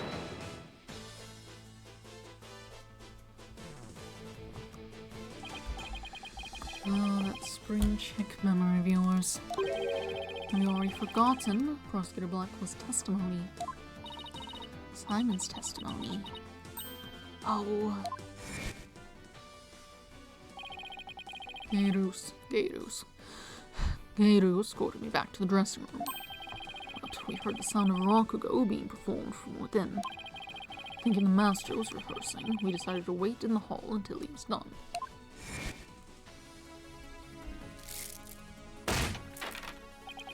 That's right.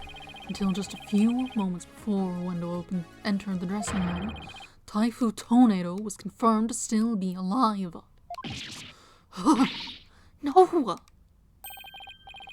Not only that, but Wendell was on stage until just before he discovered the body. A bulletproof alibi that I have already confirmed with several audience members. Oh no! I also heard that his Rakugo performance that day was a steaming pile of... Well, you get the picture. Yes, I'm afraid so. Really stunk up the place I did. And yet, I have a perfect alibi. Indeed. Why not land the coup de grace on the defense by describing your alibi, witness? Okie dokie smoky.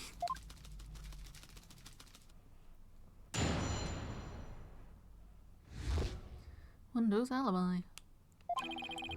I was on stage until just moments before I went into the dressing room. The entire audience was my witness. But my performance was a huge bust. Not a single soul laughed. I'll never be able to live down how terribly I bombed during that very important show. Wendell was on stage before he found the body, so he could not have committed this crime. It was time to let it all go, defense, and move on. Well, get this, Prosecutor said Mahi. The Right to Anything agency never gives up. We fight to the bitter end.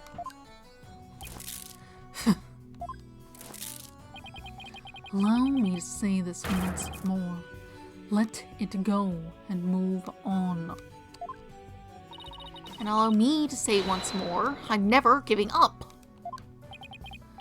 Let it go and... Never! Yeah, this is pointless. You should have taken advantage of this opportunity while you could, you foolish child. Your worthless convictions only serve to prolong the accused's suffering. If words will not sway you, perhaps pain will. Oh, no, anything but this. サトライマオマどもさましで足し抜けたれ合戦をそろか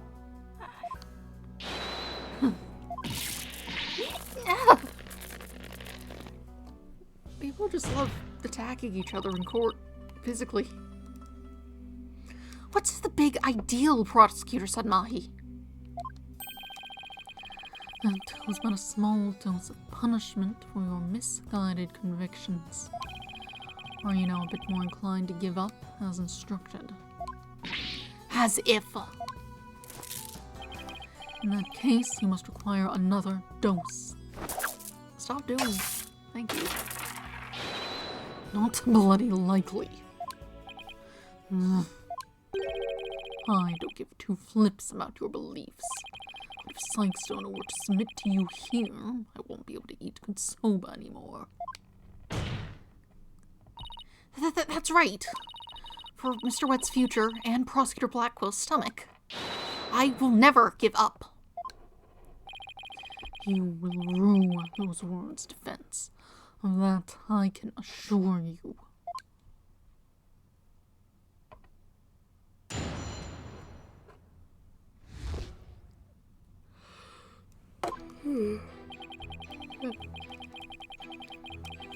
I was on stage until just moments before I went into the dressing room. Hold it!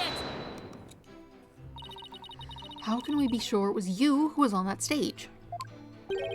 Aren't you asking whether it could have been some imposter? I guess so. Unlike a big arena, a Rakugo theater is a cozy little place. It would be hard to fool an audience in such an intimate setting, don't you think? Yeah, I guess you're right. Good. Glad we could clear that up, because I guess you could say the entire audience was my witness. Hold it!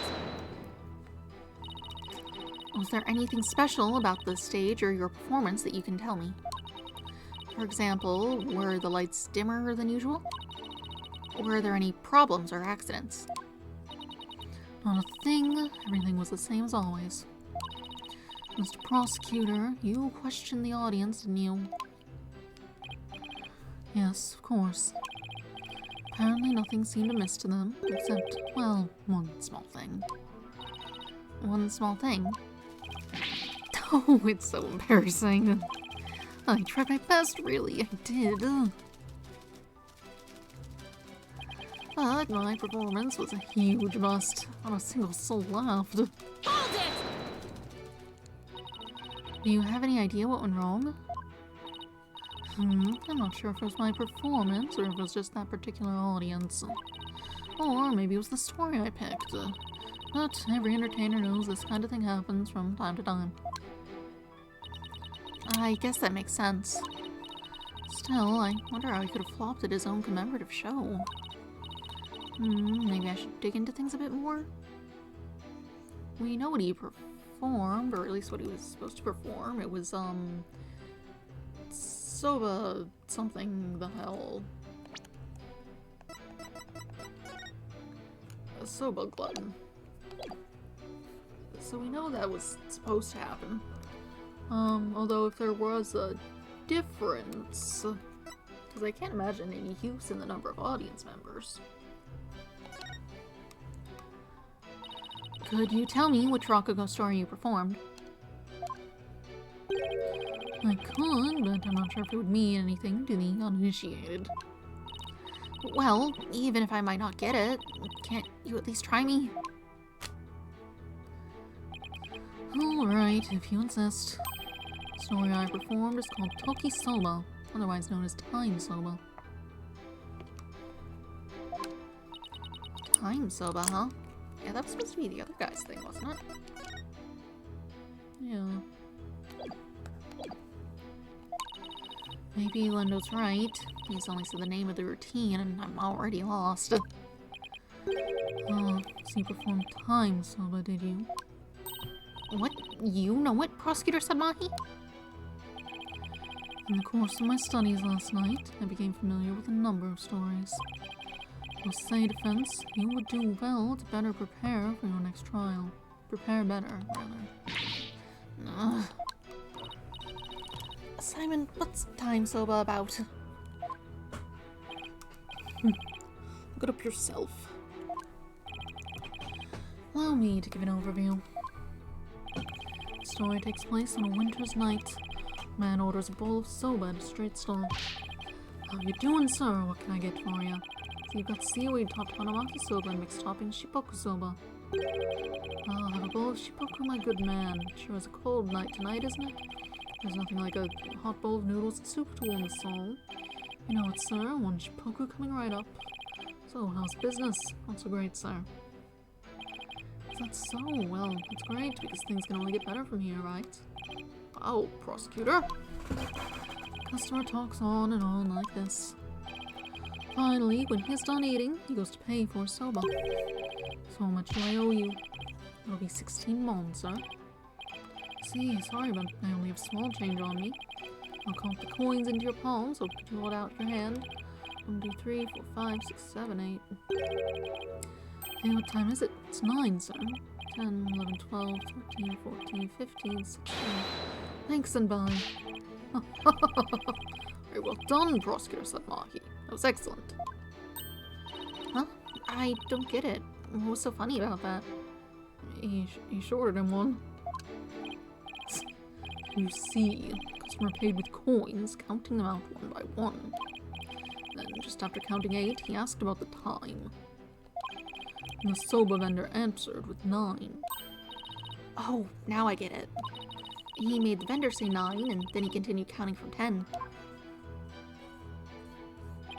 Exactly. Cheated the soba vendor out of 1 mon with his smooth talking. The story continues with another man who saw the whole thing and tries to do the same. He bungles the trick and ends up paying more than 16 mon for his soba. The story ends on that as the punchline. You can look up the rest of the details yourself. Or, I'm sure Prosecutor Sandmonk over there would love to perform it for you after court. So basically, it's a story about a man cheating on his soba bill. That's kind of petty, isn't it? Is that really all you have to say about this classic story? Time soba is such a well-known staple of Rakugo. Objection! Fine. So you studied a lot. The skill of an artist is crucial, and we haven't the time for a lecture detour right now, Prosecutor Sadmonk. Oh, I wanted to hear a little more, but I suppose it is off topic. Getting back to the matter at hand, Sykes, the witness, stated that the story I performed is called Toki Soba, otherwise known as Time Soba. Would you like to add this statement to his testimony? Should I have that statement added to his testimony? Absolutely. Yes, Your Honor. I'd like to have it added. Very well. The story I performed is called Toki Soba, otherwise known as Time Soba. Hold it!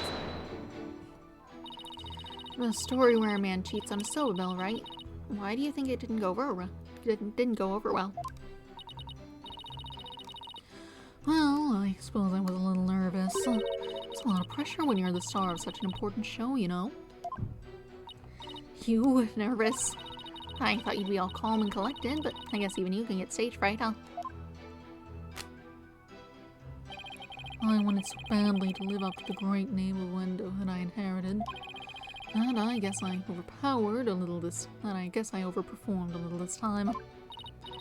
Wendo was the stage name of a former member of the Tomato School, right? That's right. The name belonged to one of Shisho's former disciples who died of illness at a young age. With the weight of a new name like that to carry on your shoulders, I can see why you were feeling the heat, just like me. I'm carrying the weight of my entire agency on my shoulders right now. In that case, can I count on your sympathy and have you go a little easier on me? With the audience as his witness, Wendo has a pretty unshakable alibi, doesn't he? You're not giving up, are you? Where's that never-say-die spirit you displayed earlier? Of course I'm not giving up, Simon. I just know Wendo has something to do with this case. Oops. How will you connect him to the crime when he has an alibi as strong as that? I don't know just yet. But I'm going to press his testimony and keep an eye out for contradictions.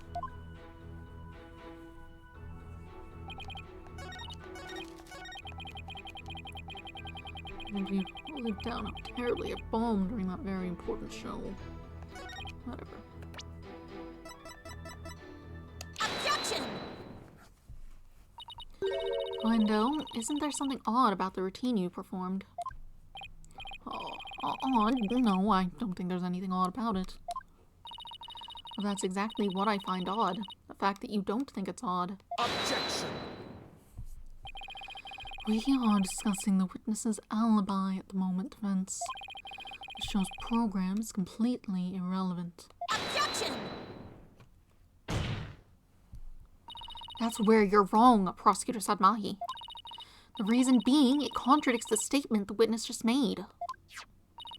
Wendo, do you know what this is? No, what is it? This is an invitation to the show sent from Master Tornado to Prosecutor Blackwell. Included in the invitation is a rundown of the show's program, which clearly states that Time Soba was to be performed by Master Tornado himself.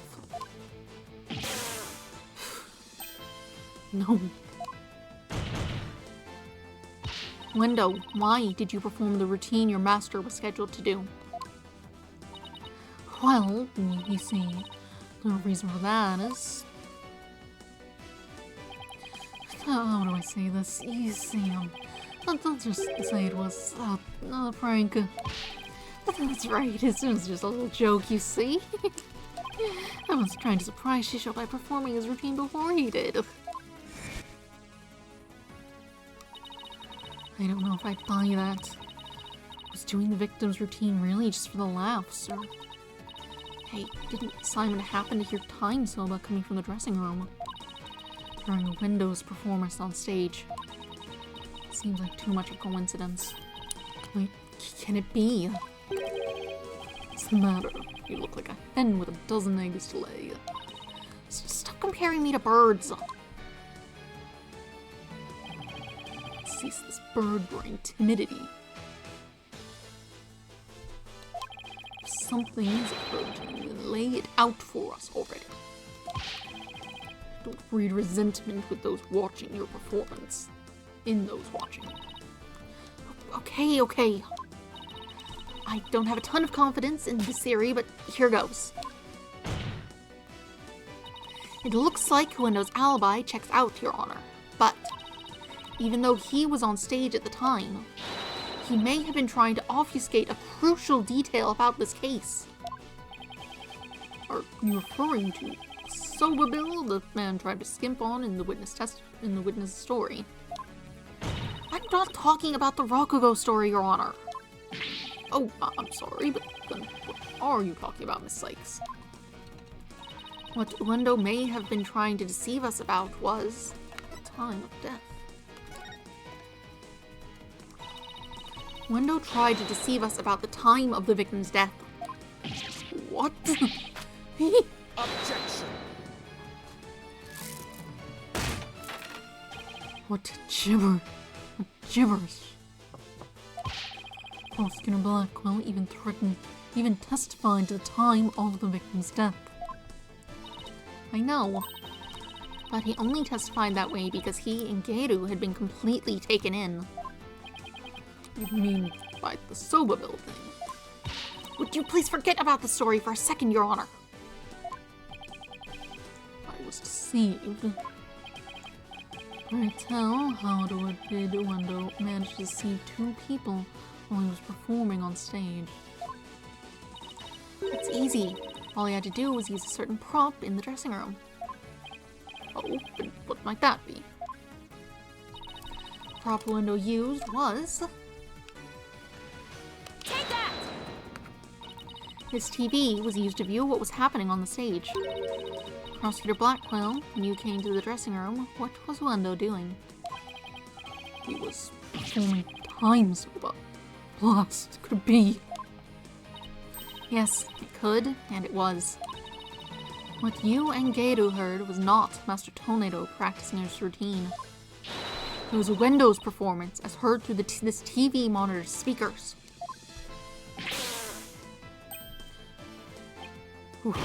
What? With the TV just inside the inner door of the dressing room, it could easily be heard from the hallway outside. Because we knew that Master Tornado was scheduled to perform Time Soba, we were easily manipulated into thinking he was still alive at the time rehearsing. Yes, your knowledge of the day's program is why the two of you could be fooled this way. Simon, did the voice you hear belong to Master Tornado? The door was in the way, I couldn't tell exactly who the voice belonged to. because I heard time Soba. I just assumed that it was Master Tonedo. I can't believe I was taken in by such a simple mind game. Objection! All of that is mere conjecture. Where is your proof, defense? Objection! Wendo moved the TV back when he discovered the body. After all, he couldn't very well leave it by the door, because then someone might figure out the trick he'd been playing. And there's one more thing about Wendo's actions that's suspicious. And that is the fact that he flopped so badly on such an important occasion. What's so suspicious about that? Even pros slip up once in a while, you know. But I believe that this time it was intentional. Because Wendo knew it'd be strange to hear laughter coming from the dressing room. Oh my. Yikes. It's all just a bit too perfect to be sheer coincidence. Plus, if the voice Prosecutor Blackquill and Gato heard was due to Wendo's scheming, then the victim's time of death could have been earlier than 4 p.m. In other words, Wendo could have killed Master Tonedo himself. We've got you by the stones now, Wendo, so you'd better confess everything.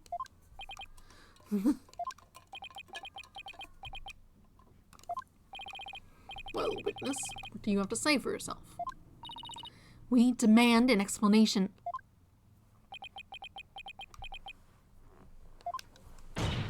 Wendo! I confess. I tampered with the crime scene.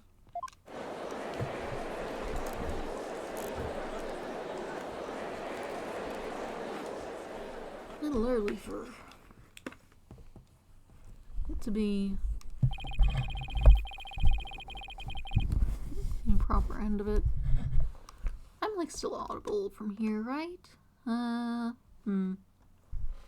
as much as I'd like to be. Just trying to find a way to sit comfortably. Alas, it seems to be impossible to do that and also be audible. I'm fine. Is it the defense's claim that Wendo Tonedo is the true murderer in this case? If he tampered with the crime scene, then we have to at least consider him a suspect. Now, wait just 1 minute. Yes, I admit to messing with the dressing room, but I didn't kill Shisho. Then why did you tamper with the crime scene? I refuse to answer that question. What? If you suspect this witness, then I have a question for you.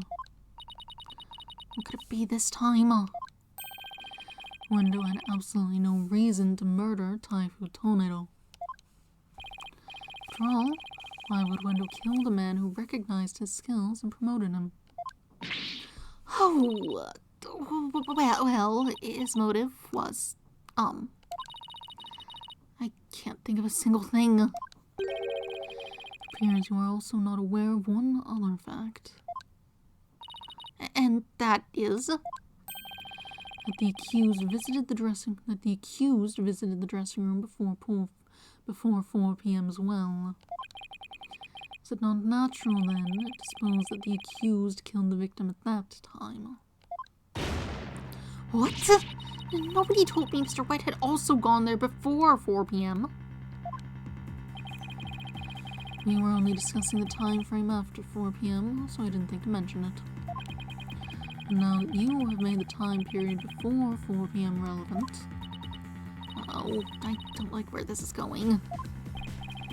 So you really do not know what your client was doing during that time frame, do you?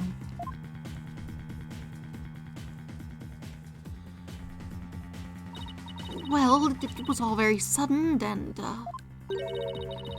why did you wait until the very last second to contact me, Simon? Don't you give me that look. Just so you know, Bucky never told me he'd visited the Master. Never told me he had visited the Master before 4 p.m. either. This sort of thing is exactly why that prosecutor keeps calling us unprepared. The defense will stop squabbling this instant. Sorry, Your Honor. Prosecutor Sadmahi, please continue. Thank you, Your Honor. Defense, you know of the soba-making implements in the dressing room, correct? Is he talking about the equipment for making soba noodles?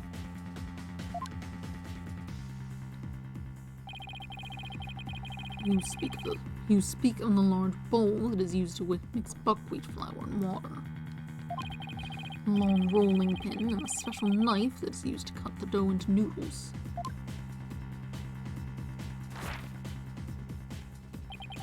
Precisely. These tools all came from the accused's soba shop. You mean they didn't belong to Master Tornado? Mr. Wright had visited the dressing room to give the victim a soba-making lesson. And that visit was before 4 p.m. I'm afraid that after the accused kneaded the dough and made those noodles,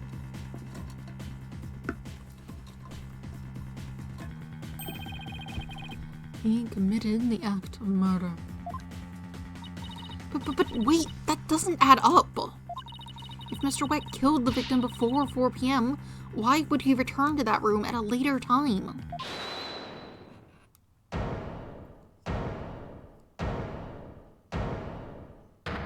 Now you're back. What soba? You're kitten caboodle when it comes to noodles. Was that your voice? I don't think I gave you a very distinctive voice. Your drunkenness, or whatever the hell, was sort of covering, uniqueness. Why do you have a skateboard? Oh my. I am Miss Jiggity, nay, Slimy. It's whatever. Variation, I went back, because Master Tornado ordered uncooked noodles. Mr. Wet.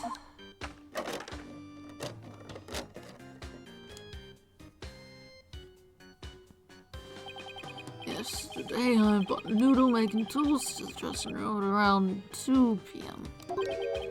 That's when Master Tornado ordered uncooked soba noodles to stock up on. Uncooked noodles to stock up on? Yes, ma'am. Master Tornado kept a supply of soba noodles from my shop, but it's fresh.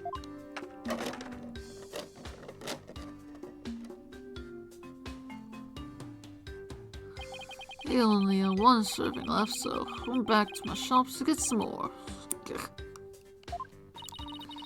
One serving of noodles in the fridge, but I thought the fridge was practically empty. Anyway, the whereabouts of the missing noodles isn't all that important now. You ran into me and Gator when you came back to deliver the uncooked soba, correct? That's right. I made time out of my busy day to deliver him the noodles. And you know what? He ignored me when I called out to him from the center doorway. He just kept mumbling Rococo lines for ages, so I got mad and went back to my soba shop. So that's why you got mad. What he's saying is true, and there's no way he could be the murderer. I swear I'm telling the truth. But bailiff, quick, get this man to the infirmary. Something's wrong with him. Oh yes, I'm having a pretty good time. Well, I dare say he's quite the handful. Your Honor, please accept the statements Mr. Wet made just now into evidence. Objection! I believe the accused's statement about going to the room at around 2 p.m. is true. It falls within the victim's estimated time of death. That opens up the possibility that the crime was committed between 2 and 4 p.m. That's some critical information. Yes, Your Honor. But other than that one point, Mr. Wett's statements are dubious and without proof. Objection! But they are the words of the defendant himself.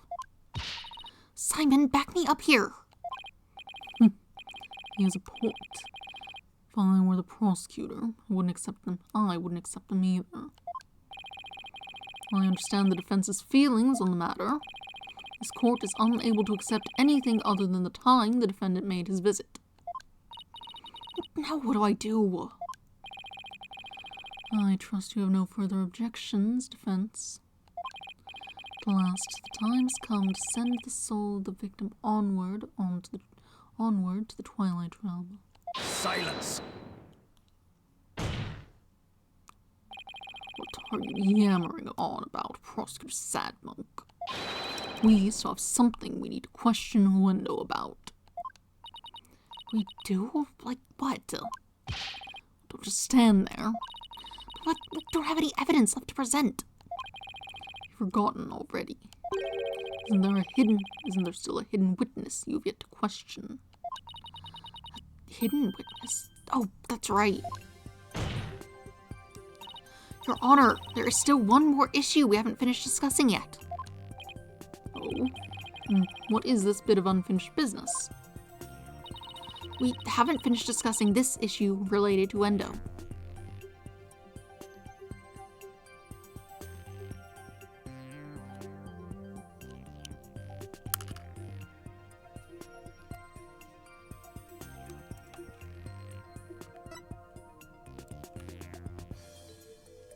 I guess this one.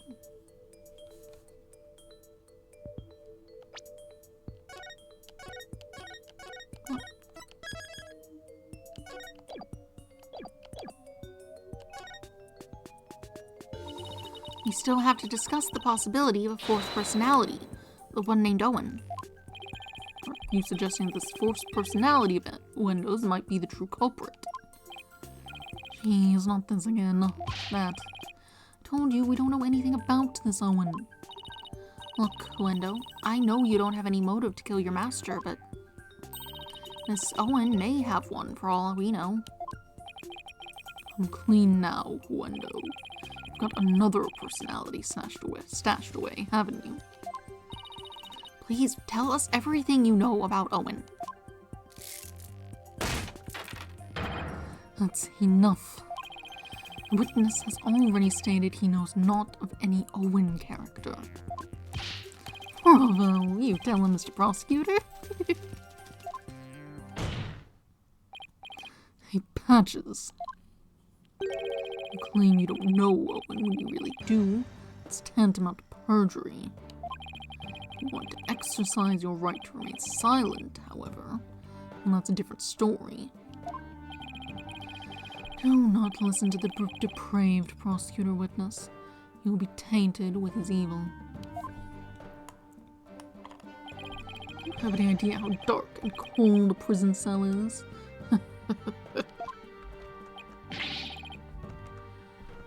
I exercise my right to remain silent. What's this now? Changing horses midstream, are you? Shut up, I will remain silent and that's it. Patches, you fools, you stay out of this.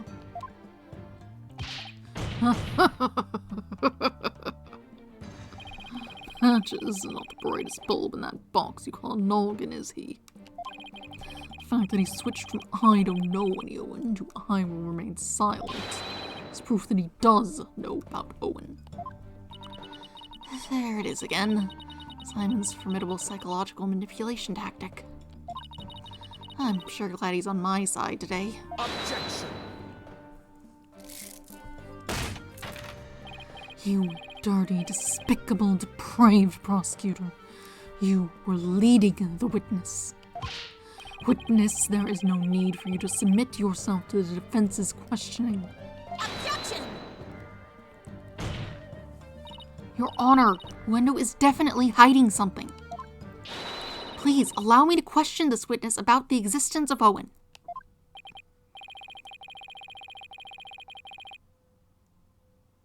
What's that noise?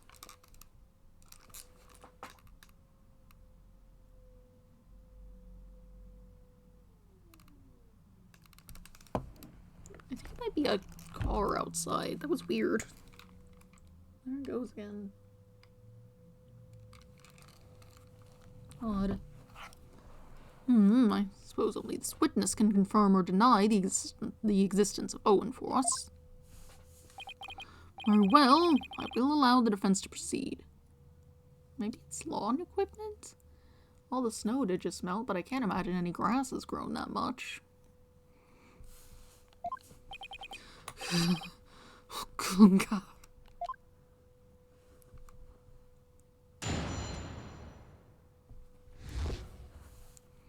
About Owen. I never met any personality named Owen. Patches was just blurting out nonsense in a panic. We're always aware, so we definitely notice if a personality like that showed up. How dare you treat me like a criminal based on mere conjecture?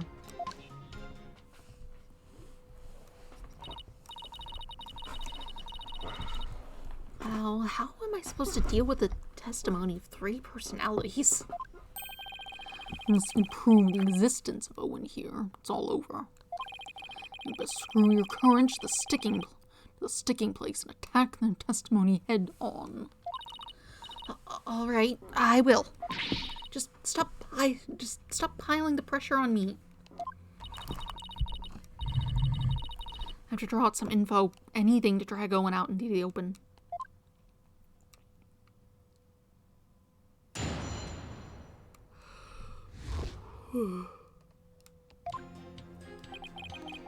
Never met any personality. Met, huh? Is that how you experience each other? Like people meeting on the street? Well, it's more like all 3 of us are always here. And the personality that is most suited to the moment is the one that comes out.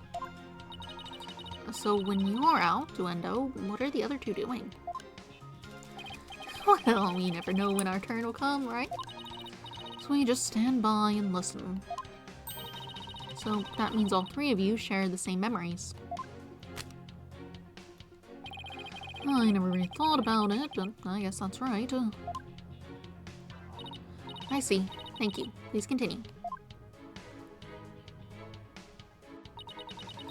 Patches was just blurting out nonsense in a panic.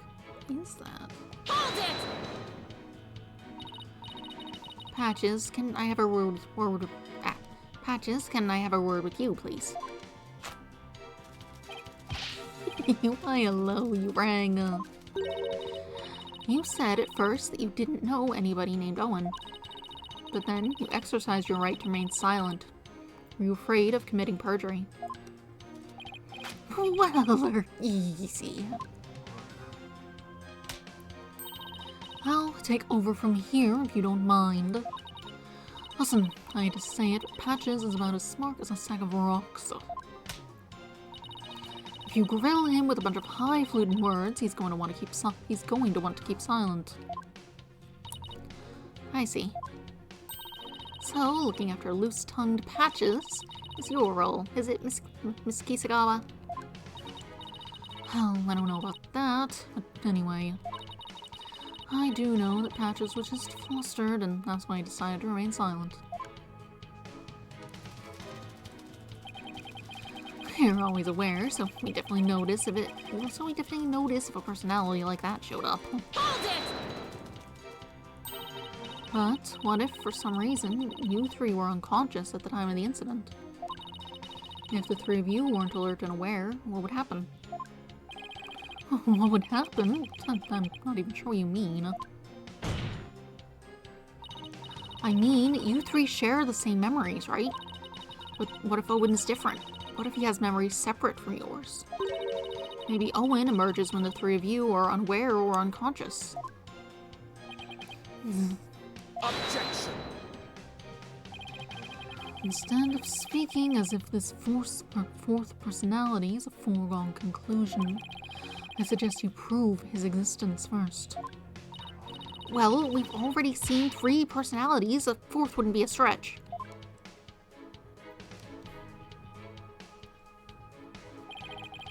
You dishonor the victim and this court by jumping to such conclusions without proof. Have you ever heard the old sayings, Prosecutor? These old sayings, Prosecutor Samahi? What happens twice will happen thrice. If you see one, there are likely 30 in your home. I'm basing my theory on such premises. Comparing us to cockroaches, do we bug you that much, Early? How do you intend to prove it? How will you prove that all 3 personalities became unconscious, as you say? Unless you can do that, all of this talk is merely empty speculation. Well, Don't be so timid. If you don't have it, then find it. Look for something that could render Uendo and the others unconscious. Simon's right. I can't back down now. For my client, Mr. Wet, I have to... Wait, Mr. Wet? Refreshed? Maybe if I were a lump of regular flour dough for udon noodles. I'm fresh like my soba. You don't let soba rest. It's all about the 3 freshes. Run the buckwheat seeds fresh, cut the dough fresh, pull the noodles fresh.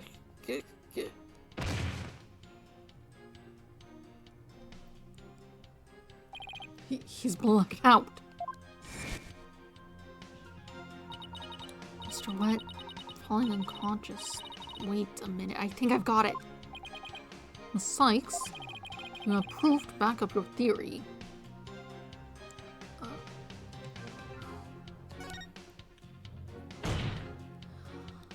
Yes, Your Honor, I do.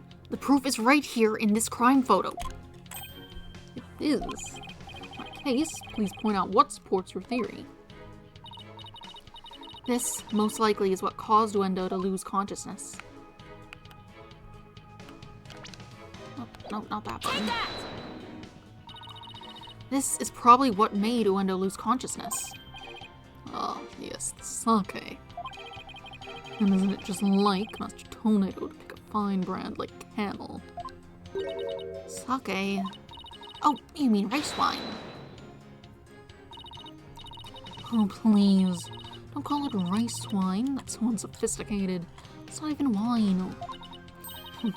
Silly girl. I must agree. You need to become more cultured, Athena. Tomato. It's made of rice, and people get drunk from drinking it, right? It's called sake. End of story. Fine, sake it is then. Ay caramba, everyone's so touchy about these things. Nicole, Master Tornado, would often have a drink or two before performing. Said it made him more eloquent. Drinking too much of the stuff can make one lose consciousness, though, of course.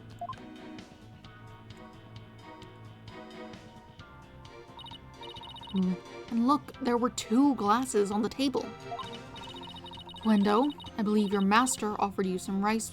I mean sake. And then you must have drank too much and passed out. That's when your 4th personality, Owen, emerged. How are you getting smoke out of your fan? Also, I drink sake. Oh, that's a good one. We have a real sweet tooth, you see, so yes, we did accept a sugary red bean bun. But since we really dislike sake, we said no thank you to that. Believe it or not, we were really weak when it comes to booze. Even a tiny drop can knock us right out. So you see, I had a sweet manju bun, but I didn't drink any sake. If from the same brand, are we gonna say there's alcohol in the buns? What? But that can't be right.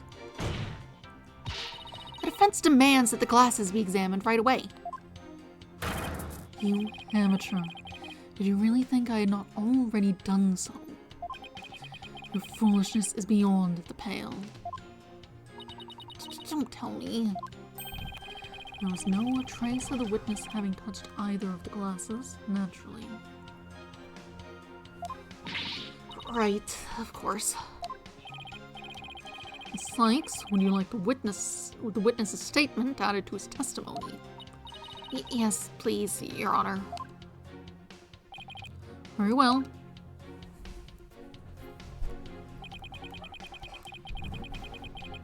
Oh, you had a sweet manju bun, but I didn't drink any sake. Hold it! So, if you had even a tiny sip of sake, you'd conk right out, huh? That's why you didn't touch the glass that Master Tornado offered, correct? Yes, that's right. Then, maybe you ate something that had sake in it as an ingredient. I don't recall doing anything like that. He doesn't recall doing it. But that doesn't necessarily mean he didn't. He just might not have known that he did. Better take another good look at the evidence. We didn't drink any sake, huh? Oh boy, now we're in trouble. That kind of answer is exactly why Sad Monk keeps insulting you. Now use your head. There are countless ways Wendo could have gotten sake into his mouth besides drinking it. Well, I don't know about the countless part, but with nothing. Give it some thought and you'll figure something out. So the witness must have had something that contained sake. Is there anything in the court record that hints at something like that? There is. The buns and the drink are from the same brand. How dare you treat me like a criminal?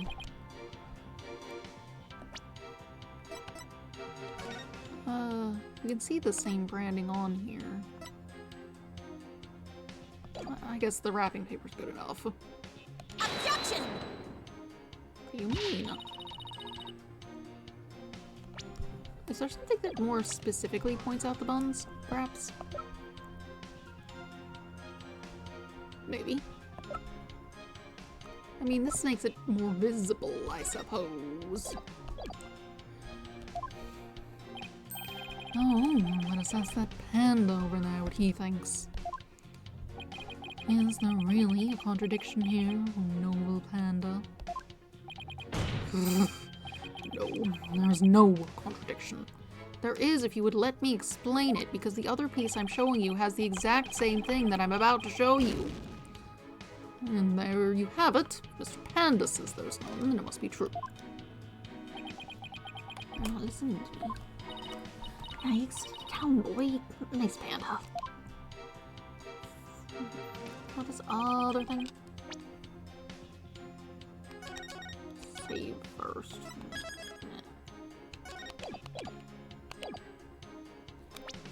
You want this thing where it's a little more visible? Objection! I was exactly trying to show you this wrapping paper. It was just also in the image. Whatever. This shows what most likely made Wendo lose consciousness. That note. Are you feeling lightheaded, child? Perhaps a bit peckish. I'm not hungry, and my head feels just fine, thank you very much. Look at the paper this note is written on. Isn't there something familiar about it? What exactly is your point, defense? What is that noise? It's not a car, because it's still going. I mean, I guess it could still be someone's yard work objects. The leaf blower or something, but I can't imagine why.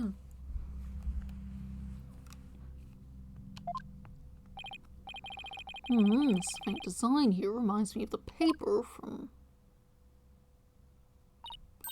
Yep, it's a piece of the wrapping paper on the box of manju buns by the victim on the floor.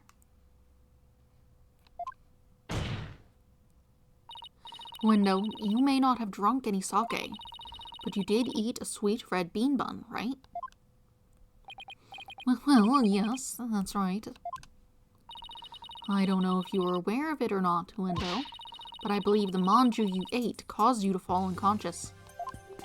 The bean bun? But how? Because those buns contained a secret ingredient.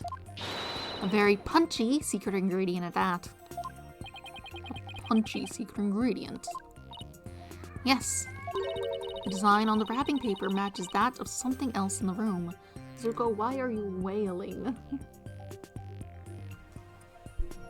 What are you doing? It does. The design on this object matches that of the manju box's wrapping paper. Take that! The camel pattern. It's the same one as for the camel brand sake.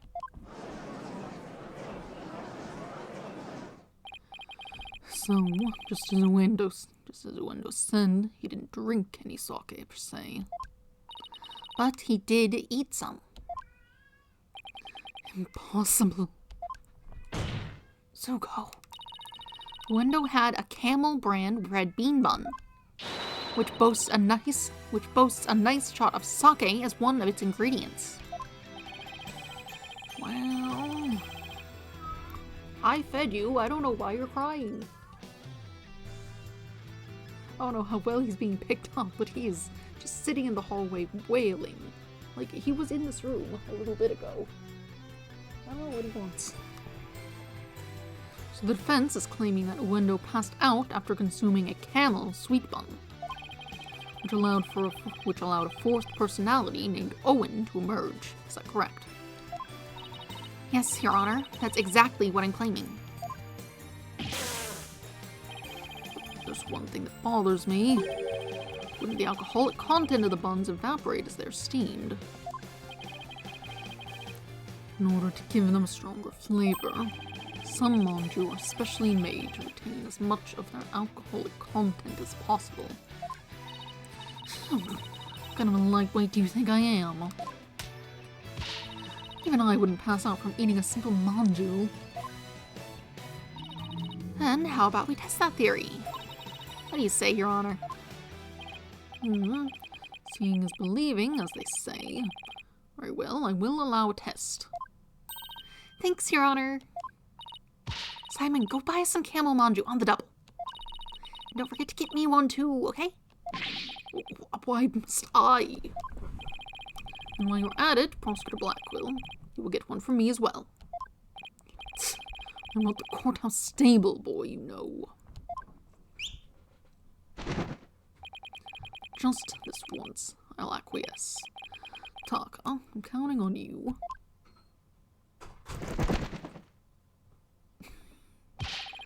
All of you had better pay me back. Aw, but I thought it would be your treat, Prosecutor Blackquill. What a shame. Now then, let's adjourn until the manju arrive by Carrier Hawk. Court will reconvene as soon as Taka returns. Are we getting a save point? Yes, okay. Because it's gotten a bit late now. What time is it? Probably on my phone. I mean, I can see the time on here. It's like 12:30. That seems about the time to stop.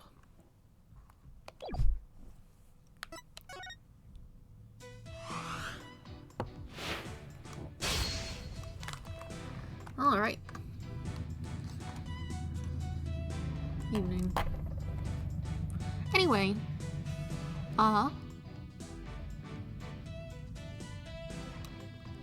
Yeah, that's that. We'll get back to the trial on Friday.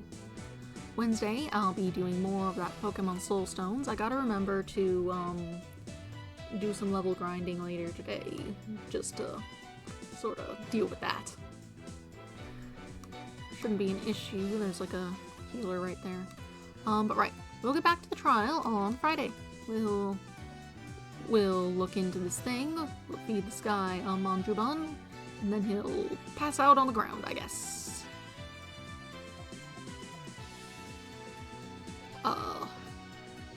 Hopefully someone prepares for that properly. We'll see how things go. Yes. So that will be on Friday, Pokemon on Wednesday. Nothing else really to cover. That's all. Have a nice day. Goodbye.